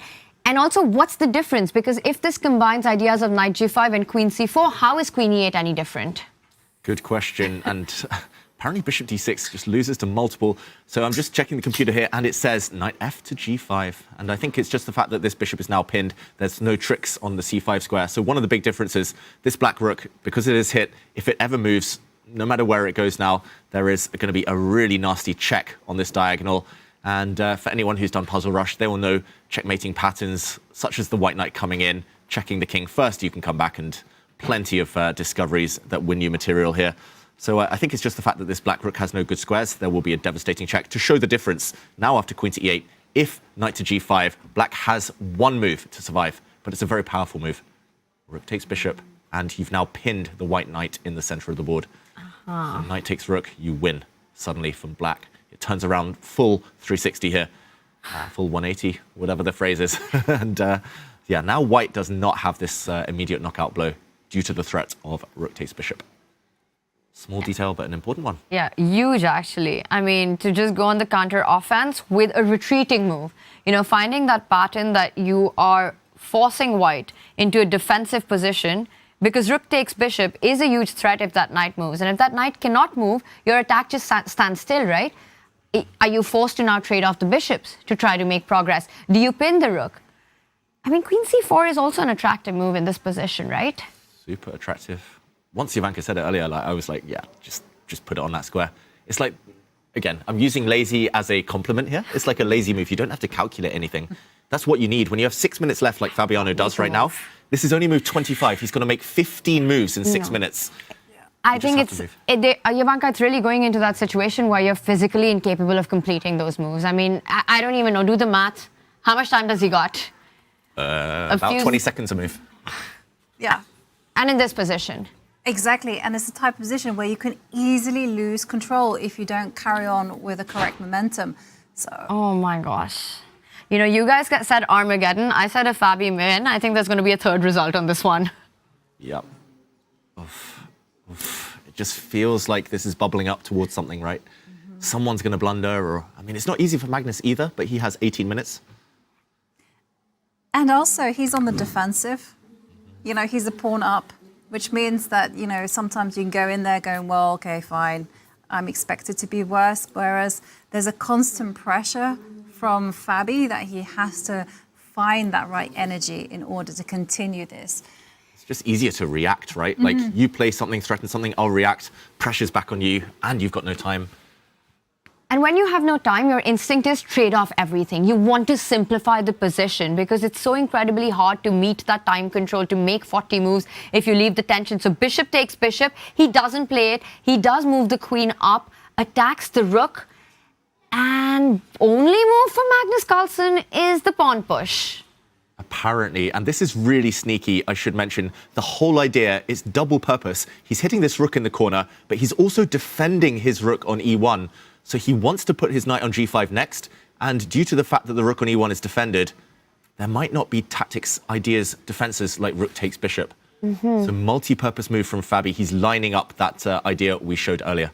But also the e4 knight's hanging, right? Now the queen doesn't stay connected to that central knight. b6 would hit the bishop on c5 and attack the knight. So surprised that the bar is level after that. It's a double attack as David's trying to work out what's going on there. Yeah, I mean, my head's exploding even trying to get one move deep in this variation after pawn to b6. What Fabi's idea is, I can't even imagine what the players are calculating right now. But b6, how natural would we say that is? I think it's pretty natural, right? findable. You defend the rook, you boot out the bishop on c5, which is such a powerful piece. And then the onus, again, is on Fabi. It's Fabi I'm worried about, to be honest, because, yeah, he can jump in with his knight, but he has to make decisions every step of the way. I'm expecting at some moment for Fabi to just trade, exchange. Maybe it's after b6. I'm not sure when, but take that bishop and offer the rook trades on the e-file. When you're on 4.5 minutes, you know, it's really the path that your heart, your head, your soul wants to take. And he does find Magnus. Magnus does superhuman things, and Fabi immediately gets rid of the bishop. I'm expecting him to move the knight next and also get rid of some of the majors. Yeah, first Magnus has to keep walking that tightrope, keep up this balancing act. He needs to take the bishop back with his knight. Only move? Only move. I would say taking with the king feels unnatural, walking into no man's land, walking into danger. Taking with the queen, though, is a real candidate move until you see white planting the knight in the center, hitting the black rook, hitting this pawn, and black's position collapses. You need to keep the pressure on the white knight. That's why taking back with black's knight is the key. What do you guys think? Are we going to see a blunder because of the time situation, or do you think because of the trades, the position will sort of stay in the balance and neutralize itself? I just don't really see how this becomes a draw somehow. Like maybe if Fabiano wins like the black c-pawn, c6 pawn in the oncoming trades, but even that will lead to an endgame at the very best. It just feels like someone's going to land something. Either Fabi will mess things up, lose the initiative, pawn down endgame, or Magnus will blunder and Fabi will land a knockout blow. I mean, king takes bishop, you're just worried about knight g5, not only attacking the rook, but I just realized h7 pawn falls in that line as well, right? And that's where you kind of stop your calculation, I want to say. Yes, I would agree with you. So knight takes bishop is very effective. He's reaching on, and that doesn't look like it's going to be the knight. Is it going to be the knight? Yes. Yes, it's going to be the knight. It has to be the knight, because otherwise, as David mentioned, knight d4, you need to be threatening rook takes e4. All right, he was reaching for the bishop, not making it clear which piece captures it. Well, it's good that he's kind of in the zone, calculating every single move. You can see he's not taking this position lightly. He's definitely not on autopilot. Yeah, and these are the two players who are in the top two of the standings. We can see their score there. Magnus with 8 points, Fabi with 7 points. So much on the line in this game. Win for Fabiano. That's what he wants. He wants to overtake Magnus. For Magnus, the draw is not the worst result. He'll maintain the lead over Fabi, no matter how the Armageddon goes. Only half a point between the winner and loser of Armageddon chess. So the classical, this is where the importance lies. This is where the bigger stakes lie. He's got to take back with the knight. I'm surprised he's hesitating this much. He's taking quite a bit of time, and the more Magnus thinks, the more time Fabi gets to work things out as well. Yeah. You can't take the knight in the center. We should mention to everyone at home, because white threatens queen takes pawn checkmate on g7, so you have to remove the bishop. The good news is that Magnus's hand was on the bishop. Yes. I think he spotted that one. Yeah, the jeopardy there is probably not so high, but which way? Still a 1 in 3 lucky dip. Yeah. Okay. And it's the knight. He finds the best move, as Magnus usually does. And we do see that Magnus is making all the right moves, and Fabiano coming in with the knight, attacking the rook. And then just to update you, it did end in a draw between Anna Muzychuk and Ju Wenjun. So we'll be seeing our second Armageddon. I've maxed out my quota. Great. 2 more to go. Okay, rook exchange. Magnus there had to trade rooks. Too much pressure on the e-file.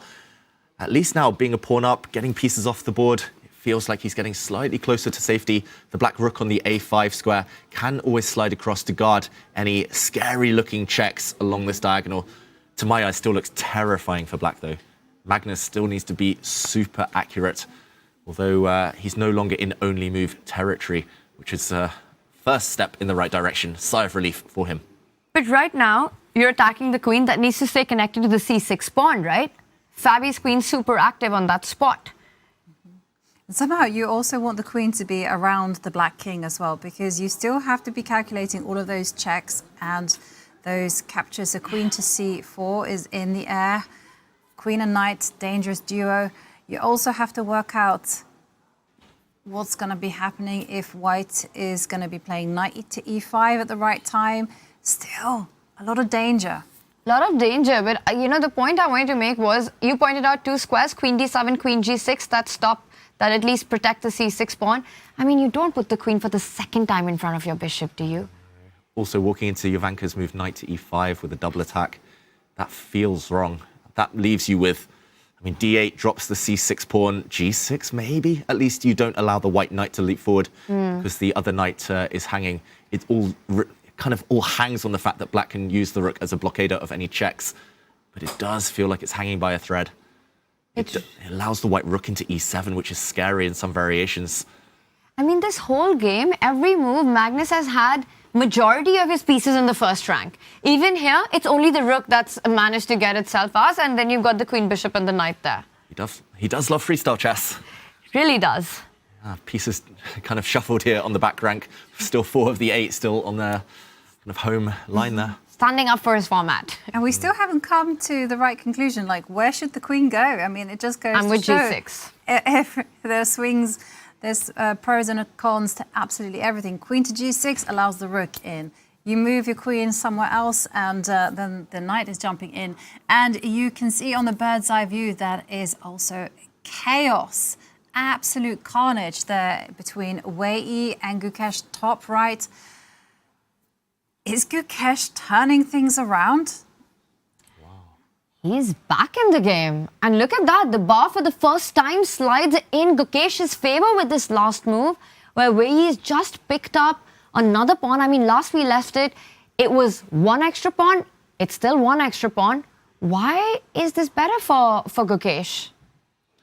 Well, he's going for the white king, and he needs to keep queens on. I think we can all agree queen exchange and white's pawns will win the game long term. And in any ending, white is just winning due to the strength of the queenside pawns.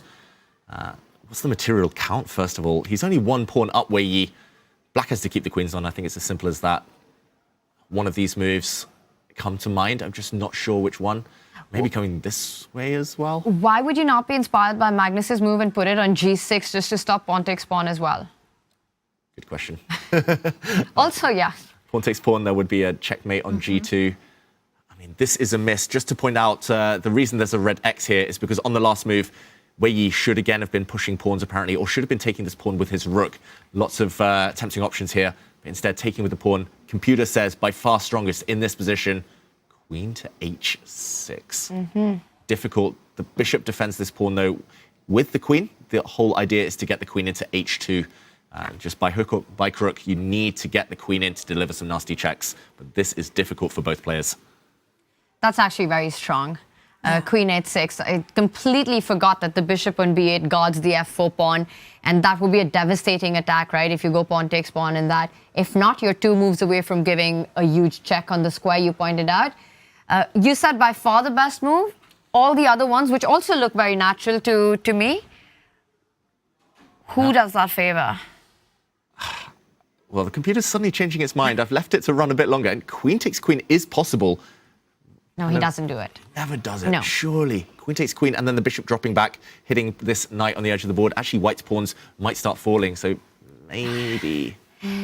But somehow it feels like white's king is so shaky and black's pieces are so geared up for the attack that you're looking at queen g6, queen h6. I feel that that's the way to go. I'm just thinking, Ivanka, of their Olympiad game in Budapest. Gukesh with the black pieces, a very crucial win, and it was a crazy marathon fight, right, that game. And there was a similar dynamic where Wei Yi did have the double knights. Gukesh about to make a decision. He once again enters the endgame with Wei Yi, which got him such great results in Budapest. Can he do it again? Yeah. He falls back, continues with the idea. Only move, and even computers struggle to understand this at first. But the whole concept is that rook exchange, it looks likely now, the white rook struggling to defend its 2 knights. So if the rooks do come off the board, the knight on the edge here is hit, and the black rook ready to gobble up on c5. 2 bishops on an open board. This could still be Gukesh's game, still in his favor. 6 minutes against 5 minutes, though, it's a bit of a lottery, a bit of a 50-50. A draw, I think, is still the least likely of the results. And I was just going to say that Gukesh still is threatening in some variations. F takes G3, just weaving a mating net around the white king. You can also see that this could be a position where Wei Yi loses control. Absolutely. I mean, this is open. This is anyone's game right now, especially with the queenside pawns under attack right now, under fire. And, you know, intuitively, you wanted to keep the queens on the board, but that's the other thing about this younger generation. It's really all about calculation for them. Gukesh saw this, the bishop retreat, trade the rooks off, you're potentially winning the c5 pawn, and he's just gone for this line. Wei Yi under pressure, also the realization that you were completely in control. You were the one who was pushing for the big advantage, picking up that extra pawn, and now suddenly you have to go on the defense. A very difficult mind shift. He actually had a knockout blow, Wei Yi, with that b7 earlier, but it was so difficult, so difficult. Maybe he doesn't know, maybe it's better not to know that he was almost winning. Top left, we see Hikaru still 1 pawn up, still with a big advantage in the endgame, although Arjun fighting hard. Magnus has given the extra pawn against Fabiano. That one still, anything could happen, and the Armageddon has started bottom left, but I think we won't go there for now. Should we check back in with the 3.5 minutes that Fabi has, as Magnus is in the think right now after knight to e4? Let's do it, because Fabi doesn't have too much time. And, well, he's retreated his knight to e4.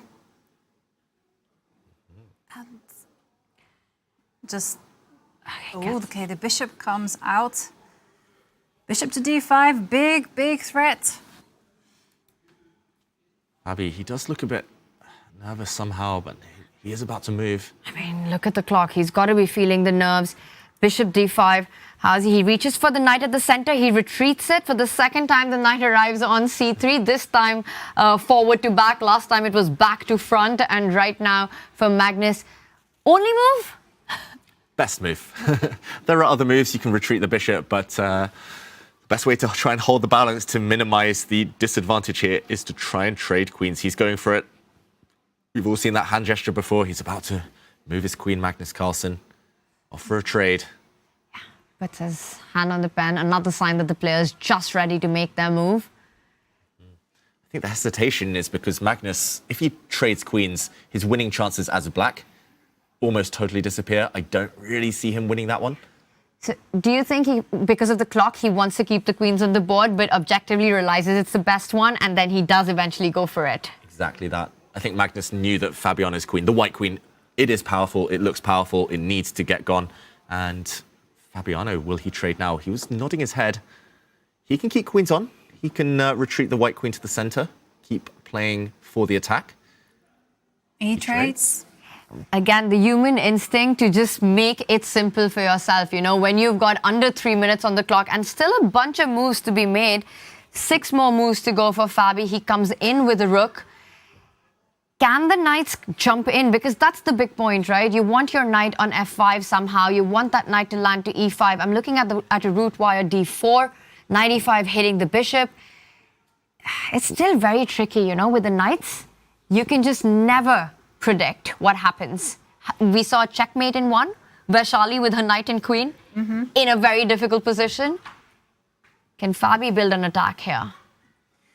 Well, his knights need to start jumping in if he wants to cause some damage, because Black's defensive setup is very harmonious. He can just almost shuffle the rook and not do anything, but Fabi... He's going to come in, knight e5. Knight e5, you move the bishop, you go in with your rook to e8, you pin that king on the 8th rank. He has to do something like that. And in he comes, and now the bishop simply moves. That was the only square? That was the only real safe square. And watch out, this pawn is hanging, by the way, on the a4 square. I don't know whether you take it now. It might not run away. Maybe you can gain time, like g4 in the near future. I loved your rook e8, Tanya, pinning the black knight, keeping it honest. But I keep forgetting about that a4 pawn. It's lived too long. I think he was about to reach for it. He looked over it, either at the pawn or the clock, maybe both. And he's got to move. He's under 2 minutes, still 5 moves to make until he gets the increment. The only problem is your knight gets a bit offside. You might allow some rook counterplay, and Fabi needs to think about it, but not too long. Make a decision. Go in with your rook, take the pawn, but make a decision. And he does. It's a third one. He does create some luft for his king, coming in with an attack against the bishop. Huge move that Magnus has to find. Only move if Magnus moves his bishop away, for example, brings it down to c2. Magnus has a lost position due to the rook e8 idea. Rook pin the black knight, and it's actually almost impossible to stop the white knight coming in to capitalize and double down on that pinned piece. Magnus needs to trade off now. Knight g6. Rook e8 check, and the knight on e5 is hanging. That's the point. And then after a check, the black king moves. That's it. He finds it. Amazing. Such a great move. Going on the counter-offensive and understanding that his king is in trouble, because so many of us would have just moved the bishop. Knight g6, and he is still alive. Look at the accuracy. This is crazy. Such an amazing game. Magnus has had 6 exclamation mark moves just to reach a slightly worse endgame. That is how accurate Fabi has forced Magnus to be in the defense. And f4, wow, defending the knight, keeping the pressure on the black bishop. And again, Magnus, only move. He needs to trade knights. It's no trivial job to force Magnus into a position where he has to find only moves after only move every single time. And he has to do it because if he moves that bishop, then there's moves like knight to f7, weaving a mating net around the black king. Oh my goodness. And look at that. You said 6 exclamation marks, 6 good moves by Magnus. Despite that, it's Fabi with a higher accuracy of 98%.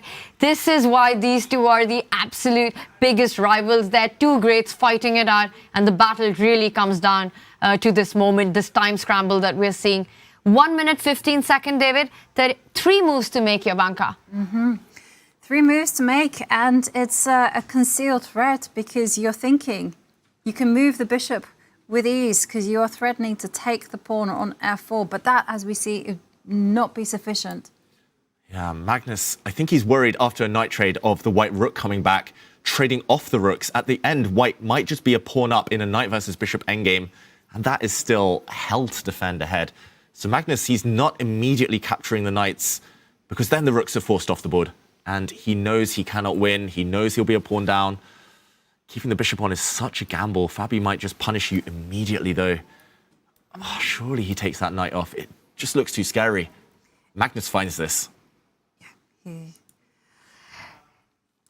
I mean, it can also be tempting to move the bishop away, right?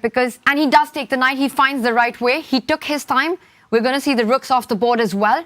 A pure bishop versus knight endgame. Now the a4 pawn attack. d7 or c2. What's the square of choice here? Yeah, both moves defend the black a pawn. Apparently going to c2. I mean, either way, it's bad. The white knight is coming to d5. That's the secondary threat. Winning the c7 pawn or the b6 pawn. Winning a pawn. Fabiano's here going to be a pawn to the good. Magnus drops his bishop back.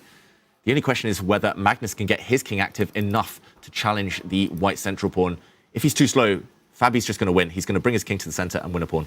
And that's move 41. Fabi makes time control, 10 extra seconds, but it's not that much time. Fabi will be up a pawn. He's going to try to grind down the Grandmaster of them all, Magnus Carlsen. Can Fabi channel his inner Magnus in this one? Well, he'll have to if he wants to take the victory. And there we can see from a bird's eye view that it was a win for Humpy in the Armageddon. So she walks away with 1.5 points. And we are expecting another Armageddon between Anna Muzychuk and Ju Wenjun to begin shortly. But take a look at the game between Arjun and Hikaru. Oof. Opposite color. No, it's the bishop endgame. What's happening there?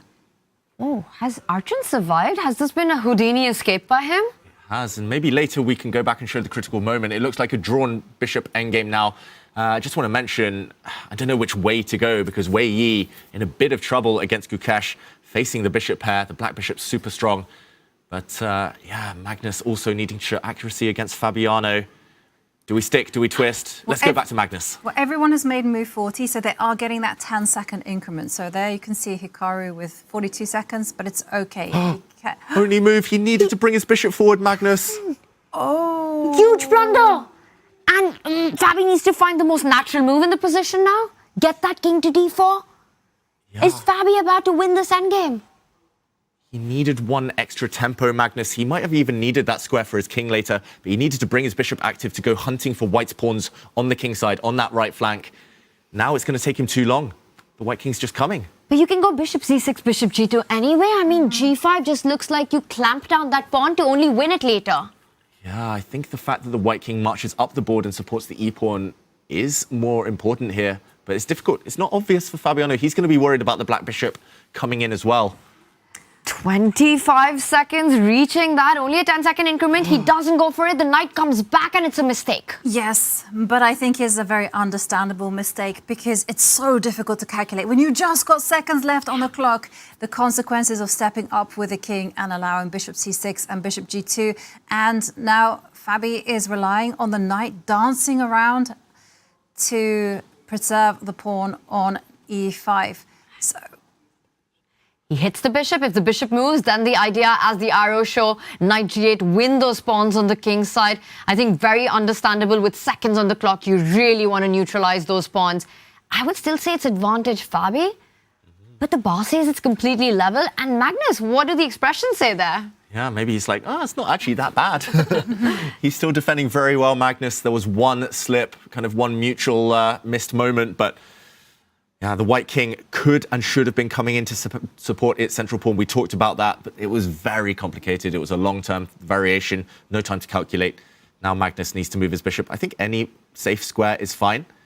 He will win white's central pawn next, that is guaranteed, but he will still be down 4-3 with pawns, Magnus Carlsen. I think it's just the fact that bishops against knights, bishops are great long-term pieces. White will not have any pass pawns once the e5 pawn drops as well. And the fact that everything is starting to liquidate, all these pawns getting traded. Magnus doesn't look happy, though. He looks like he's panicking slightly. Oh, yeah, he has to make a move soon. I mean, he's still got those extra seconds on the clock. Magnus, is he about to move the bishop? He reaches, but he's not sure. He's not being able to make a decision. Well, he has to move the bishop because knight takes bishop is in the air. Finding the square, he does it.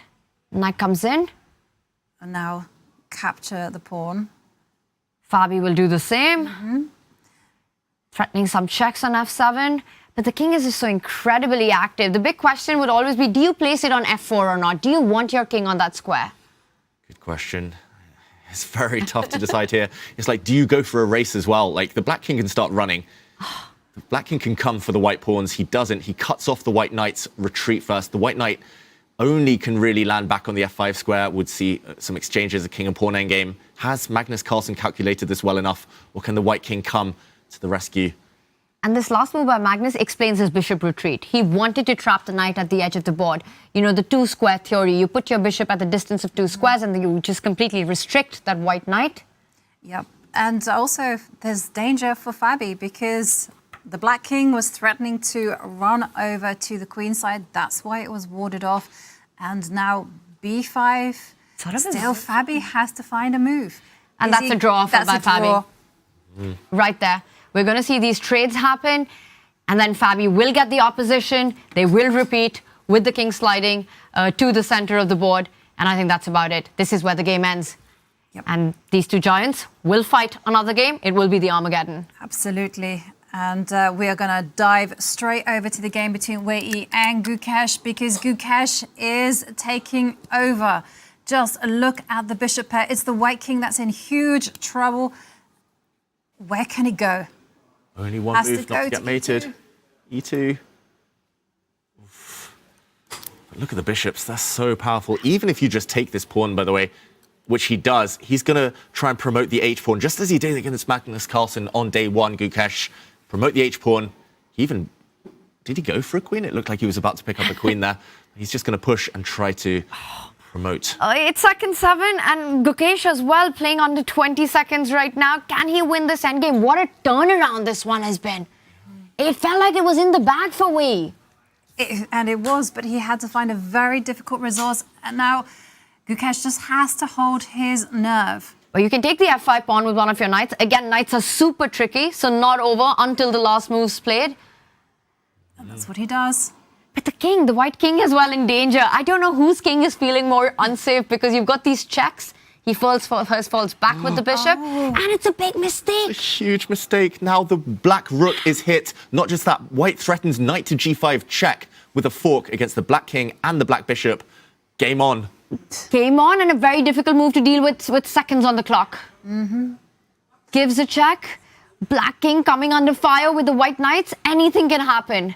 Yeah, but now Wei Yi has to find the right move, and this is not easy. And he finds it! What a move! He sets up a mating net around the black king. Knight g5 is threatened. With knight f7, winning the game. Wow, Gukesh is facing a mate in 3. Knight g5 check, the black king moves. Knight f7 check, and then rook h8 is checkmate. He gives a check himself, Gukesh, to buy a bit more time on the clock. Will he repeat the position? He might just need to bail out now. It's too scary. I think he has to pull the brakes. Wait, he's going for the win. You can give a check. You can give a check on a4, and the white king has to step back to defend. You can move forward, hitting the black bishop as well. Oh. Oh my goodness. Wei Yi once more. Okay, cover the g5 square. Go bishop to f6 and live another day. Remember, Wei Yi... Make a move 4 seconds. Yes. There, 3. 2. Oh my And he goodness. plays it. 3 seconds left. Gukesh trying to bail out. That was a great defensive move. Remember, Wei Yi did defeat Gukesh in Tata Steel Masters. It was a draw in the meantime between Magnus Carlsen and Fabiano Caruana. But this is where the drama lies. Wei Yi trying to beat Gukesh again in speed chess. Okay, the trades are being played. I think that's a bit of a sigh of relief for Gukesh, right? Those knights were just looking extremely dangerous against the black king, forming a net, a pair gone. You lose the pawn in the bargain. But that h5 pawn, is it as strong as the c5 pawn? Yeah, which one is stronger? That's the question. Gukesh pushes immediately. But the black bishop can give itself up on the c8 square, so that's a defensive resource you'll always have. We might be seeing a rook and knight versus rook. Yeah, or rook and bishop versus rook. That could be fun. Okay, Wei Yi. I would say the h-pawn in practical terms is just as dangerous, if not more dangerous, than white's pawn. How do you stop this one? It's running through. It's going to promote on a light square. 4, 3. And c6. The pawn 2 squares away from queening. Now it's Gukesh's turn. Does he... Okay, he advances. He's calculated out. The rook comes back, stops that pawn from moving forward. For Gukesh, the bishop is a key defender right now. How does he use his rook to assist that pawn to move forward? It's not easy. White's so quick in the race. You can either use the black king now to try and come forward. It takes a while, though, or you slide across with the black rook, try to block on the second rank. Those would be my bets, but so much choice. Gukesh just needs to move 5 seconds. Make a move. He does. He reaches for the rook for the second plan that you pointed out, and Wei Yi is prepared. He's about to push his pawn. c7. And then I think Gukesh will offer that rook trade on g2. Wei Yi changes his mind. He goes knight d5, now threatening a check on f6. Yeah, that was a safety move first. I think he was panicking. Wei Yi. The black king moves out of any checks. Combining both ideas, get your king closer to that pawn. Whoa, the tension, the nerves that the players will be feeling right now. It's intense. And the knight is gonna go attack the pawn. Wei Yi desperately just wants to get rid of that pawn. Did you see? He picked up a queen, Wei Yi. He's playing with that queen in his hand right now. He's pushing a pawn forward. Is this mind games, or does he genuinely believe he can bypass that black bishop, get a new queen on the board? Gukesh, meanwhile, going from behind to stop it. And now if white wants to be super safe, you go knight takes pawn, give up that knight, and believe in your power to hold a rook-bishop versus rook.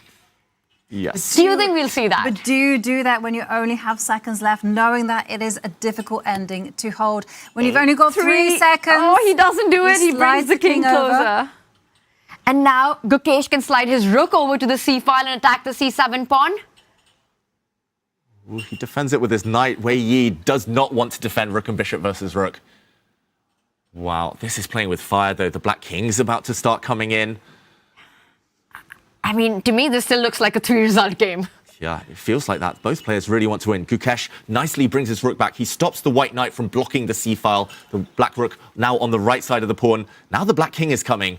Wei Yi is in big trouble now if he panics. In the meantime, a draw in the other game. Yep. Wow. So that goes to the Armageddon as well, just like Magnus. And Fabi, king h4, clear plan for Gukesh. King g3 coming next. Followed by h2, promoting the pawn. 2 seconds. 2 seconds. 1 second. Oh, whoa. And he blunders. Does he blunder Wei Yi? No, the bar corrects itself. Oh my goodness. Oof. Unbelievable scenes here at Norway Chess. Well, leaving it to the very last second, to say the least. The bishop comes over.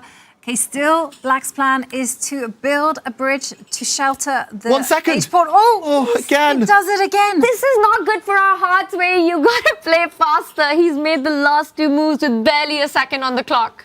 Now he drops his pawn. The king comes back, hits the bishop. Okay. And I think Wei Yi has to find a way to give up his knight for that pawn. He has to go for a rook-bishop versus rook. I think he's securing the draw just about. He's got some knight checks himself to drive the black king away. Wei Yi, skin of his teeth there, surviving. Well, not much time for Gukesh either. 3, 2, oh. Bishop c6 played, and now you can give that check that David was pointing out, forcing the king to h5. You could also think about pinning that bishop eventually to the black rook, paralyzing Gukesh. And 5 seconds. The knight is coming to give a check. King steps back. And now Wei Yi is about to reach for the rook. He reaches for black's rook instead. and again. Oh, he goes forward all the way and is threatening a big check to win the h3 pawn. Yeah, but the bishop is going to calm down to g2 and defend everything. He's threatening to win the black rook with a check on h8, check on h6, check on h7, and oof, there would be some skewers. Nasty. Black king moves. Good choice by Gukesh. Again, big threat. Rook h6 check. Black king goes back to f7 and a skewer on the h7 square. I mean, you're just thinking about that and you play bishop g2 and you lose on the spot. I would make that move in a second, by the way. Don't go rook f7 because you self-trap your king. So bishop comes back. Gukesh finds it. He hits that knight, blocks any checks on the 7th rank. Surely a draw now. Surely White's going to give a check, then take this pawn, and it would be the end of all the fun. But more fun to follow. Yeah, for now. Is he going to be practical? Oh my goodness, he does it. Wei Yi does get the pawn back, but Gukesh, he wants to play on. I mean, no. You got to take that knight. White's coming in with the check on h7. Yep, and it comes off. Rook against rook and a handshake, and wow. Unbelievable stuff. What a game. And look at Gukesh. He's still thinking about his opportunities and chances. And Wei Yi, the same. Yeah, both players breathing a sigh of relief. This game had more twists and turns than a Hollywood thriller. My goodness me. At first, Wei Yi winning. Then it switched over to Gukesh. And then it was pandemonium on the board. Just the definition of Norway chess. Pure chaos. And bad news for all of us in the studio. None of us correctly predicted that there would be 5 Armageddon games. I was the closest, though, just want to point out. You were the one fighting for that not to be a rule, Tanya. Wow, but that means more chess. And I just want to say that maximum number of games ending peacefully, but the chess we saw was anything but peaceful. No, completely. I mean, completely unpredictable. Many games, even the ones that finished in endgames, with Hikaru and Arjun, we were thinking that it's all going to turn, but of course, one Armageddon actually in progress. Maybe we head straight there, and there we can see Anna Muzychuk. She's playing white in Armageddon, so which means that she is in a must-win scenario. So we've got to see, can Zhu Wenjun hold this? Yeah, a few moves ago, Zhu Wenjun had pretty risk-free advantage. She could have actually got her black rook in behind enemy lines, but she's left it to get kind of trapped behind the white knight. Now it's anyone's game. Both sides have strong knights here, Tanya. Strong knights, but still looks difficult for white to make progress with the rook on a2 just tied down to defend that a4 pawn forever. You need a pawn break to make any progress, and she needs to get f4, good or bad, right or wrong, in a must-win. That's the move that has to be played. But that invites a trade and then eventually attacks on the e-file with that rook sliding back and then forward. But she has to play f4 now or later. I think it happens now. Now. It has to happen now. And she does it. Decision time, doesn't trade, brings the knight back. It looks like Vengeance just built a fortress and she's happy to stay. Yeah, this is what she's been doing the whole tournament. She's like doing the minimum. She just wants Armageddon every time. She just wants to grind it out in the Armageddon. With black, super solid. With white, maybe she'll try a few things. But yeah, for Anna, it's difficult. Like, she's maxed out her position. It's just that one white pawn on a4, the weakness, tying down the white rook. If you could put that pawn back on a3, release the white rook, white has a great advantage. But here, no winning plan. Maybe that's the problem. But maybe she can go for another Armageddon plan, which is to tire out your opponent. But I can see from the clock times that Anna has actually got less time on the clock. So that's something that Ju Wenjun can do. Just simply keep making moves quickly. And she needs only a draw, right? I think Wenjun really establishing herself as the Armageddon queen so far. She's played this to perfection, maybe had bigger chances, but got her fortress and sticking to it. Anna might even need to sacrifice a pawn because you have to activate that rook for any counterplay. And now Wenjun reroutes her knight potentially to the center of the board, but knowing her, I think she comes right back to c5. Yes. She's found the perfect formula here, the defensive formation she wants to adopt. She just wants a knight on c5 to sit there forever. And Anna continues to repeat. I'm really surprised. Okay, just waiting. Black knight moves. At some point, you just have to kind of go like rook f2 and just take on e5, try and come in on the f file, or something along those lines. Rook h2, blow open the h file, something. You need to try something. Yep, that's absolutely what she needs to do. And now she's utilizing her king, but the knight is so strong on c5. You can't make any inroads with the king. It's tied down to the defense of e4. And then king to f7. Ju Wenjun has found the perfect way to wait. She does, and she doesn't care. You know, she's just moving that knight when allowed to, comes back to that square, shuffles the king if the knight isn't allowed to. It's so easy for her. And she just keeps doing the same thing over and over again. Passing the ball to Anna. Can you take the risk, which you have to? Anna struggling to find a way to make this work. Ooh. Sooner or later, we might see a repetition. Ooh, is this the second, third time we've seen this position? Maybe the fifth time, but the players, will they claim? Because they are not so sure, David. It's a draw offer from Anna Muzychuk, and she allows Ju Wenjun to take this Armageddon. No way forward for white. And Ju Wenjun proves again that her strategy pays off. Her fourth Armageddon win at Norway Chess. Incredible stuff. Yeah, definitely. Great stuff there from the reigning 5-time Women's World Champion as she holds the door, she holds the fort to get those 1.5 points. It was a solid day for Ju Wenjun, but we are in for a treat. So many Armageddons that we are going to be having in just a few minutes. And you know, all the Armageddons that we're going in for, they all come, all our Norway Chess boards. Hikaru Arjun, Armageddon. Gukesh Wei Yi, Armageddon. Magnus Fabi, Armageddon. I don't know which one I'm more excited about. Well, this is insane. Okay, you're going to have to hold that thought because we are going to go on a short break. We're going to catch our breaths after all of that excitement. And when we come back, it is going to be full on Armageddon. So stay tuned. Let's go.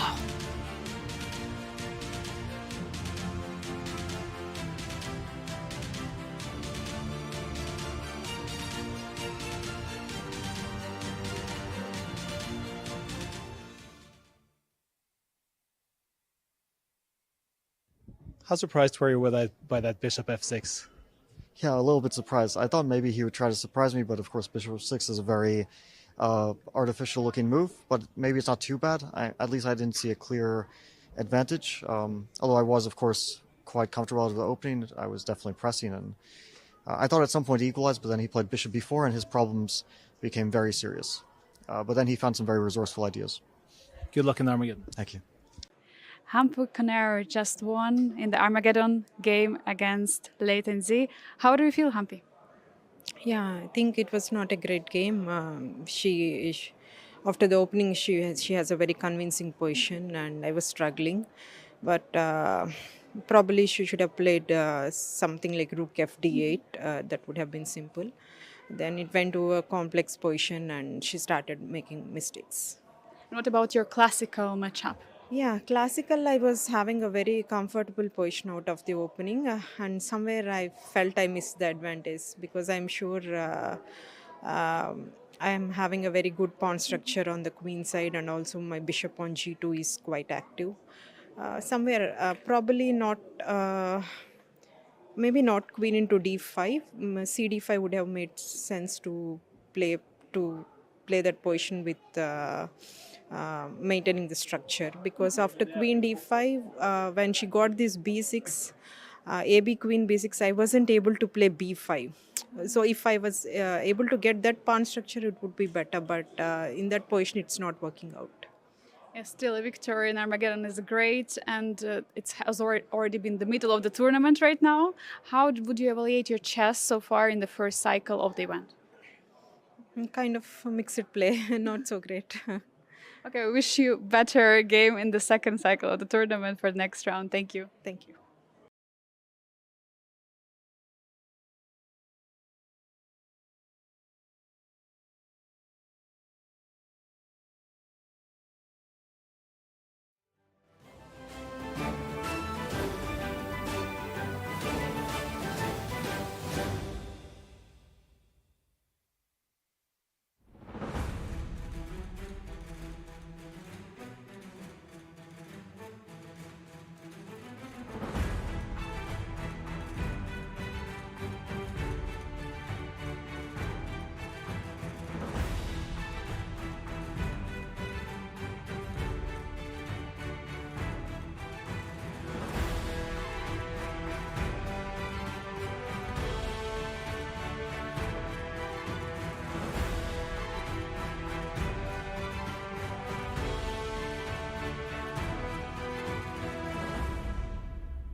We are in the Endgame in Norway Chess for day 5, otherwise known as Armageddon time. Now, that was quite a whirlwind of action that we just saw before the break, and we didn't quite give Arjun against Hikaru the love that it required. So, David, can you take us through the critical moments? Yeah, I'm going to show us just one key moment where Hikaru actually missed a win, but it was so difficult, it was so hidden, and he only had a few minutes left on his clock. It was this position. White's last move was to capture on b6, so there's just been a trade of knights. We actually saw earlier Arjun being a pawn down, fighting very hard, but here Hikaru had a choice, either to trade rooks to stop the white rook coming in to gobble up the b pawn. White would then have a super strong pass pawn on b6, or Hikaru could allow that to happen. Pawn takes pawn on e4. Here, Hikaru will show what he played first of all. The very natural rook to d8. Double question mark, though, because it did miss the win. We saw a trade, and Arjun here found the only move. He can't allow the b6 pawn to fall, so bishop into c7 cannot be traded since the white pawn would be so strong, the b pawn. And instead, he had to move the pawn out the way. Suddenly, it was level pawns, and the game became a draw. If instead, he had found the brilliant pawn takes pawn, rook d7, and now e3, only winning move, he would have won this game. The whole idea is to deflect the white bishop, and only now play rook to d8, since rook to d3 check is such a killer double attack here. He would have forced the rook exchange on his terms, and the white bishop being passive, this would have given Hikaru a winning endgame. The black king is coming into the center or towards the king side to gobble up the white pawns. That would have been a beautiful moment, but very difficult to spot when you just have seconds left on the clock. And there on our screens, you can see Fabiano Caruana is getting ready for his opponent, none other than the GOAT of chess. World number one, Magnus Carlsen. Now, Fabi will start with 10 minutes on the clock. Magnus will have 7. The players will get that 1 second increment once they've completed move 40. But Magnus will have draw odds. So if the game finishes in a draw, Magnus will walk away with 1.5 points. Yeah, and what a round, right? Norway Chess Open, Avengers assembled for the Armageddon. You called it, Jovi, as the end game for today. We will have a decisive result. It is go time, and we've got all 3 big boards. It's like the Infinity Wars continues. Did you say go time or goat time? Either way, 2 fantastic players, and it's actually Fabiano who blinks first, plays the Italian game, not the Spanish that we saw in the classical encounter. Magnus comes prepared. He brings his bishop out. Oh, this is so hard to predict. On paper, Magnus would be the favorite in any Armageddon game, right? But he's lost 2 out of his 2 Armageddons so far this tournament. And he's lost them to Hikaru and to Wei Yi. So far, Magnus Carlsen has prevailed against the youth in the tournament, taking down Gukesh and Arjun. But right now, he is up against Fabi, who has had a great run. He's at 8 points currently, just a point behind Magnus. I think both can be relieved with the result, what has happened before. Magnus given the position that he had, and Fabi given the tournament situation that he came in. Right, and I can tell you that Fabi has gone in all guns blazing with this approach.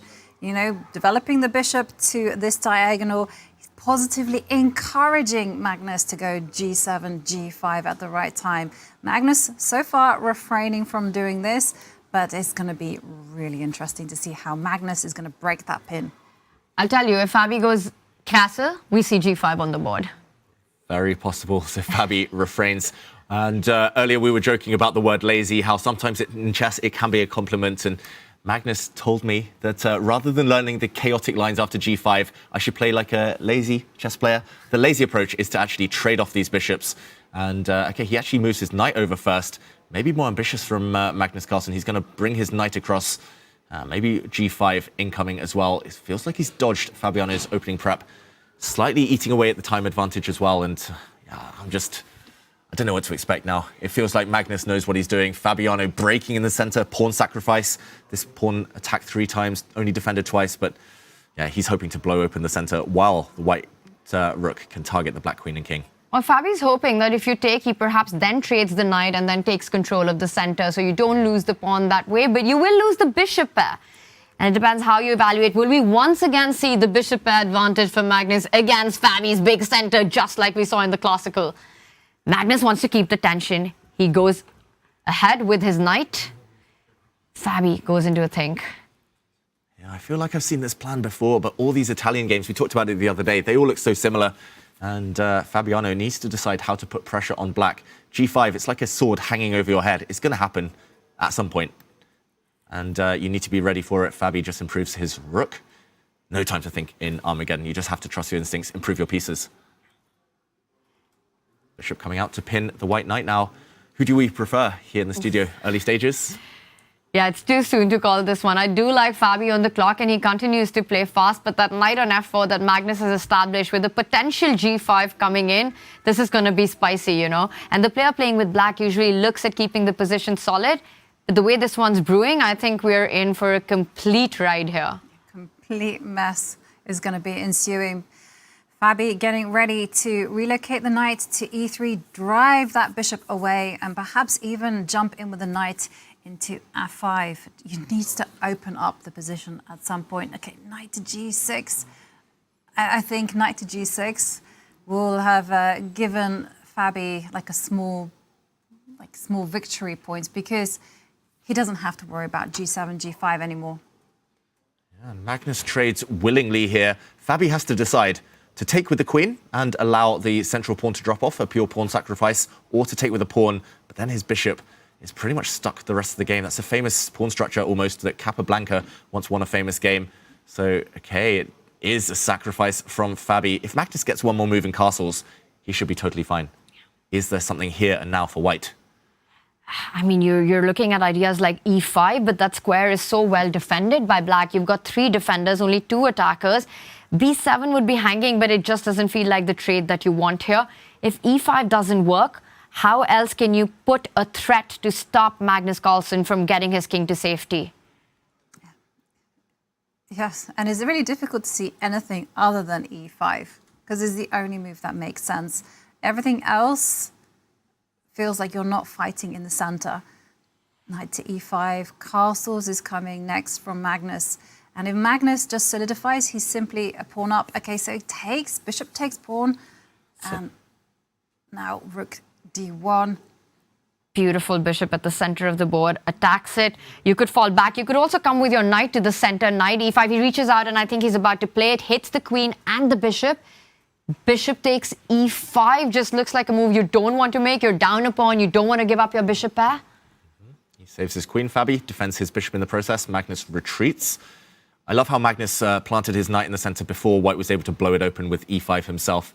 And again, just one more move away from the beautiful castles here for Magnus. When he can breathe a sigh of relief, he's done the hard work, pawn up for black. Fabi needs to get his knight into the game. This would be what I'm looking at. Maybe you can move the king out the way, f4, try and blow it open that way.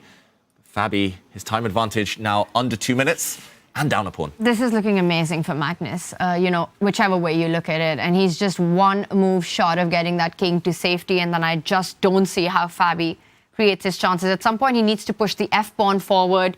But your king is pinned on g1. You require so much time to make that happen as well. Yeah.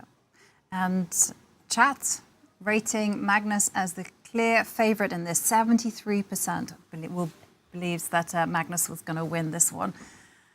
Yeah, surprise board prediction by chat. Picking Magnus as favorite. You guys woke up on the wrong side of the bed, clearly. Just impressed that 27% were voting for Fabi in the chat there. Either way, yeah, we'll see. I do feel that there will be twists and turns ahead.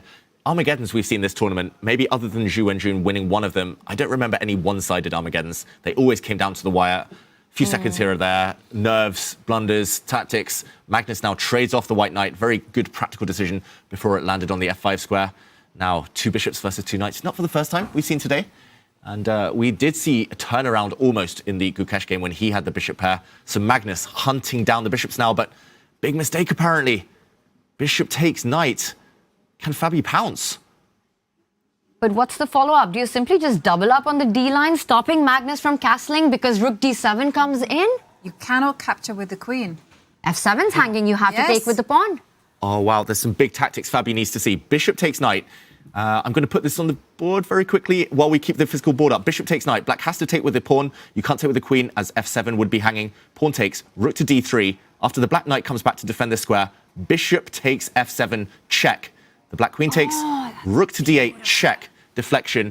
And if the black king just moves up the board, you continue deflecting. He doesn't play it. This would have been winning for white with the queen coming in. Let's go back to the game. This is the live position now. He traded the wrong bishop for that knight. Huge miss. You just don't have the open lines that you now need for that activity.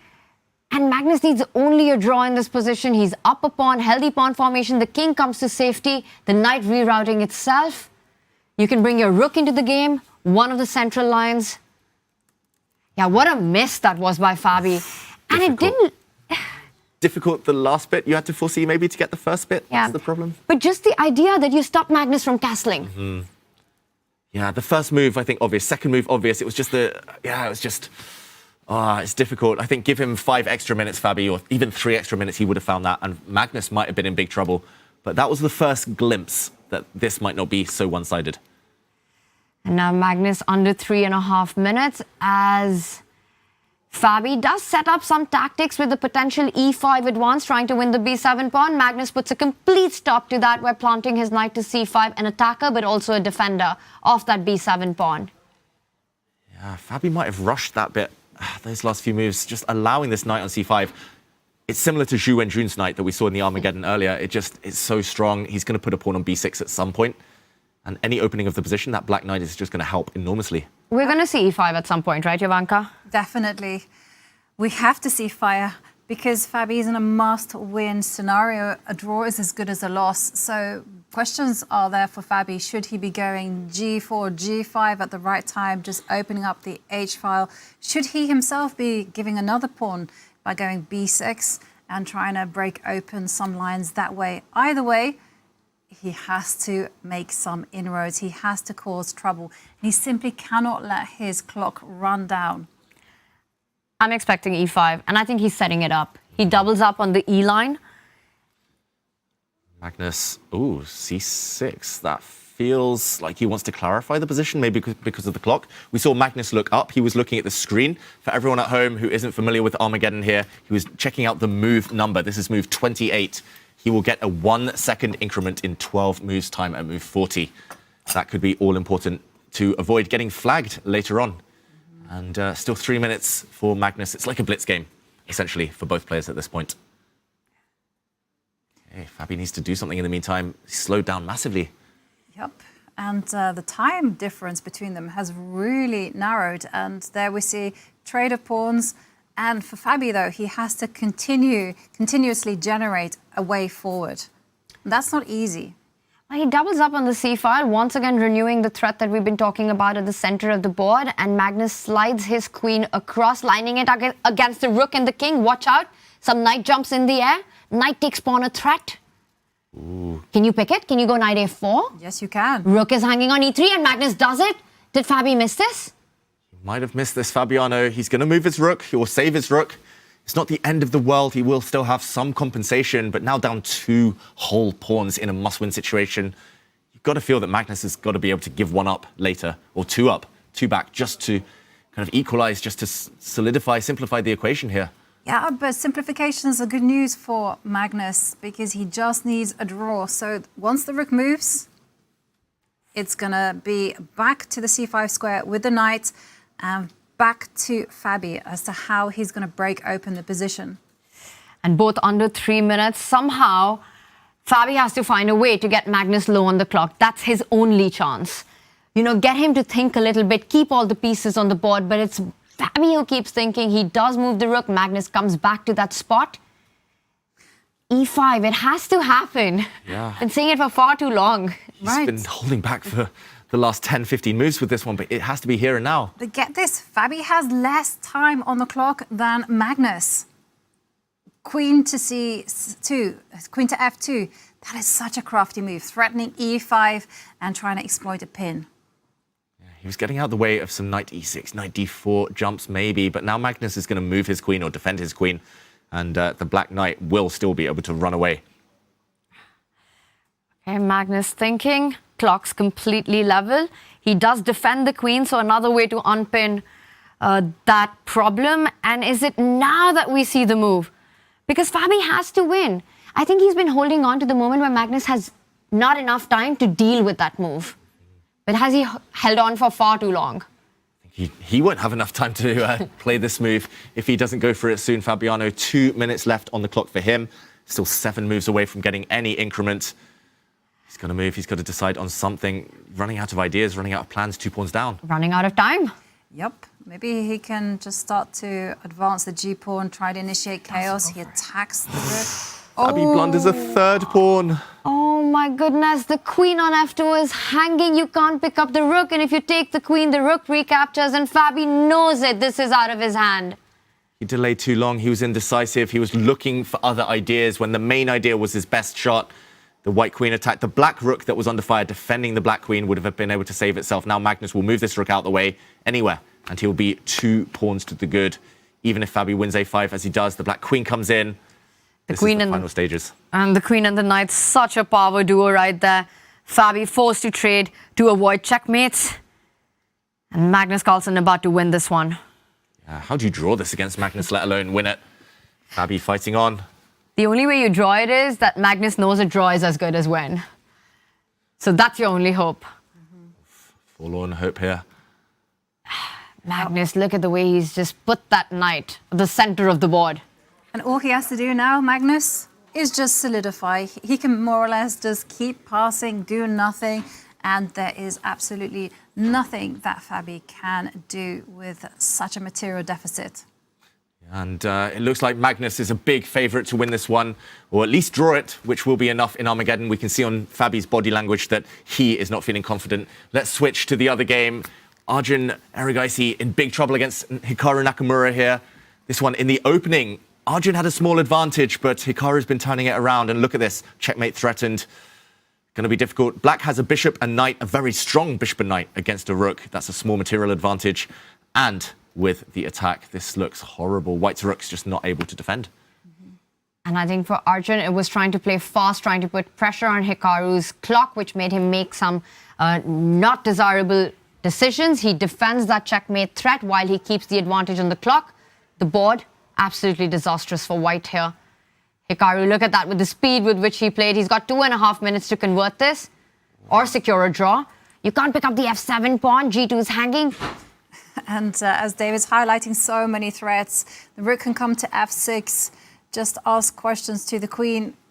And h4 played.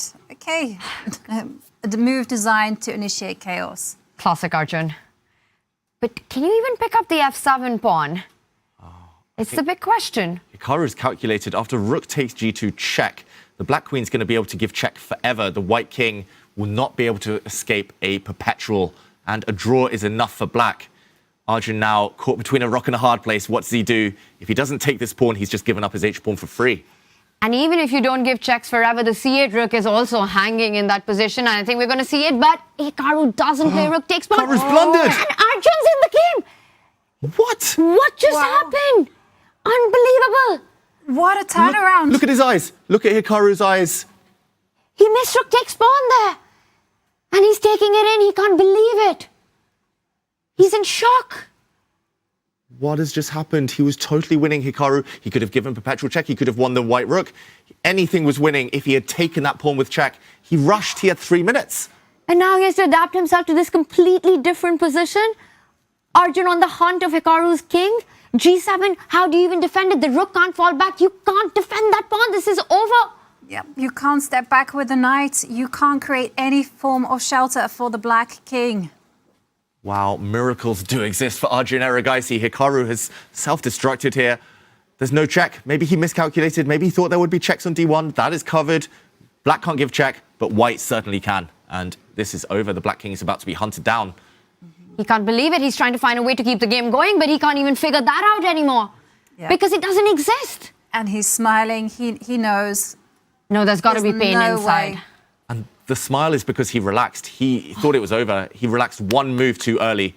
And you cannot do this at this top level. He can't believe it. The classical game, Hikaru winning. He got that extra pawn, pushing throughout, missed it. This one completely dominating. And one move and it turns around completely. This is just Hikaru going through 5 stages of grief right now and just accepting that it's gone. It's over. I mean, Hikaru has so many pieces around his own king, and yet none of them are doing a good enough defensive job. Rook takes g7 in the air. Where is the black king going to hide after that? I thought he calculated perfectly. Like, rook takes g2. Like, he played it so confidently. The previous move, queen takes h4, he acted like he knew what was coming. He acted like he had it all under control, but miscalculation, Arjun will punish you.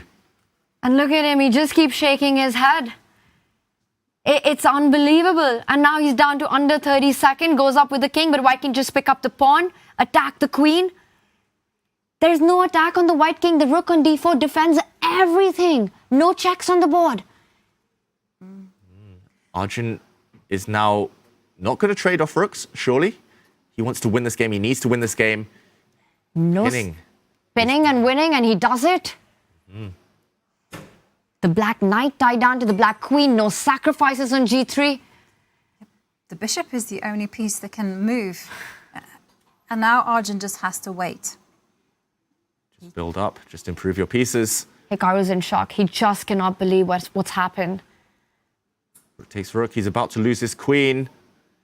Hikaru Nakamura, the black king, is about to be deflected away with a pawn check. It's a handshake. Nakamura resigns. We've just seen a massive turnaround. Just one big oversight, and that was it. Arjun was able to take his opportunity, but one Armageddon game remaining, and that is between Wei Yi and Gukesh. Gukesh just needs a draw in order to win this Armageddon. And as you can see from the evaluation bar, it is just one-way traffic. I absolutely cannot believe what we just saw. Just unbelievable. I mean, for Gukesh, for even Arjun in that position to keep the game going, and that one blunder just when he had a winning move. Yeah, fair play to Arjun for creating that trick and taking advantage. We should mention Magnus Carlsen did go on to win his game against Fabi in very smooth style. As expected, as we showed earlier, he was several pawns up. Here, it's all about Wei Yi's conversion technique. Pawn to a6 is to stop the black knight from being kicked away by a white pawn. Here, Wei Yi grabs a second pawn. He's 2 pawns up temporarily, 1 drops, but now the white knight is coming in. Opposite colour bishops, but with knights on, with rooks on, white's attack, plus the extra pawn looks like it should be decisive. I'm going to say a lot of hard work ahead, though.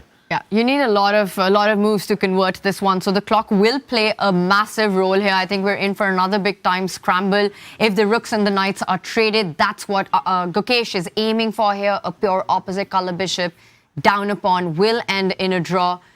But oh my God, we've seen so many turnarounds that I think anything can happen today. Yeah, I mean, Hikaru, just when he did, everything right, just collapsing like that. I've never really seen that from Hikaru. I mean, it's heartbreaking, especially because the move he blundered was the move that he had a win on. In the meantime, Wei Yi here just calmly protecting everything with white. That is step one. The bar is dropping, though, so he's not finding the most direct way, Wei Yi, towards victory. Ivanka, maybe Gukesh with some chances, but still low on time, still a pawn down. Yep, he's still low on time, but it's not as low as when he started. There was a 3-minute time difference. That's now narrowed down. And let's not forget, if black just has to hold the fort, just step up with the king, keep everything protected. Again, the onus is always on Wei Yi. He has to win this. Gukesh checking the move count. Yep. He wants to know when he gets that extra second because he's under 2.5 minutes right now. A defensive task ahead of him, but a bigger task ahead of Wei Yi, who must win this game to win the match. A draw means Gukesh takes it, heading towards that rook with his king. But perhaps Wei Yi, has he set up a sneaky bishop c5? Yeah, although is that sneaky? Bishop c5. Maybe black just ignores it completely. b6. Magnus Carlsen says it's the coolest thing walking into discovered checks. White's pieces are suddenly lacking coordination. They're sort of like defending each other. One falls, everything falls. Dominoes. He was about to reach out for the bishop, by the way, almost making that move, but then I think he decided not to. Has he spotted b6? Yeah, that's not losing for white. It's not a massive blunder or anything, but definitely becomes tricky, and you don't want to be burning time calculating. You've got to be practical in Armageddon chess. He's retreating his rook where it came from, but that rook will be chased around by the black king. And it's being chased further, well, now across the board, but knight to e7 covers the g6 pawn. And yeah, just to remind you that when the players they complete move 40, then they do get that 1 second time bonus, which is barely enough time to make the move on the clock, but it's something. It's definitely something. And that knight plays a defensive role of protecting the g6 pawn, but it's also vacated a key square for Gukesh's bishop to land over to next to try to activate that piece. And Gukesh, he's just getting ready for his responses. He knows the clock is his best friend. He has to keep the pressure on that. Wei Yi needs to make a decision fast. The clocks are leveling out. All chess games, they go in waves, right? And it feels like when we joined, it was all Wei Yi in his favor. Pawn up, putting on the pressure. The last wave has been Gukesh's favor. He's been creating some threats himself. Nice move, though, from Wei Yi, aiming to land a check of his own with the white knight, a fork. But Gukesh looks excited about some tactics, potentially. He needs to move. He looks like he's peering in, trying to calculate, but no time. he has no time, and what he's trying to calculate is whether he can shut out the white rook on g5 by going knight to f5. Sure enough, it makes an appearance there. King f6, followed by knight takes bishop, a big threat on the board. So Wei Yi has to be very cold about this, and there you see him throw in a check. Great move. Fantastic move. The knight trade. Now it's pure rook and bishop endgame, but opposite color bishops. So a rook trade really favors Gukesh. He will draw that game, but it's going to be so difficult to force the rooks off the board. In practical terms, this is still a nightmare to defend. Especially with that bishop on d4, blocking that d file. The white rook will live on with no possible bishop exchanges as well. The clock, I think that's the biggest factor here, because this game can be played for the next 100 moves. Mm-hmm. And it's all going to be about the color complexes. And Wei Yi, he is determined to set up some kind of fortress along the 6th rank. And look at this, just stabilizing the light squared bishop. The rook comes in, still no good way to offer a trade. Notice how Wei Yi's bishop once again blocks the black rook from retreating. It's sort of just trapped in Wei Yi's camp. The white king is not doing anything, so it comes in. Maybe a potentially strong attacking piece if it can continue advancing. I don't think Gukesh saves this. This is so unpleasant. Even in classical chess, this is a nightmare. And I'm getting flashbacks, just the body language as well, of that playoff they had in the Tata Steel Masters in January 2024, or early February 2024. And it was Wei Yi who took it then, thanks to a last-minute blunder from Gukesh. Mm-hmm. He's trying to find a way to get the rook back. And what a final that was, right? After both these players knocked out Anish and Abdusatral, they went on to fight for the championship, and it was Wei Yi who came on top after a phenomenal performance there in the rapid playoff. And he's showing all his skills today. He was dominating in the classical as well. And Wei Yi being very crafty, just sneaking the rook around the right, just hoping to drive the king either up the board, but the king travels on light squares, and the target is the g6 pawn. The black king will continue marching up, connect itself to that g6 pawn, defend it via f5. How do you make progress? Wei Yi now moves his bishop, allowing the black rook back, though. Black rook can come back to defend. But Gukesh has got 28 seconds. Probably has to do that because the black king is in danger. Big check threatened, followed by either going for the black pawns or potential skewers on the e-file. Huge threat in the position. 15 seconds! How does he even make moves here? Well, he does take a step in the right direction, using the rook for cover. And now Wei Yi, he has just under a minute, and he can start to cage in the black king. A huge threat, right? King coming in, you need to stop that. Yeah. Does he do it with his f-pawn? Does he go f3, take that square away? He reaches out. Mm-hmm. Was a great move, blunting the enemy bishop as well. And now the black bishop looking far less prosperous. 8-7, make a move. He does. He gets only 1 extra second. It's not enough time. It's nothing. It's barely enough time to make a move over the board. Online, you can still build it up on that 1 extra second by pre-moving. At some point, Wei Yi's going to move his king out of the way. First, he moves his rook. He's going to move his king out of the way. G4 check. Watch out for that one to come painfully. Gukesh starts pushing pawns of his own, but now there's a clash of pawns. He's got great, and it's h5 pawn that is vulnerable. But okay, Gukesh playing some great stuff, targeting g2, and now the king comes forward. It's almost like getting checkmated, but he's got like 1 resource, 1 square for the king. Gukesh playing on seconds, his final seconds. Can he just pick up that extra pawn on h5? Well, he wants to keep control, and the black king in a mating net. God, this is terrifying. Rook f6, bishop f5, only move. It's a check. The king is being pushed away from his bishop. Gukesh resigns, about to go down a piece. Rook takes pawn. There would have been a capture of the black bishop, and that would have been over. Wei Yi always in control, we've got to say. It's insane. This is his 3rd Armageddon win in a row. First against Magnus Carlsen, then against Hikaru Nakamura, and he takes down the world champion today. Yeah, what a performance there from Wei Yi. Well, we all watched that one with bated breath as the clocks ticked down to their final seconds. But in the end, Wei Yi just walks away with 1.5 points. What a game. What excitement. All of the games today. I mean, yes, there were 5 classical draws, but I don't think we can complain at all. The Armageddons lived up to hype. Even the classical games that were draws in the end left us on the edge of our seats until right towards the final few moves. Wow, I think the players, they deserve another rest day after that day of action. It was adrenaline-packed, that's for sure. Okay, we just saw 3 Armageddons. We also saw at the beginning that Magnus Carlsen was victorious against Fabiano Caruana. So let's have a listen to what Magnus had to say about that game. Magnus, congratulations. That was a very nice game. Can you please take us through the Armageddon game? Yeah, the Armageddon game, I think he went wrong a little bit at some point in the opening because I just got a very, very, very pleasant position. Then, yeah, I mean, I didn't play perfectly, of course, but I was just mainly focused on trying to keep control, which I think I did. So, you know, overall, very good day. Increased my lead at the top, and yeah, the classical game wasn't perfect, but I did some things well. Like I did defend reasonably well from a difficult position, so I'm quite happy with the day. You mentioned that the confession, but that the opening that he played is something that you did not expect it today. Can you also tell us a little bit about that? Yeah, I think this is just a case of me not playing top tournaments all the time. That I'm generally well updated on what was popular in 2021 when I played the World Championship then.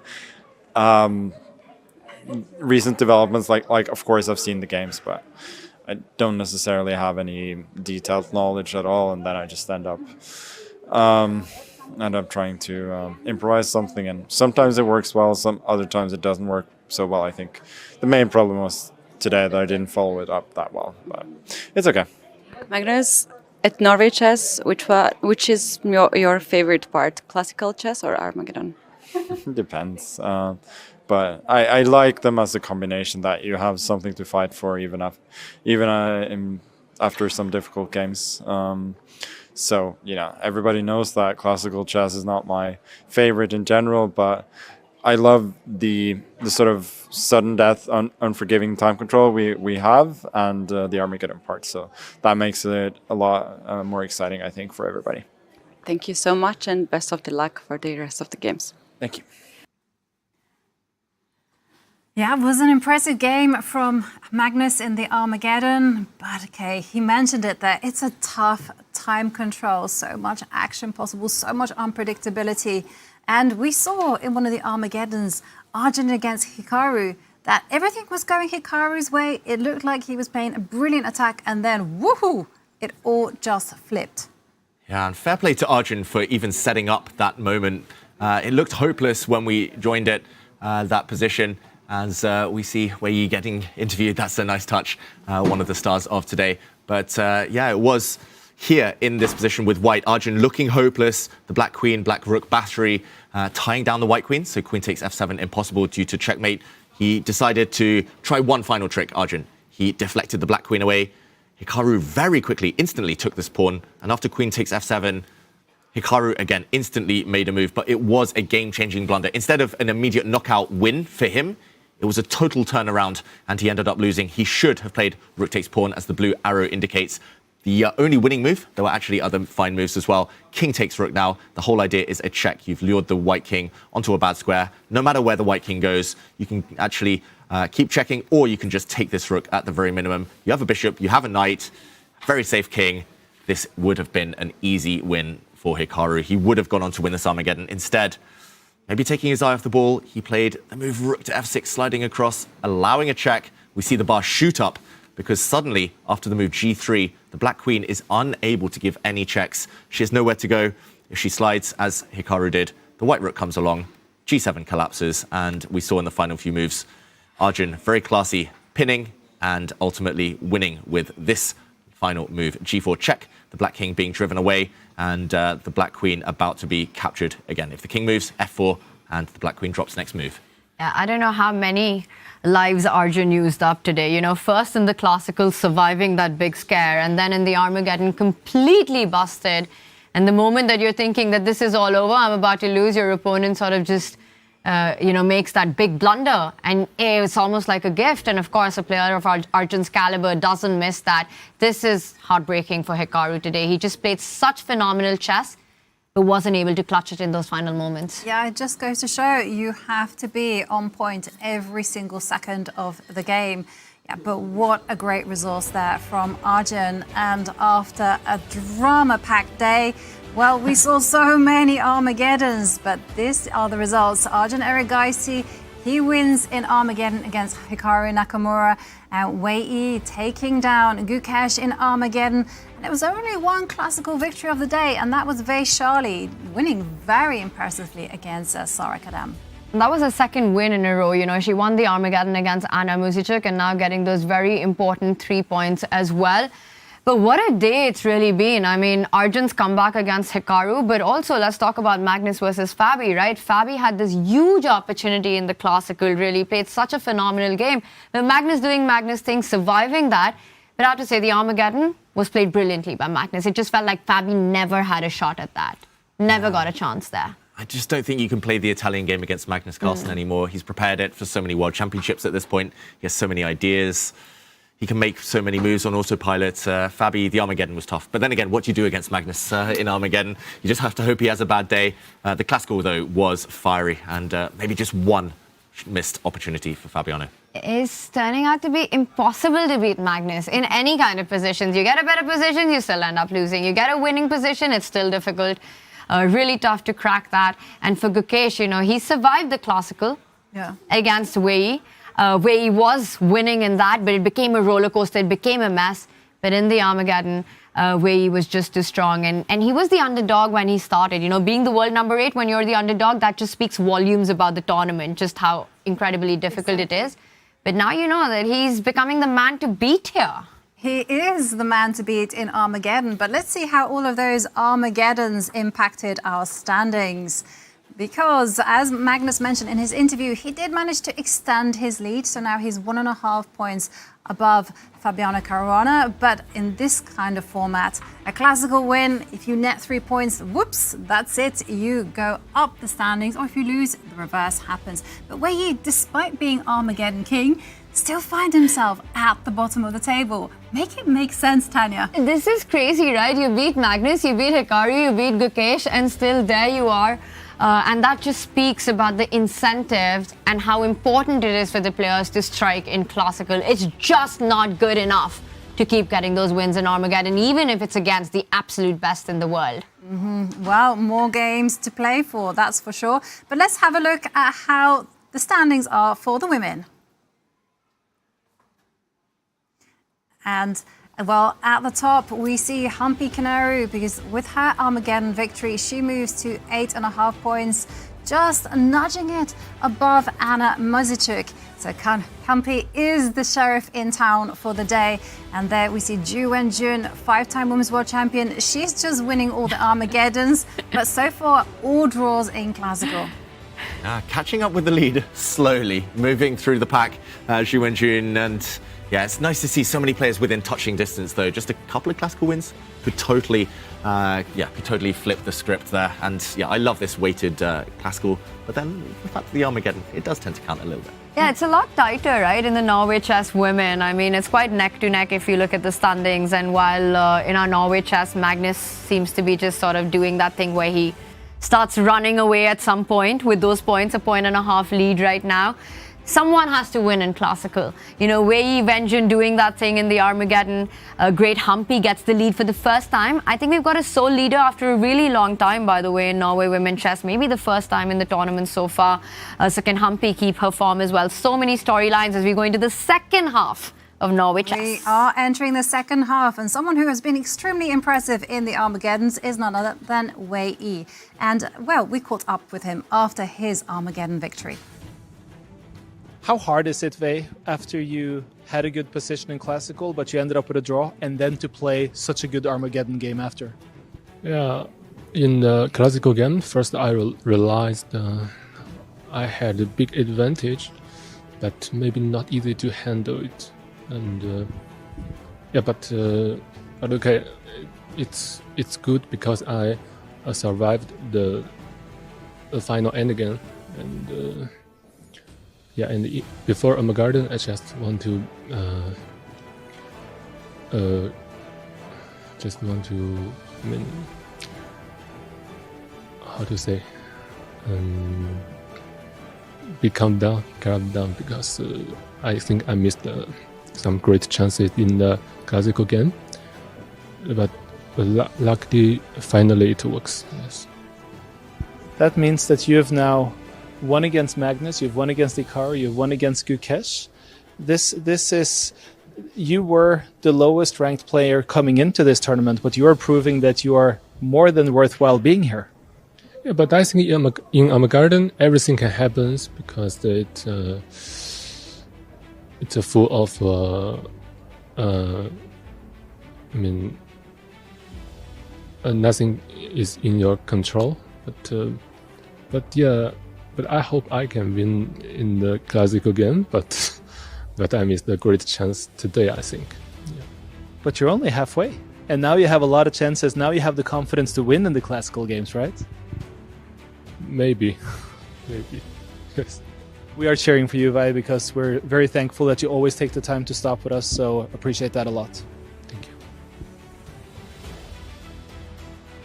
Wei Yi there on his victory over Gukesh. And we mustn't forget that in Tata Steel, the two did fight off in an Armageddon match. And it was Wei Yi, he did win that one as well. Yeah, it always seems to go his way against Gukesh. And we only might be halfway in the tournament. But if he keeps performing like that, I mean, he's only going to be gaining confidence every round. He nearly took it in the classical, as we saw there. And I have a feeling he's going to keep surprising us. Definitely the dark horse of this event. Just so impressive, and I just love his interviews. I think they're my favorite. Just, you know, we had Ding chilling and now it's Wei Yi chilling. I mean, he's just such a cool guy. He is certainly a cool customer, but we're now officially entered into the second half of the tournament. So that means the players are now repeating each other. They are replaying each other the first rounds. And here you can see Arjun Erigaisi, this time playing with the white pieces against Wei Yi. And then we see another big marquee matchup. Gukesh with the white pieces against Magnus Carlsen. And we have some all-country derbies, Vachier-Lagrave, Humpy, and Juwanjun Lei. I've got to ask you guys, or maybe I shouldn't ask you, what are your thoughts on this epic lineup and matches? I can't wait. Day one was a lot of fun. That was one of my favorite days of chess commentary, I think, ever. And we get a repeat, same pairings. Can't complain. Is the world champion versus the world number one more time. That 0-1 score happened right here in Norway Chess earlier this week, where Magnus Carlsen took his first classical win since Gukesh became world champion. And what a game it was by Magnus. Can Gukesh this time? And then I remember the tweet that Magnus put out. If you come at the king, you best not miss. Will Gukesh be able to do it this time? It's a big one. He gets the white pieces. He's going to try his best. Yeah, that was a big tweet, a big post there, like a big statement. Gukesh, surely he wants revenge now. And you guys remember the game. Gukesh literally was coming for Magnus's king, you know, at the end, but it was Magnus who managed to checkmate Gukesh's king at the center of the board. It's going to be a fight between two kings. What can we say? Tale of two kings. Bring it on. Love it. It's going to be epic. And once again, I'd like to thank Tanya, David. You guys have been absolutely awesome, just guiding us through the action. And on behalf of us all, I'd like to give a big thank you to the viewers at home for riding along with us every move of the way. And tomorrow, the boards reset and absolutely everything to play for as we officially reach the second half of Norway Chess. See you then.